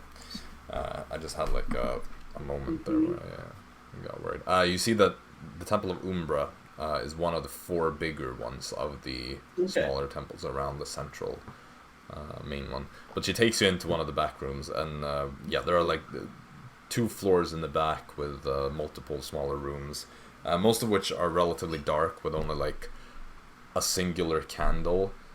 You can kind of close these rooms or open them as you please. Some of them that you walk past that are open, you see that the candle burns with a purple flame. But she takes you into a room where there is nobody at the moment, and she points towards like there's some pillows, some purple pillows that you can take and sit down upon. And she says, "Stay here over the day and meditate. Focus on the unknown, on the mysteries, on things that puzzle you, things that haven't always gone as planned. Think about all that, and think about whatever magic that you may possess. Okay. I believe you will know if it is working. Thank you. It's worth a try, I guess. And do not give up quickly if it doesn't work. For some, this process can take months. But I should not keep you here in this state any longer. Go on. Begin your journey. She heads out and she closes the door behind you. Jaxson would probably like take off the mask. Yep. And like turn away, like so he's not facing the door. Yep. The Yes, candle he would be did. in like the opposite Yeah. part, and you see that the rooms that were open that you walked past, they were all like facing the candle. Mhm. So you look at that, and then you just sit down and start meditating. Yeah. Alright. That's basically. He just thinks it's worth a try. Like he might help, you know. Alright. So you sit there, and you focus on all these things that she said. And you only, see the darkness of having your eyes closed, but suddenly it's almost as if you feel something different. It's like you can move in your mind. And you feel yourself taking these steps. It's a weird feeling. It's almost like you're disconnected from your real physical body, but you're still moving somehow. And your feet, these metaphysical feet, are connecting. It's as if you're walking in the forest. Mm-hmm. And you're walking, you kind of feel around you. You still can't see anything. You hear the wind. But you're just stepping around blindly in the darkness, and you feel like the trunks of some trees. They seem to be twisted somehow, and you just move around, keep navigating. At a certain point, you don't really know if or how you can leave this state. You don't know how much time passes, but then eventually you open your eyes again, and you're back in the temple, and you see now this purple flame in front of you. The candle, which wasn't lit when you started, is now I will burning. check my golden pocket watch. How long it has taken. Right. It has taken about 8 hours. For Didn't feel like it was any more than maybe 20 minutes. Jaxson is kind of weirded out, I guess, like, but still a bit, like, satisfied. Yeah. With it. Yeah, he would probably leave after that, like. So you go back to the tavern. It's getting pretty late at this point. You rest up. The next day comes. Yeah, he would probably go back there All right. and do it again. You meet the same priestess. Shows you to the same room. And leaves you in there. And you do this. And you get to the same state. Only now you're feeling a bit more. It's almost like you can hear more now. Like you can hear some soft wind. You can't hear any leaves or anything, but you can hear like probably branches moving around slightly. You can hear the footsteps on the ground as you break some twigs and all. You're moving through. And once again, when you eventually open your eyes and check the watch, another 8 hours have gone by. He would probably like just repeat the process. Yep. So you go back there every day, and you do this for about 3 or 4 weeks. And every time it feels like you're making a little bit more progress. Like you can almost see now. And then once you've been here for almost, or actually it would probably be like 2 weeks-ish. As you're doing this again, you open your eyes at the end of it, but this time you don't see the purple flame. Now you're somewhere else. Okay. You look around and you are in a dark forest. Mm-hmm. There are... It's really weird. Like, there are these trees that you felt before, but you now see them. They have this ash-gray bark, and they're twisted, like curling around themselves, all bent and almost moving inwards, forming this alley through these woods. You see along the sides, illuminating the path, are these big trumpet-shaped violet flowers that emit light from their center. You look up and you see the sky above you is jet black with this purple aurora dancing across it. And you see this straight path, this well-trampled path ahead of you. Jaxson would stand up and just like slowly walk down the path. You walk and you walk, and it's weird, like this place, it feels familiar somehow, yet still very strange. You walk for what is probably about an hour when you find yourself in a clearing, and you see there is this ravine that goes straight through it, and a bridge made of these entangled roots stretches across it. A very narrow, long bridge that you would probably be forced to balance across. And as you get to the edge of the ravine and you look down, you see that there's this purple fire that burns along the bottom of it. He would probably just like say to himself, for fuck's sake. A bit frustrated, like testing the bridge with 1 foot. Right. Yeah, I mean, there are like a lot of roots that form this very like thick bridge, so it shouldn't be any problem to walk across in terms of stability. Then I start walking. Okay, so you start walking across, and you walk carefully, balancing. You look down, kind of like making sure that you don't, or you would look down and then look up probably to not be like super nauseous. And you walk, but you notice that you don't seem to get any closer to the other side. Like you keep walking, but the other side seems to be as far away as pretty much when you started.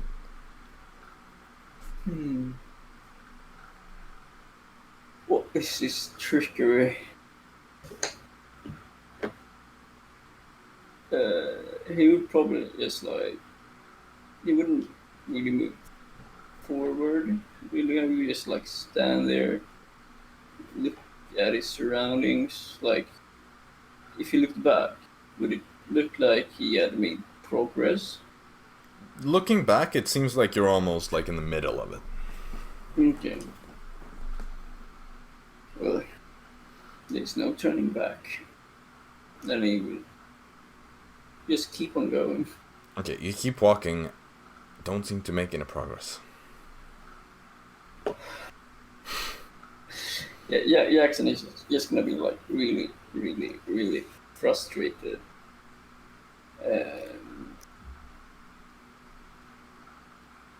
And there was like purple fire underneath. Yep, there's purple fire burning at the bottom of the ravine. It's quite like far down. Yeah, he would probably like toss a torch down. Okay, so you'd pick up a torch from your bag and just throw it down. Yes. So you'd go tumbling. Look down. Yeah, it just tumbles down. Takes quite a while, and then it falls into the flames and disappears.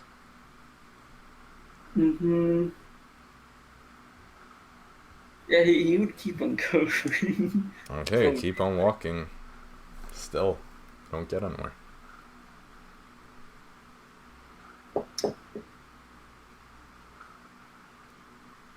He would probably just try to like meditate again to see if he would like get out of it. Okay.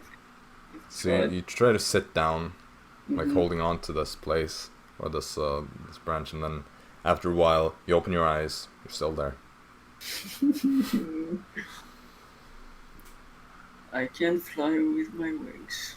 God damn it. You're in the middle of this ravine. I tried to go back.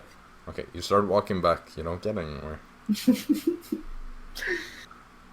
Oh, this is just some bullshit, man. He's playing games with me. Maybe. Just need to see if I have something I can do.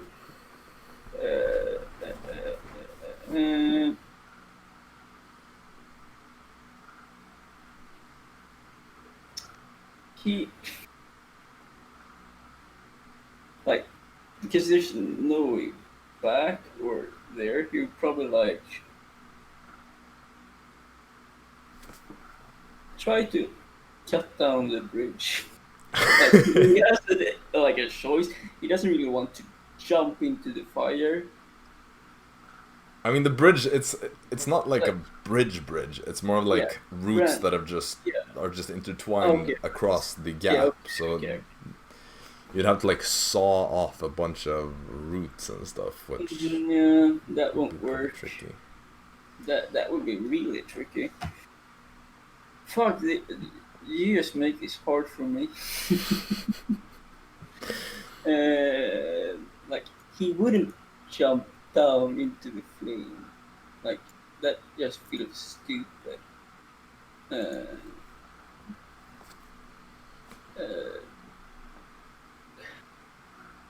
Right. He hasn't tried this, though. He doesn't really have another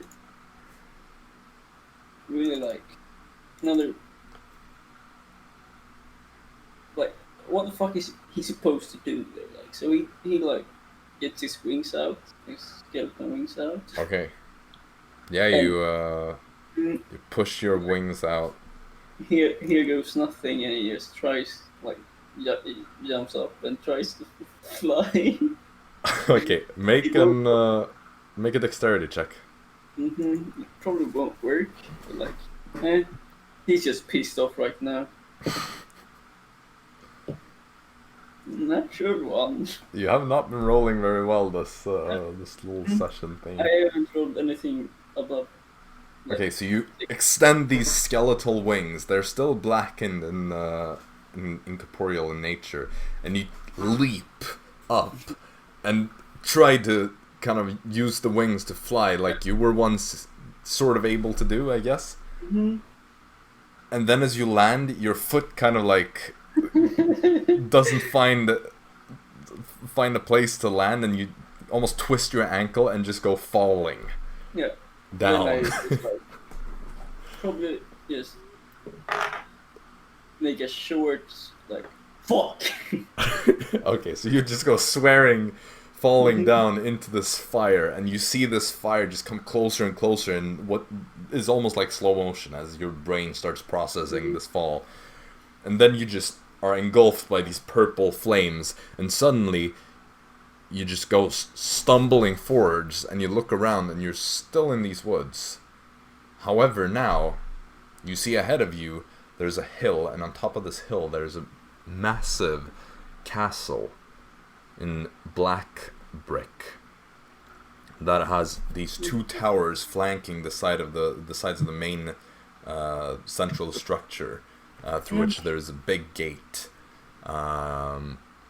There are on top of this on these towers there are these two circular windows of stained glass that have this artwork depicting what looks like some sort of woman in a black gown holding this purple orb, both kind of facing each other from both towers.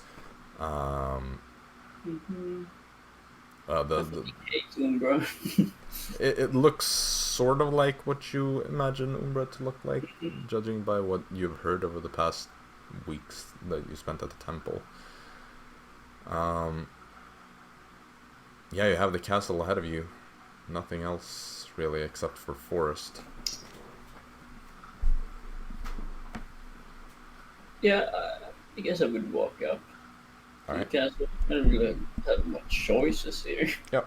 Many choices. There's like a metal fence running around it, and you see these like iron gates that you open. There's some gargoyles sitting on each side looking down, and you walk through and you... Enjoys the architecture. He enjoys the architecture. It's a bit gothic in nature, kind of Thramaran-esque, but way more like exaggerated and bigger. This is like an unnaturally big castle. There are also like more towers and spires just protruding from behind the part that you can see. And so you start heading up this this hill that the tower that the castle is built upon. And as you get to these massive, almost black wooden gates, they just open. Of course it does. For you. And you now stand looking into a great hallway that just runs through this. The sides of which are lined with more of these stained glass windows near the top. And through them, the purplish light from the sky shines through. And it creates this this amalgamation of different shades of red, purple, and pink all across the center of the floor, leading up to the other end where you see an altar on a bit of a dais. And by this altar you see a womanly figure dressed in a black dress facing away from you. I guess I would walk up. Yep. You head through this hall. It takes a while. Like, it's massive. When I compose, I would probably say, like, was the bridge really necessary? You see the woman now kind of turns around, and there's a smile on her face. She... Like, as she turns, the dress kind of flares out as it spins, and you see there are shadows, almost like smoke, just coming out from the bottom of it. Oh, that's kind of cool. It is. There's this stark contrast between her like completely jet black dress and this long curly black hair, and then the porcelain white skin and these purple glowing eyes that just look at you with this smile. And she says, why, of course it is necessary. Things must be interesting sometimes. A bit of trickery never hurt anyone, now did it, Jaxson Gillstar? I'm not surprised you know my name. Question is, do you know mine? I'm pretty certain I do. I don't think you do, but humor me.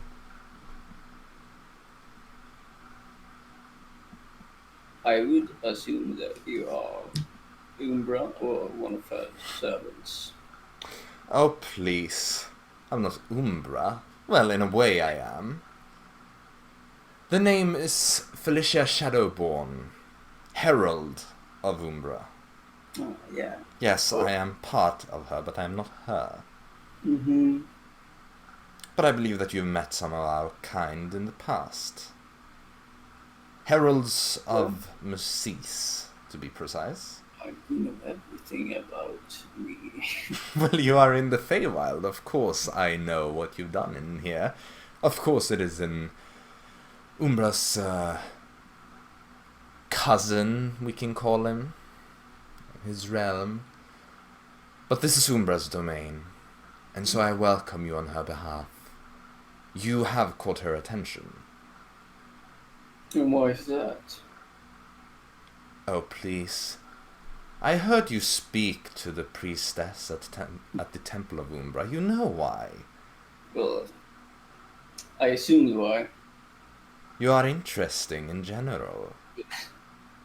That's quite obvious. You've gone on many adventures. You have a past with the arcane. A difficult past, perhaps, but a past indeed. Not to mention the fact that you've practically betrayed a god. Well, it was my revenge. All of this makes you fun to watch. And so, on Umbra's behalf, I would like to propose a deal. She will grant you powers, arcane in nature, perhaps a bit limited, but powers indeed. In exchange, you will serve her, and by serving, I mean make things fun to watch. Change the obvious.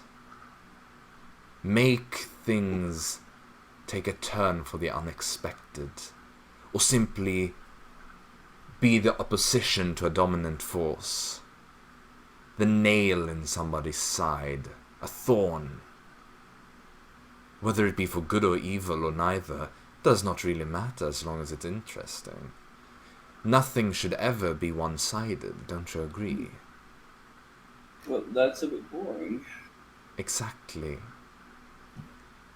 And so, when powers are contested, Umbra rejoices, and so do I. And that is why I'm going to ask if you are willing to take this deal and get these powers in exchange for your loyalty and servitude. Well, doesn't really change anything I would do in the future. I mean, it's basically a free deal for my. As long as you're not intending to retire anytime soon. No. That's not in my plans. I'm just trying to change my ways a little bit right now.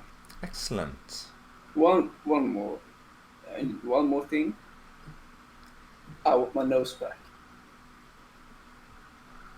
Easily arranged. Well, so powers, nose. Like, what more can I ask for?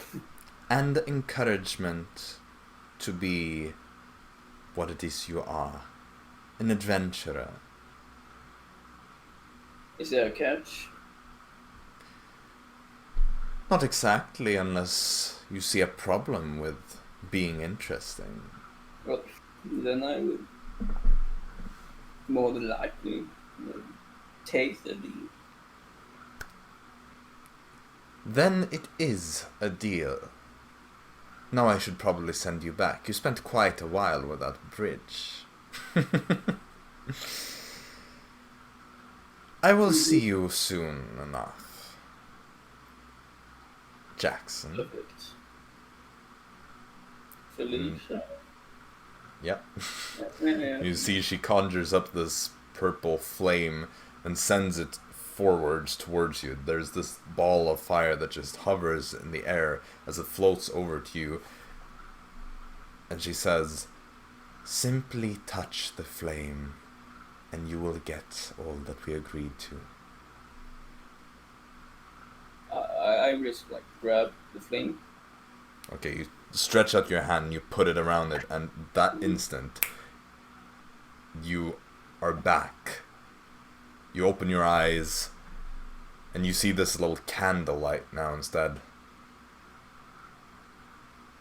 You kind of have your hand in front of you, and you see now how your skin is not gray anymore.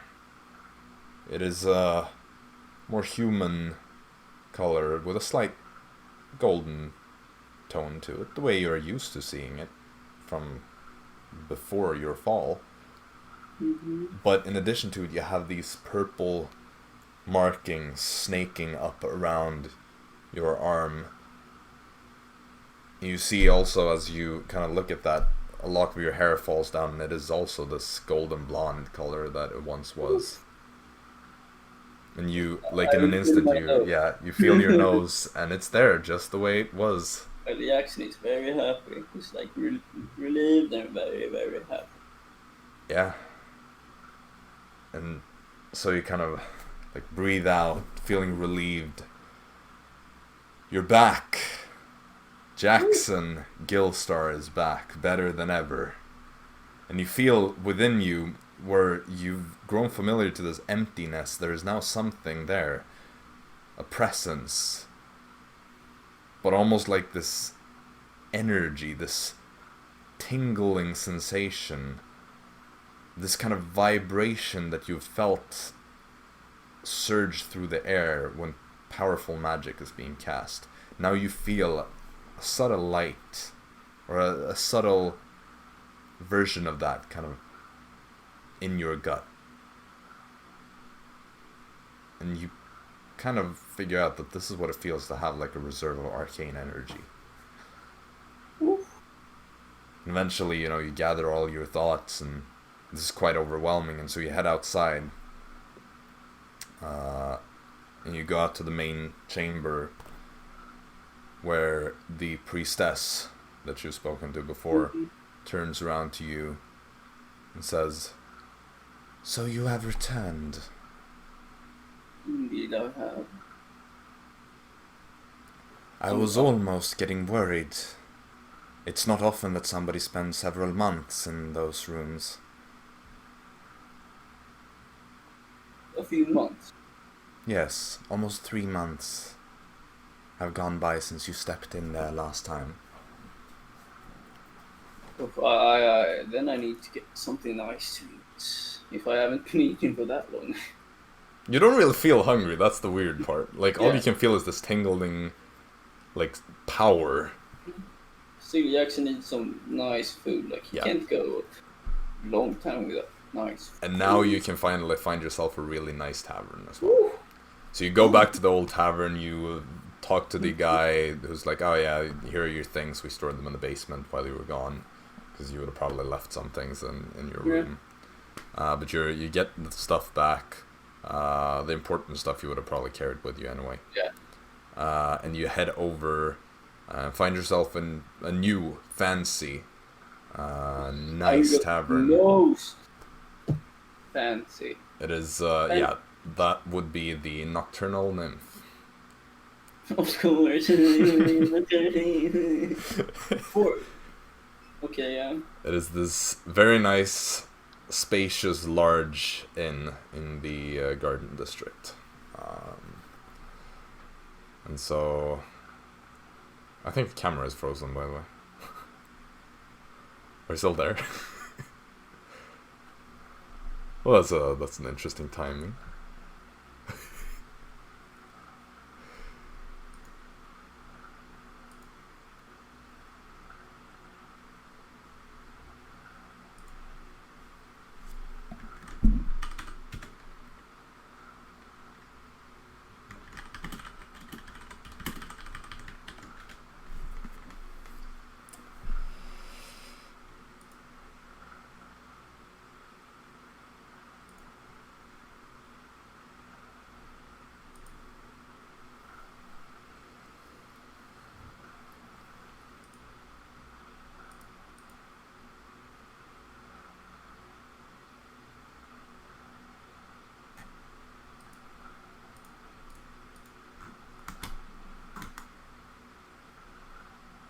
Hello.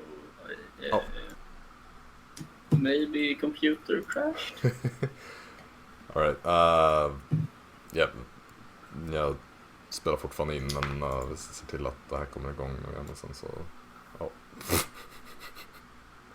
Hallå? Marcus? Jag hör inte det. Oh my god.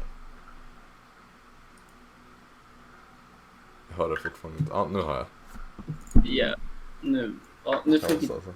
Ja, right. Nu får vi inte som ett tangentbord här. Datorn kraschar. Det är precis när vi typ nästan var klara också. Ja. Ja. Får komma ihåg att edita ut det här sen alltså. Ja, och sen så, jag måste in och fixa mina grejer också. Vilka grejer? Custom item. Den här. Du vet. Taborden. Liven. Alright, ja, men det går snabbt sen. Jag menar bara beroende på hur lång tid det var mellan att vi stack dit. All right. Well, du har fortfarande typ ett par dagar innan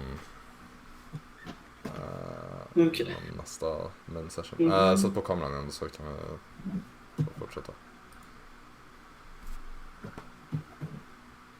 Okay, so 5, 4, 3, 2, 1. Okay, we had a bit of a technical struggle there, but anyway, you go to the Nocturnal Nymph. It is a big, spacious, very fancy-looking tavern. You get there kind of in the evening, and so it's filled with all these like noblemen, mostly elves. But there is the occasional half-elf or a human, but they're in the single digits. It's pretty crowded, but you manage to push your way through to the innkeeper and pay for a room.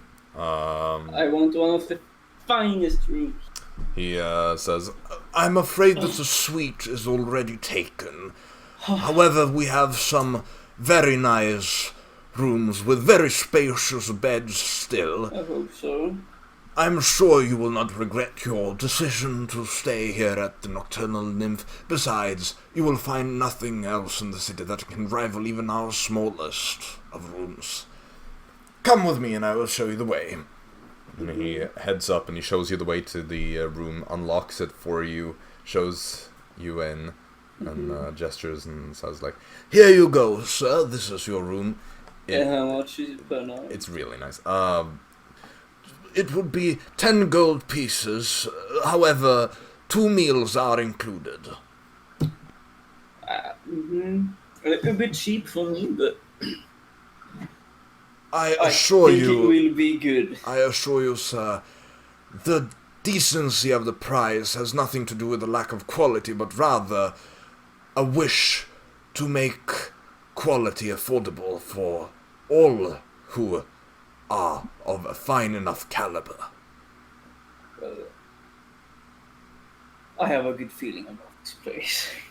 Indeed, sir. Besides, we wouldn't let just about anybody in, but I can see it on you that you are a respectable man. So, are you satisfied?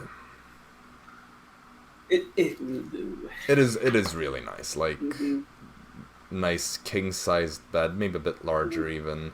Very soft, like silk bed sheets. Furniture made of very nice, like expensive wood. You know, the floor and the walls. The walls are painted with these like murals, which you know is like a very expensive thing to get done, that only like the richest people can afford. So you're able to pay for your stay, and then I guess over the next few days, all you do is like acquire the things that you wanted. So a tabard with the symbol of Umbra.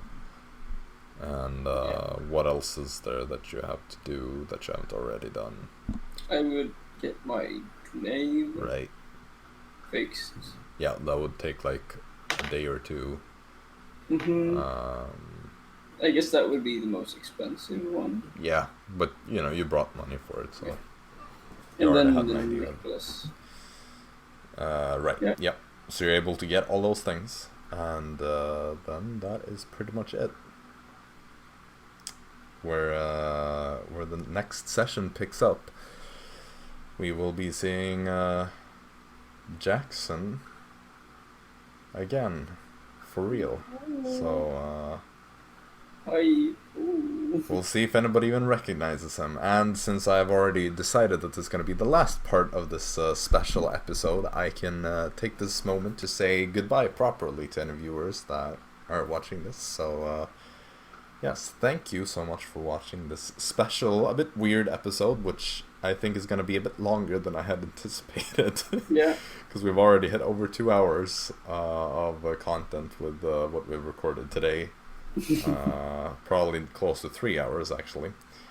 Probably. You know, this is the second thing that is being recorded after the thing with Storm and Tazio, which you can probably tell by our clothes, but yeah. Anyway, until the next main session, when the coworkers are going to be reunited for the first time in 4 months. So, yeah. We'll see you then. See you then.